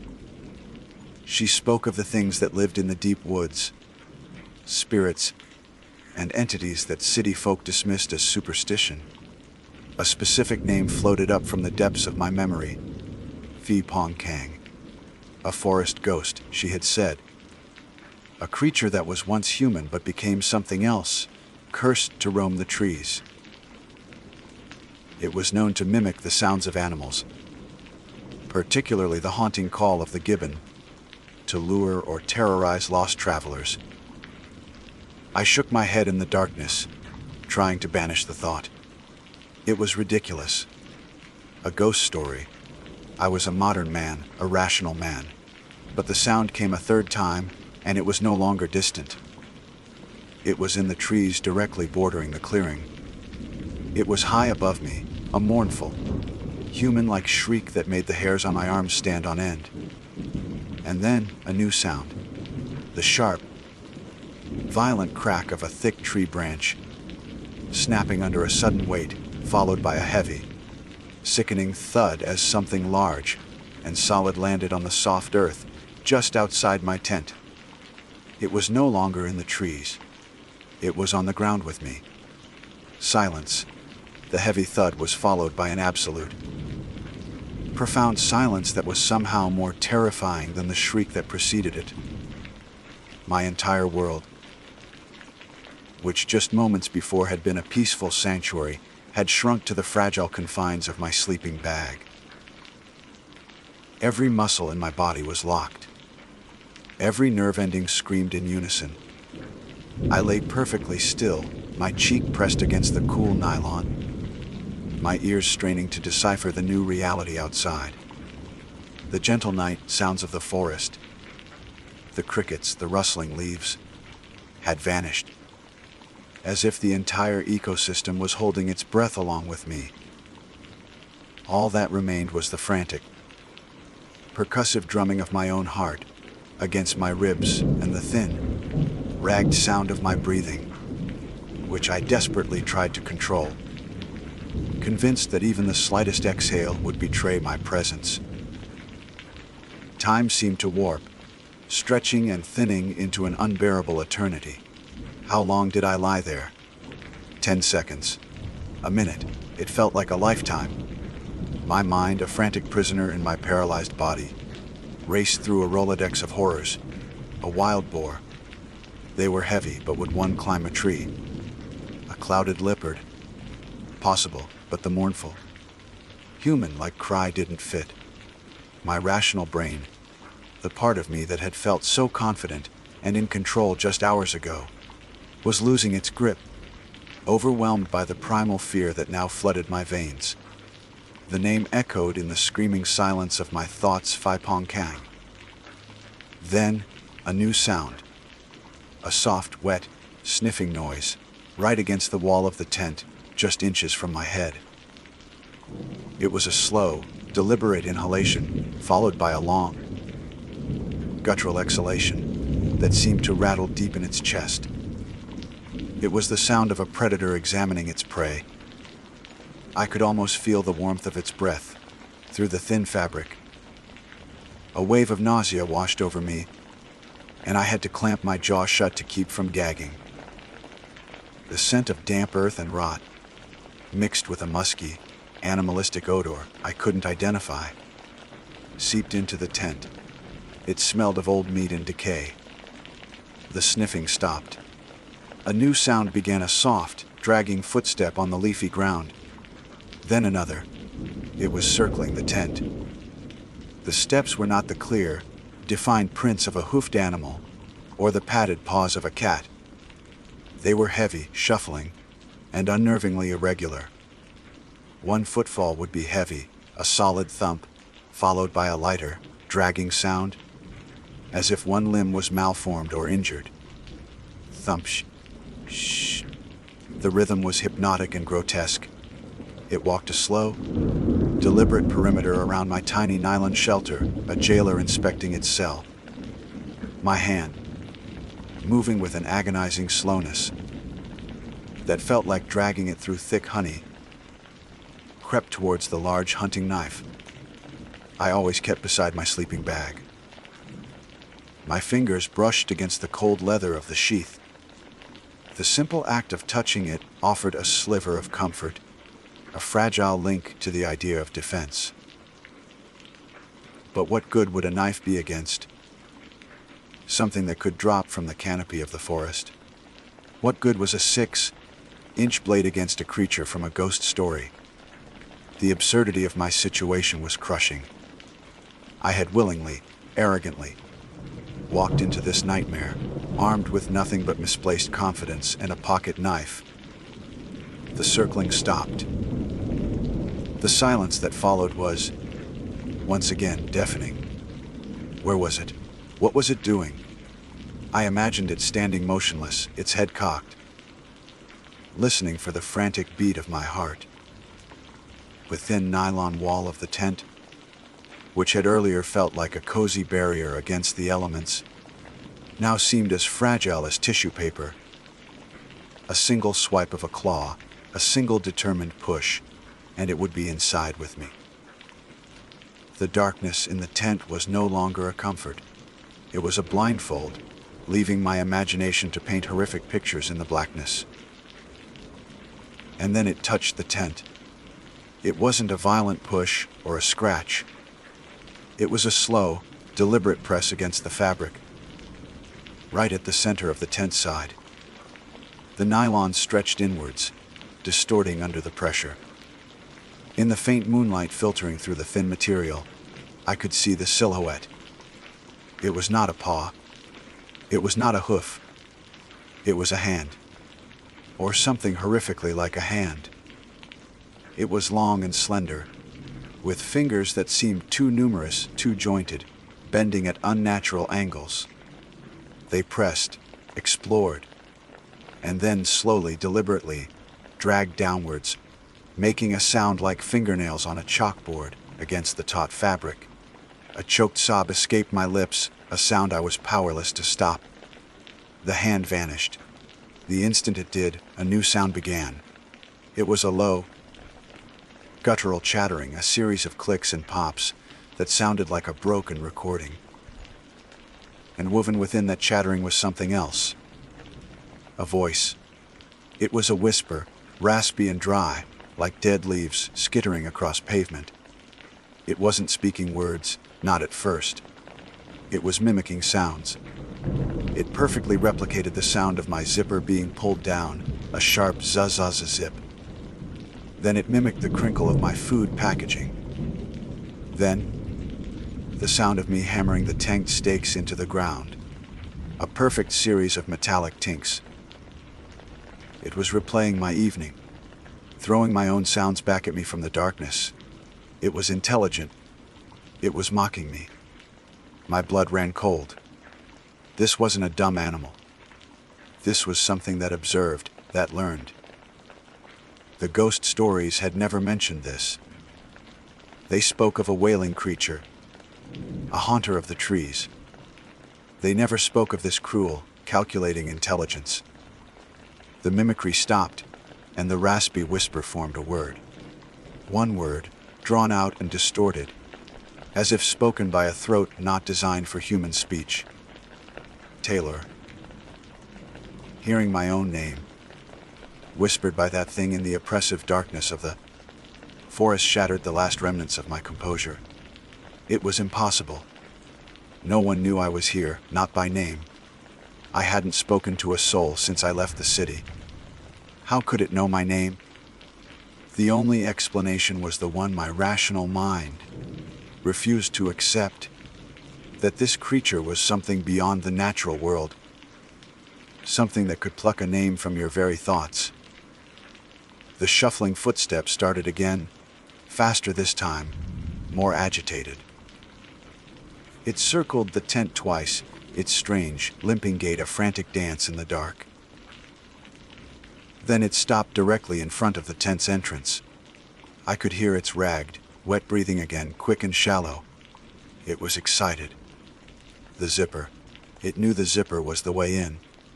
I watched, my eyes wide with unblinking terror, as the shadow of that long multi-jointed hand appeared over the door flap. It fumbled, its strange fingers probing the small metal tag of the zipper. It clicked against the metal, a tiny, sharp sound that promised imminent doom. It was trying to open the door. It was trying to get in. I scrambled backwards, crab walking away from the door until my back was pressed hard against the opposite wall of the tent. My knife was in my hand now, though my grip was slick with sweat, and the blade trembled uncontrollably. The clicking stopped. A low, frustrated growl rumbled from outside. It couldn't work the mechanism. A brief, insane flicker of hope ignited within me. Maybe it would give up. Maybe it would leave. The hope was extinguished as quickly as it came. A new sound began. A sharp, piercing tear. It had abandoned the zipper. It was simply ripping the fabric apart. The sound of tearing nylon was the sound of my world ending. It was a sharp, brutal rip that sliced through the night and severed my last thread of hope. All rational thought evaporated, replaced by a singular, primal command that screamed through every cell in my body: survive. I didn't think, I reacted. with a guttural yell born of pure terror. I lunged forward, not towards the sound but away from it. I threw my entire body weight against the back wall of the tent, the opposite side of the assault. My shoulder connected with the thin fabric, and with a secondary tearing sound, I burst out into the cold night air, tumbling onto the damp, leafy ground. For a split second, I lay there, disoriented, the cold mud seeping into my clothes. My headlamp, still strapped to my forehead, had been knocked askew, its beam cutting a frantic, bouncing path across the forest floor. I scrambled to my knees, my heart hammering against my ribs like a trapped bird. The knife was still clutched in my hand, a useless metal toothpick against the vast, oppressive darkness. I twisted my head back towards the ruined tent, just as the creature pulled itself through the gash it had created. And I saw it. My mind still struggles to process the image, to fit it into any known category of life. It was tall and emaciated, its limbs unnaturally long and thin, like branches warped by a relentless wind. Its skin was the pale, grayish color of a corpse, stretched taut over a skeletal frame. It moved with that same grotesque, limping gait, one leg dragging uselessly behind it. But the head was the epicenter of the nightmare. It was vaguely humanoid but horribly wrong. It had no discernible nose, only two dark, vertical slits that flared as it sniffed the air. Its mouth was a wide, lipless gash that stretched too far across its face, filled with what looked like small, needle-like teeth. And its eyes, they were huge, round, and perfectly black, reflecting the frantic beam of my headlamp with a dead, soulless sheen. They were the eyes of an insect, devoid of emotion, yet filled with a terrifying, predatory intelligence. As it fixed its gaze on me, the raspy, whispering voice slithered from its maw again. "Tay, Lore is not alone." The words, broken and disjointed, paralyzed me for a heart-stopping second. It wasn't just mocking me. It was twisting the very concept of my solitude into a threat. The sanctuary I had sought had become my trap, and this thing was the warden. That moment of hesitation was all it needed. It lunged, its long, multi-jointed arms reaching for me, its strange fingers splayed like the legs of a spider. The survival instinct kicked in again. I didn't run. There was no time. I screamed and swung the knife in a wild, desperate arc. The blade connected with its outstretched arm. There was no satisfying thud of steel hitting flesh. Instead, it was like striking hard, dry wood. A loud crack echoed in the clearing, and the creature let out a high-pitched shriek, the same mournful, human-like cry I had heard from the trees. It recoiled, clutching its arm, from which a dark, thick liquid, blacker than blood, began to ooze. I didn't wait to see more. I turned and ran. I fled into the pitch, black forest with no sense of direction, no thought for a path. I just ran, fueled by pure, unadulterated terror. Branches whipped at my face, thorns tore at my clothes and skin, and roots seemed to reach up from the ground to trip me. I stumbled, fell, and scrambled back to my feet, my lungs burning, a metallic taste of fear in my mouth. Behind me, I could hear it crashing through the undergrowth. Its pursuit was not silent. It was a cacophony of snapping branches, heavy, dragging footsteps, and that horrible, clicking, chattering sound. A constant reminder that the nightmare was right behind me. My headlamp beam bounced erratically, illuminating a chaotic, terrifying world of twisted trees and deep shadows that seemed to leap and writhe. Every shadow looked like the creature. Every gust of wind sounded like its whisper. I risked a glance over my shoulder and saw its black, soulless eyes glowing in the distance, gaining on me. Its limping gait didn't seem to slow it down in the slightest. It moved through the forest with a horrifying, unnatural speed. I pushed myself harder, my legs screaming in protest, my vision starting to blur at the edges. I was losing energy, and I knew I couldn't outrun it for much longer. My foot caught on something, a thick root or a fallen log, and I went down hard, my headlamp flying off my head and skittering into a bush, its light extinguished. Plunging into near total darkness, I was blind. The sounds of my pursuer were closer now, terrifyingly close. I crawled frantically, my hands sinking into the cold mud, my mind screaming. This was it. This was how it ended. My hand touched something hard and cold, not earth, but rock. I felt upwards. It was a rock face, a small cliff or outcrop. I scrambled along its base, my fingers searching for any kind of purchase, any kind of hope. They found a gap, a narrow fissure in the rock, just wide enough for me to squeeze into. Without a second thought, I wedged myself into the crevice, pulling my legs in and pressing myself as far back as I could go. The space was tight, the sharp rocks digging into my back and sides, but it was a shelter. I was hidden. I held my breath, listening. The crashing sound stopped right outside my hiding spot. I could hear the wet, ragged breathing, the soft, sniffing sound as it searched for my scent. A long, slender, gray hand appeared at the entrance of the crevice, its freakish fingers probing the darkness, just inches from my face. I squeezed my eyes shut, convinced it would touch me, that it would drag me out into the night. The smell of decay filled the small space, thick and suffocating.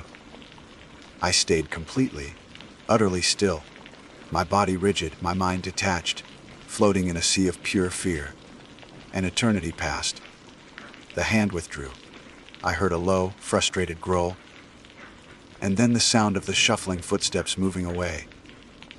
It circled the area for what felt like hours, its mournful cry echoing through the woods, sometimes close, sometimes far. Each time I expected it to return, to find me. I stayed wedged in that rocky tomb, shivering from cold and fear, listening to the monster that haunted the night. I don't know when the sounds finally stopped. I only know that at some point, I became aware of a subtle change in the quality of the darkness. A faint, gray light began to filter through the trees. Dawn. The first birds began to sing, tentatively at first, then with more confidence. The forest was slowly coming back to life. The symphony was returning. I waited until the sun was fully up, until golden shafts of light pierced the canopy, before I dared to move. Every muscle ached as I painfully extracted myself from the crevice. I was covered in mud, blood, and scratches.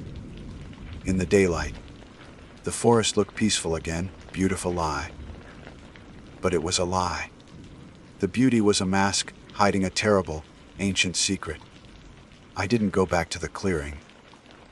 My tent, my gear, my food, none of it mattered. I just turned in the direction I believed the trailhead to be and started walking. It was a long, silent journey. Every snapped twig, every shadow, sent a fresh jolt of fear through me. The forest was no longer my sanctuary. It was a graveyard, a hunting ground. I felt its dead, black eyes on me the entire way. When I finally saw my car through the trees, I broke into a run, sobbing with relief. I fumbled with the keys, threw myself inside, and locked the doors. I didn't look back. I drove away, the gravel of the parking lot crunching under my tires, and didn't slow down until the forest was a distant, green smudge in my rearview mirror. I was wrong about everything. My mistake wasn't just breaking a simple rule of hiking safety. My mistake was in my arrogance. I believed that solitude was silence, that the wilderness was something to be conquered and enjoyed. I know, now that you are never truly alone in those deep, dark woods. There are things there, ancient and hungry, that listen from the trees. And sometimes, if you are foolish enough to break the rules, they come down to meet you. The music of the forest is gone for me now. All I can hear is the silence where the crickets used to be, and the faint, lingering echo of a whisper calling my name. My name is Zuri. To say that I was a skeptic would be an understatement. I'd always believed there was a rational explanation for everything, a neat scientific box to fit even the most bizarre phenomena into. It was a worldview that had served me well through 24 years of life, providing a comforting sense of order in a chaotic world. That foundation of logic, however, was about to be shaken to its very core. Shattered in the suffocating darkness of a cave in a country thousands of miles from my home. Our trip to Thailand was supposed to be the adventure of a lifetime. There were 4 of us, a tight-knit group forged in the fires of university life. Liam, with his boundless energy and insatiable thirst for anything that could be labeled extreme, was our unofficial leader.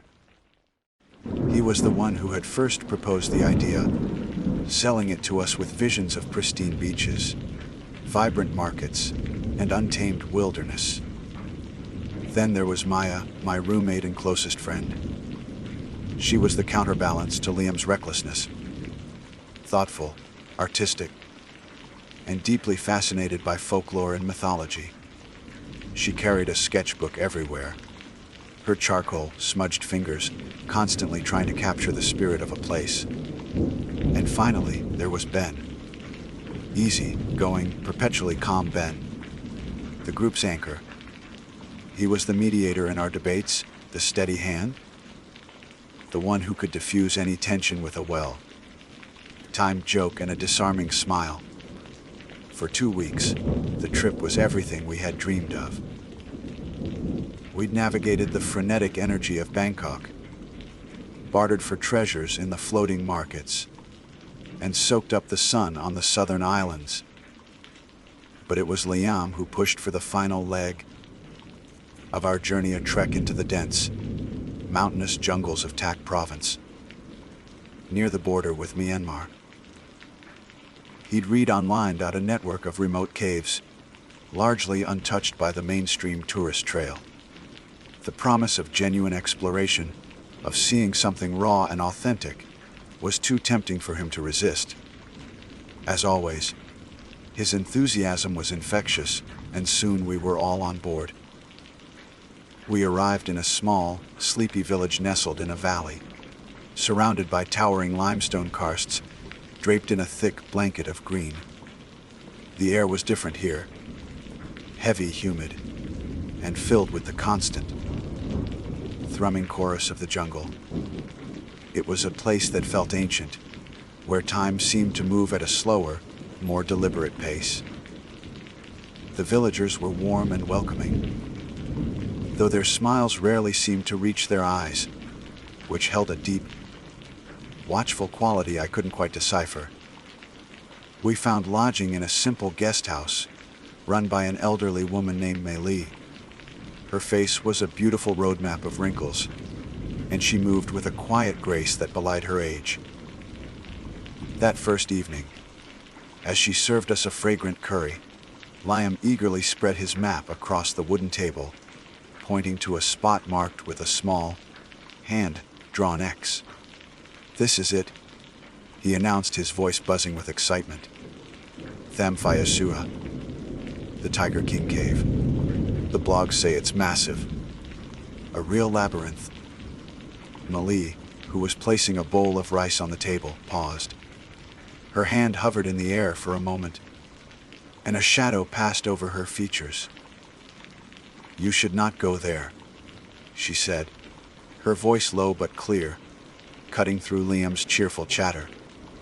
"Oh, it's okay," Liam said, waving a dismissive hand. "We're experienced hikers. We'll be careful. It is not the hiking that is the danger," she replied, her dark eyes fixing on each of us in turn. She set the bowl down and leaned forward slightly, her voice dropping to a near whisper. "That cave, it is a forbidden place. It is the home of Escalating." Maya's eyes widened with interest. "Escalating," she repeated, already reaching for her sketchbook. "What is that? Some kind of special tiger?" Malise shook her head slowly. A chill unrelated to the evening air prickled my skin. "Not a tiger. Not a man. Both. It is a sorcerer who, through dark magic, has gained the power to transform. They are cunning, powerful, and they hunt humans not for hunger, but for sport. The locals say the one in that cave is ancient. It's evil as old as the mountains themselves." Ben chuckled nervously. "So, a where-did-you? Come on, that's just a local legend to scare tourists. Right? We are not tourists to be scared," Malise said, her gaze unflinching. "We are people who live with the forest. We respect its power. We know what to leave alone. The stories are not stories. They are warnings passed down through generations. People have gone into that cave, drawn by curiosity or foolish pride. They do not come back. Or if they do," she paused, her expression grim, "they are no longer themselves." She told us that the creature was most active at night, its power peaking under the cloak of darkness. She spoke of a foul, cloying stench that preceded its appearance, a smell of decay, and something unnaturally sweet. And she spoke of its eyes, not the yellow-green of a normal tiger, but a burning, malevolent red that glowed from the shadows. The atmosphere at the table had completely shifted. Liam's excitement had been replaced by a stubborn, defensive set to his jaw. Ben looked uncomfortable, shifting in his seat. Maya was furiously sketching, her face a mixture of fear and fascination. I found myself feeling deeply unsettled. The conviction in Malise's voice was absolute. This wasn't a performance, it was a deeply held belief, a truth she lived by. "Thank you for the warning, Malise," I said, trying to sound respectful. "Well, think about it." But I knew Liam. The warning hadn't deterred him, it had galvanized him. It had transformed the cave from a simple, geological wonder into a challenge, a legend to be debunked. Later that night, the debate raged in our shared room. "We have to go," Liam insisted, pacing back and forth. "You don't seriously believe that stuff, do you? A word-ager? It's classic folklore. Every culture has monster stories." But she seemed so serious. Maya countered, looking up from her drawing of a terrifying half-man, half-tiger beast. There was such pain in her eyes. It felt real. "It's their culture, Maya. We should respect it by not trespassing," I argued, though a part of me, the thrill-seeking part I shared with Liam, was undeniably intrigued. "Respect it? Or be scared by it?" Liam shot back. "This is exactly what we came for! A real adventure, not some pre-packaged tour. We'll be in and out before it gets fully dark. We'll just peek inside. What's the harm in that?" Ben, ever the diplomat, proposed a compromise. "Okay, look, how about this? We go at dusk. We don't go deep. We just enter the mouth of the cave, take a few pictures to prove we were there, and then we come straight back. We're back here for dinner. No harm, no foul. Liam gets his bragging rights, and we don't disrespect Malise's beliefs by staying the night." It seemed like a reasonable plan. It appeased Liam's ego while acknowledging our concerns. Reluctantly, Maya and I agreed. The decision was made. We would sneak out late the next afternoon, as the sun began its descent, and pay a brief visit to the cave of the Suya Saming. As I drifted off to sleep that night, the image of Mali's solemn face and her talk of glowing red eyes haunted my dreams. It was a mistake. I now know, born of arrogance and the foolish belief that the modern world had tamed all the mysteries of the old one. We were about to learn that the oldest powers are merely sleeping, waiting for the ignorant to stumble into their domain. The following afternoon was thick with a tense, unspoken energy. We went through the motions of a normal day, visiting the local market and trying to act like casual tourists, but the thought of the cave loomed over us like a gathering storm cloud. I kept glancing at Mali, half expecting her to see our intentions written plainly on our faces, but she seemed preoccupied. Her movements slow and her gaze distant. Perhaps she already knew. Perhaps she had seen this same foolishness in the eyes of others before us. As dusk began to bleed purple and orange across the sky, painting the limestone peaks in hues of fire, we gathered our small backpacks. Liam's eyes were bright with a feverish excitement, a stark contrast to the rest of us. Ben was quiet, his usual easy, going demeanor replaced by a taut line in his jaw. Maya clutched her sketchbook to her chest like a shield. My own heart was a frantic drum against my ribs. Ben's compromise from the night before felt like a flimsy shield against a much older, much more powerful force. We slipped out of the guest house through a back gate, our footsteps muffled by the soft earth. The air was already cooling, and the jungle's daytime chorus was giving way to its nocturnal symphony. The chirping of birds was replaced by the resonant croaking of frogs and the piercing calls of insects I couldn't name. The path Liam had marked on his map was little more than a game trail, a faint suggestion of a route winding through the dense undergrowth. Almost immediately, the towering trees swallowed the last of the daylight, plunging us into a world of deep green shadows. "Headlamps on," Liam ordered, his voice a little too loud in the encroaching stillness. 4 beams of white light cut through the gloom, dancing over twisted roots and curtains of hanging vines. Every rustle in the leaves, every snap of a twig underfoot, sent a jolt of adrenaline through me. The jungle felt alive, a breathing entity whose lungs were the humid air we inhaled, and whose eyes were the thousand unseen things watching us from the darkness. I couldn't shake the feeling of being intruders, of trespassing on sacred ground where we were not welcome. My rational mind tried to dismiss it as paranoia, but the feeling persisted, heavy and suffocating. After what felt like an eternity, the terrain began to change. The ground grew rockier, sloping upwards. Then we saw it. The entrance to Tamphaya Suya was not a simple opening in the rock face. It was a gaping maw, a jagged black wound in the side of the mountain. It was immense, far larger than I had imagined, easily tall enough to swallow a house.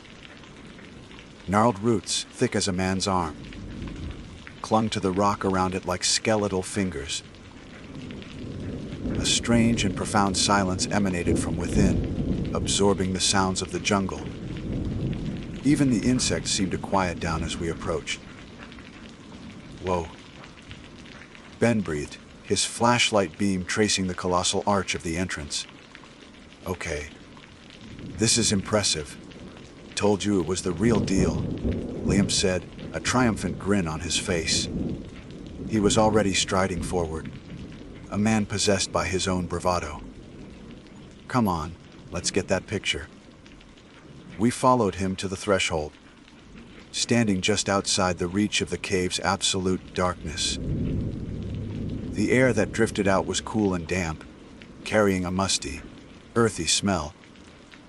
The scent of stone and ancient, undisturbed places. It was here that Ben's plan was supposed to end. We would take our photo and leave.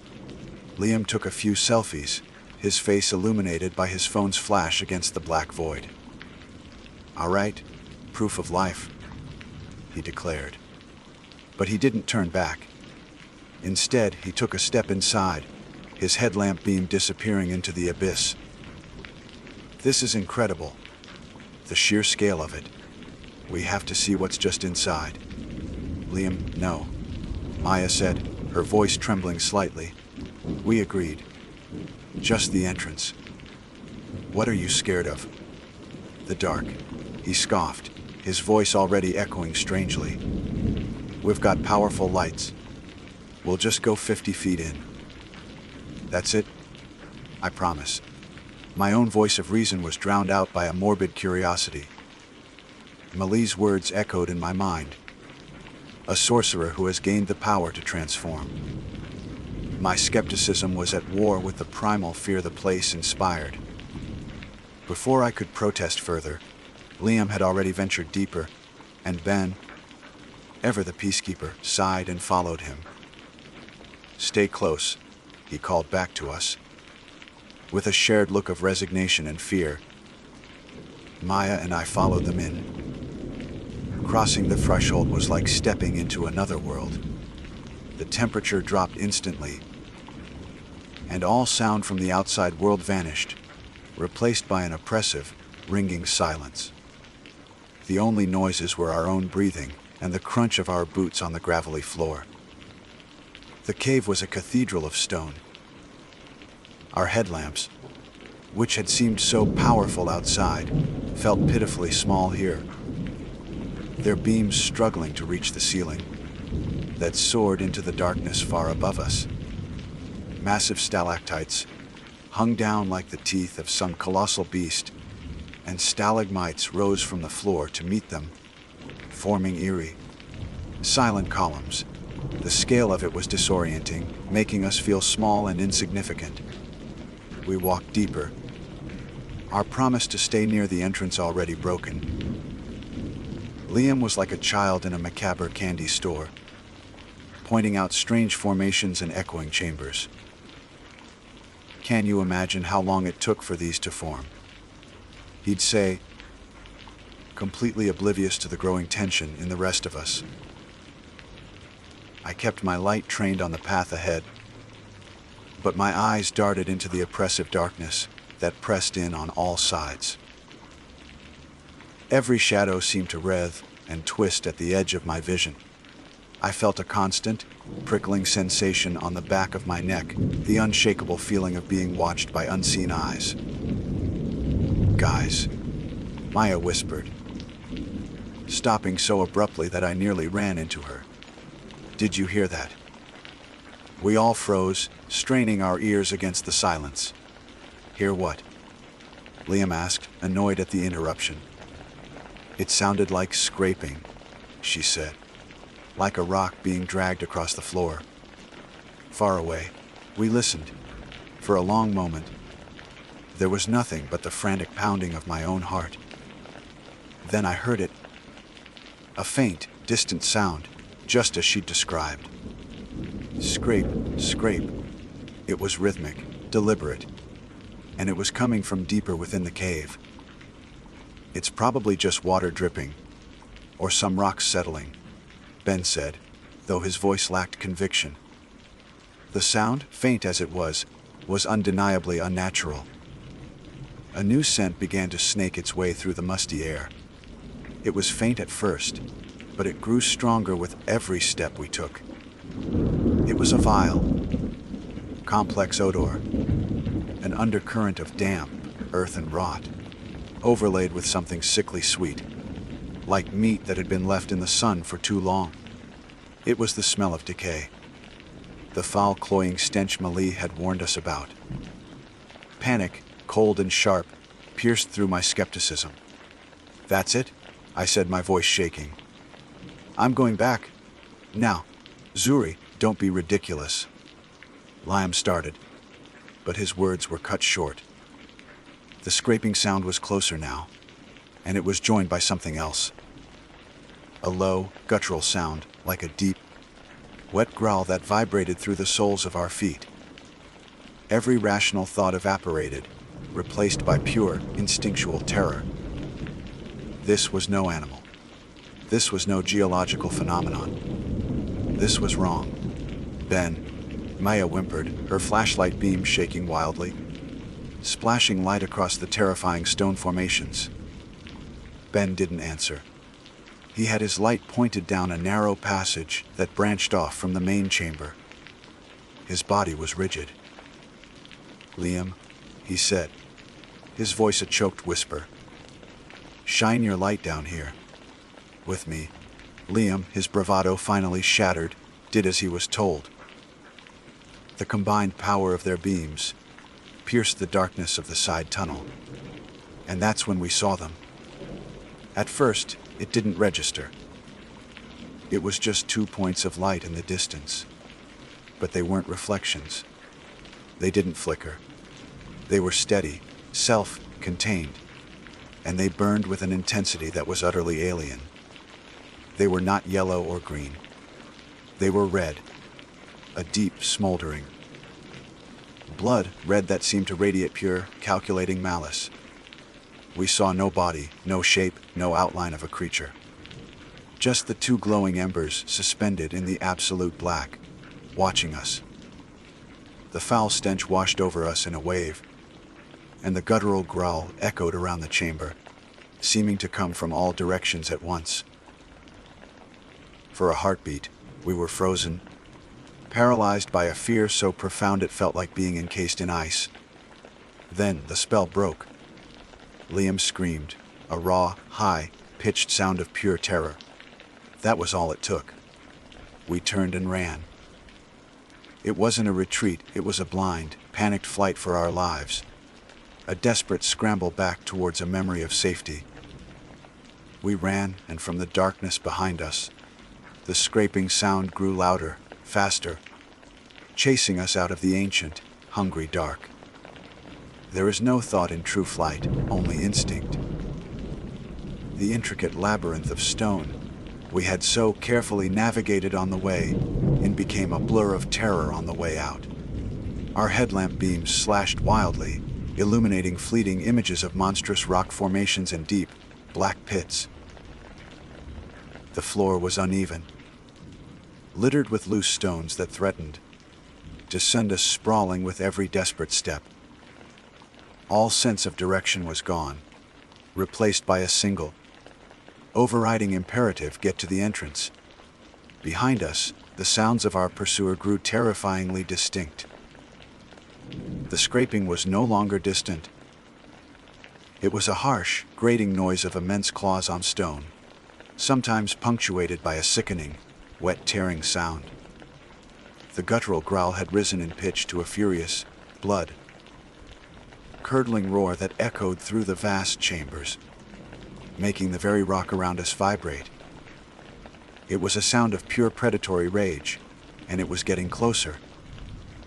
The foul stench of rot and decay was so thick it was like a physical presence clinging to us, choking us, fueling our panic. Liam, who had led us in with such arrogant confidence, was now leading the retreat with raw terror. He scrambled over obstacles, his earlier bravado completely stripped away, leaving only a primal need to survive. Ben was right behind him, shouting encouragement, trying to keep us together. This way. I see the light. Keep moving! I risked a glance over my shoulder. It was a mistake. In the chaotic dance of our flashlight beams, I saw it. It was not a tiger, not as I knew one. It was a grotesque mockery of the form, unnaturally large and gaunt, its limbs moving with a disjointed, horrifying speed. Its fur was patchy and matted, but it was the shape of it that was so wrong. The shoulders too broad, the posture too upright, a horrifying suggestion of the humanoid form within the beast. And the eyes, those two burning red coals, were fixed on us with an intelligent, hateful glare. It wasn't just hunting, it was enjoying the chase. A scream tore from Maya's throat as she stumbled, her ankle twisting on a loose rock. She went down hard. Ben, without a second's hesitation, spun around and hauled her to her feet. The creature lunged, covering the distance with impossible speed. For a terrifying second, I thought it had them. But Ben shoved Maya forward towards me and stood his ground for a precious instant, shining his light directly into those terrible red eyes. The creature recoiled with a hiss that sounded like steam escaping a cracked boiler, momentarily shielding its face. That single moment of bravery bought us the time we need. We scrambled the last few feet and burst out of cave's maw into the twilight of the jungle. The air, though humid and thick with the scent of vegetation, felt impossibly fresh and clean after the tomb, like atmosphere of the cave. We didn't stop. We plunged into the undergrowth, running blindly, thorns and branches tearing at our clothes and skin. The roars from the cave entrance followed us for a short distance, filled with fury and frustration. But the creature did not pursue us into the jungle. It was as if some invisible boundary held it back, a line it could not or would not cross. Its domain was the ancient darkness of the cave, and we had been spat back out, tainted but alive. We ran until our lungs burned and our legs felt like lead. We stumbled through the darkness, guided only by the memory of the path, falling and picking ourselves back up, driven by sheer adrenaline. We didn't speak. There were no words for what we had seen, for the terror that was still coursing through our veins. We finally collapsed at the edge of the village, a trembling, sobbing heap of four friends who had stared into an abyss and had seen something stare back. Our return to the guest house was a pathetic sight. We were covered in mud and scratches, our clothes torn, our faces pale with shock. We stumbled through the back gate and into the warm light of the common area. Mali was there, sitting quietly at a table, as if she had been waiting for us all along. She looked up as we entered, and her expression held no surprise, only a deep, profound sadness. She didn't ask what had happened. She didn't need to. She saw it in our haunted eyes, in the way we couldn't stop shaking. She simply rose from her chair, her movements slow and deliberate, and came towards us. "You were foolish children," she said, her voice soft but heavy with reproach. "You played with a fire you did not understand." Liam, the instigator, the skeptic, broke down completely.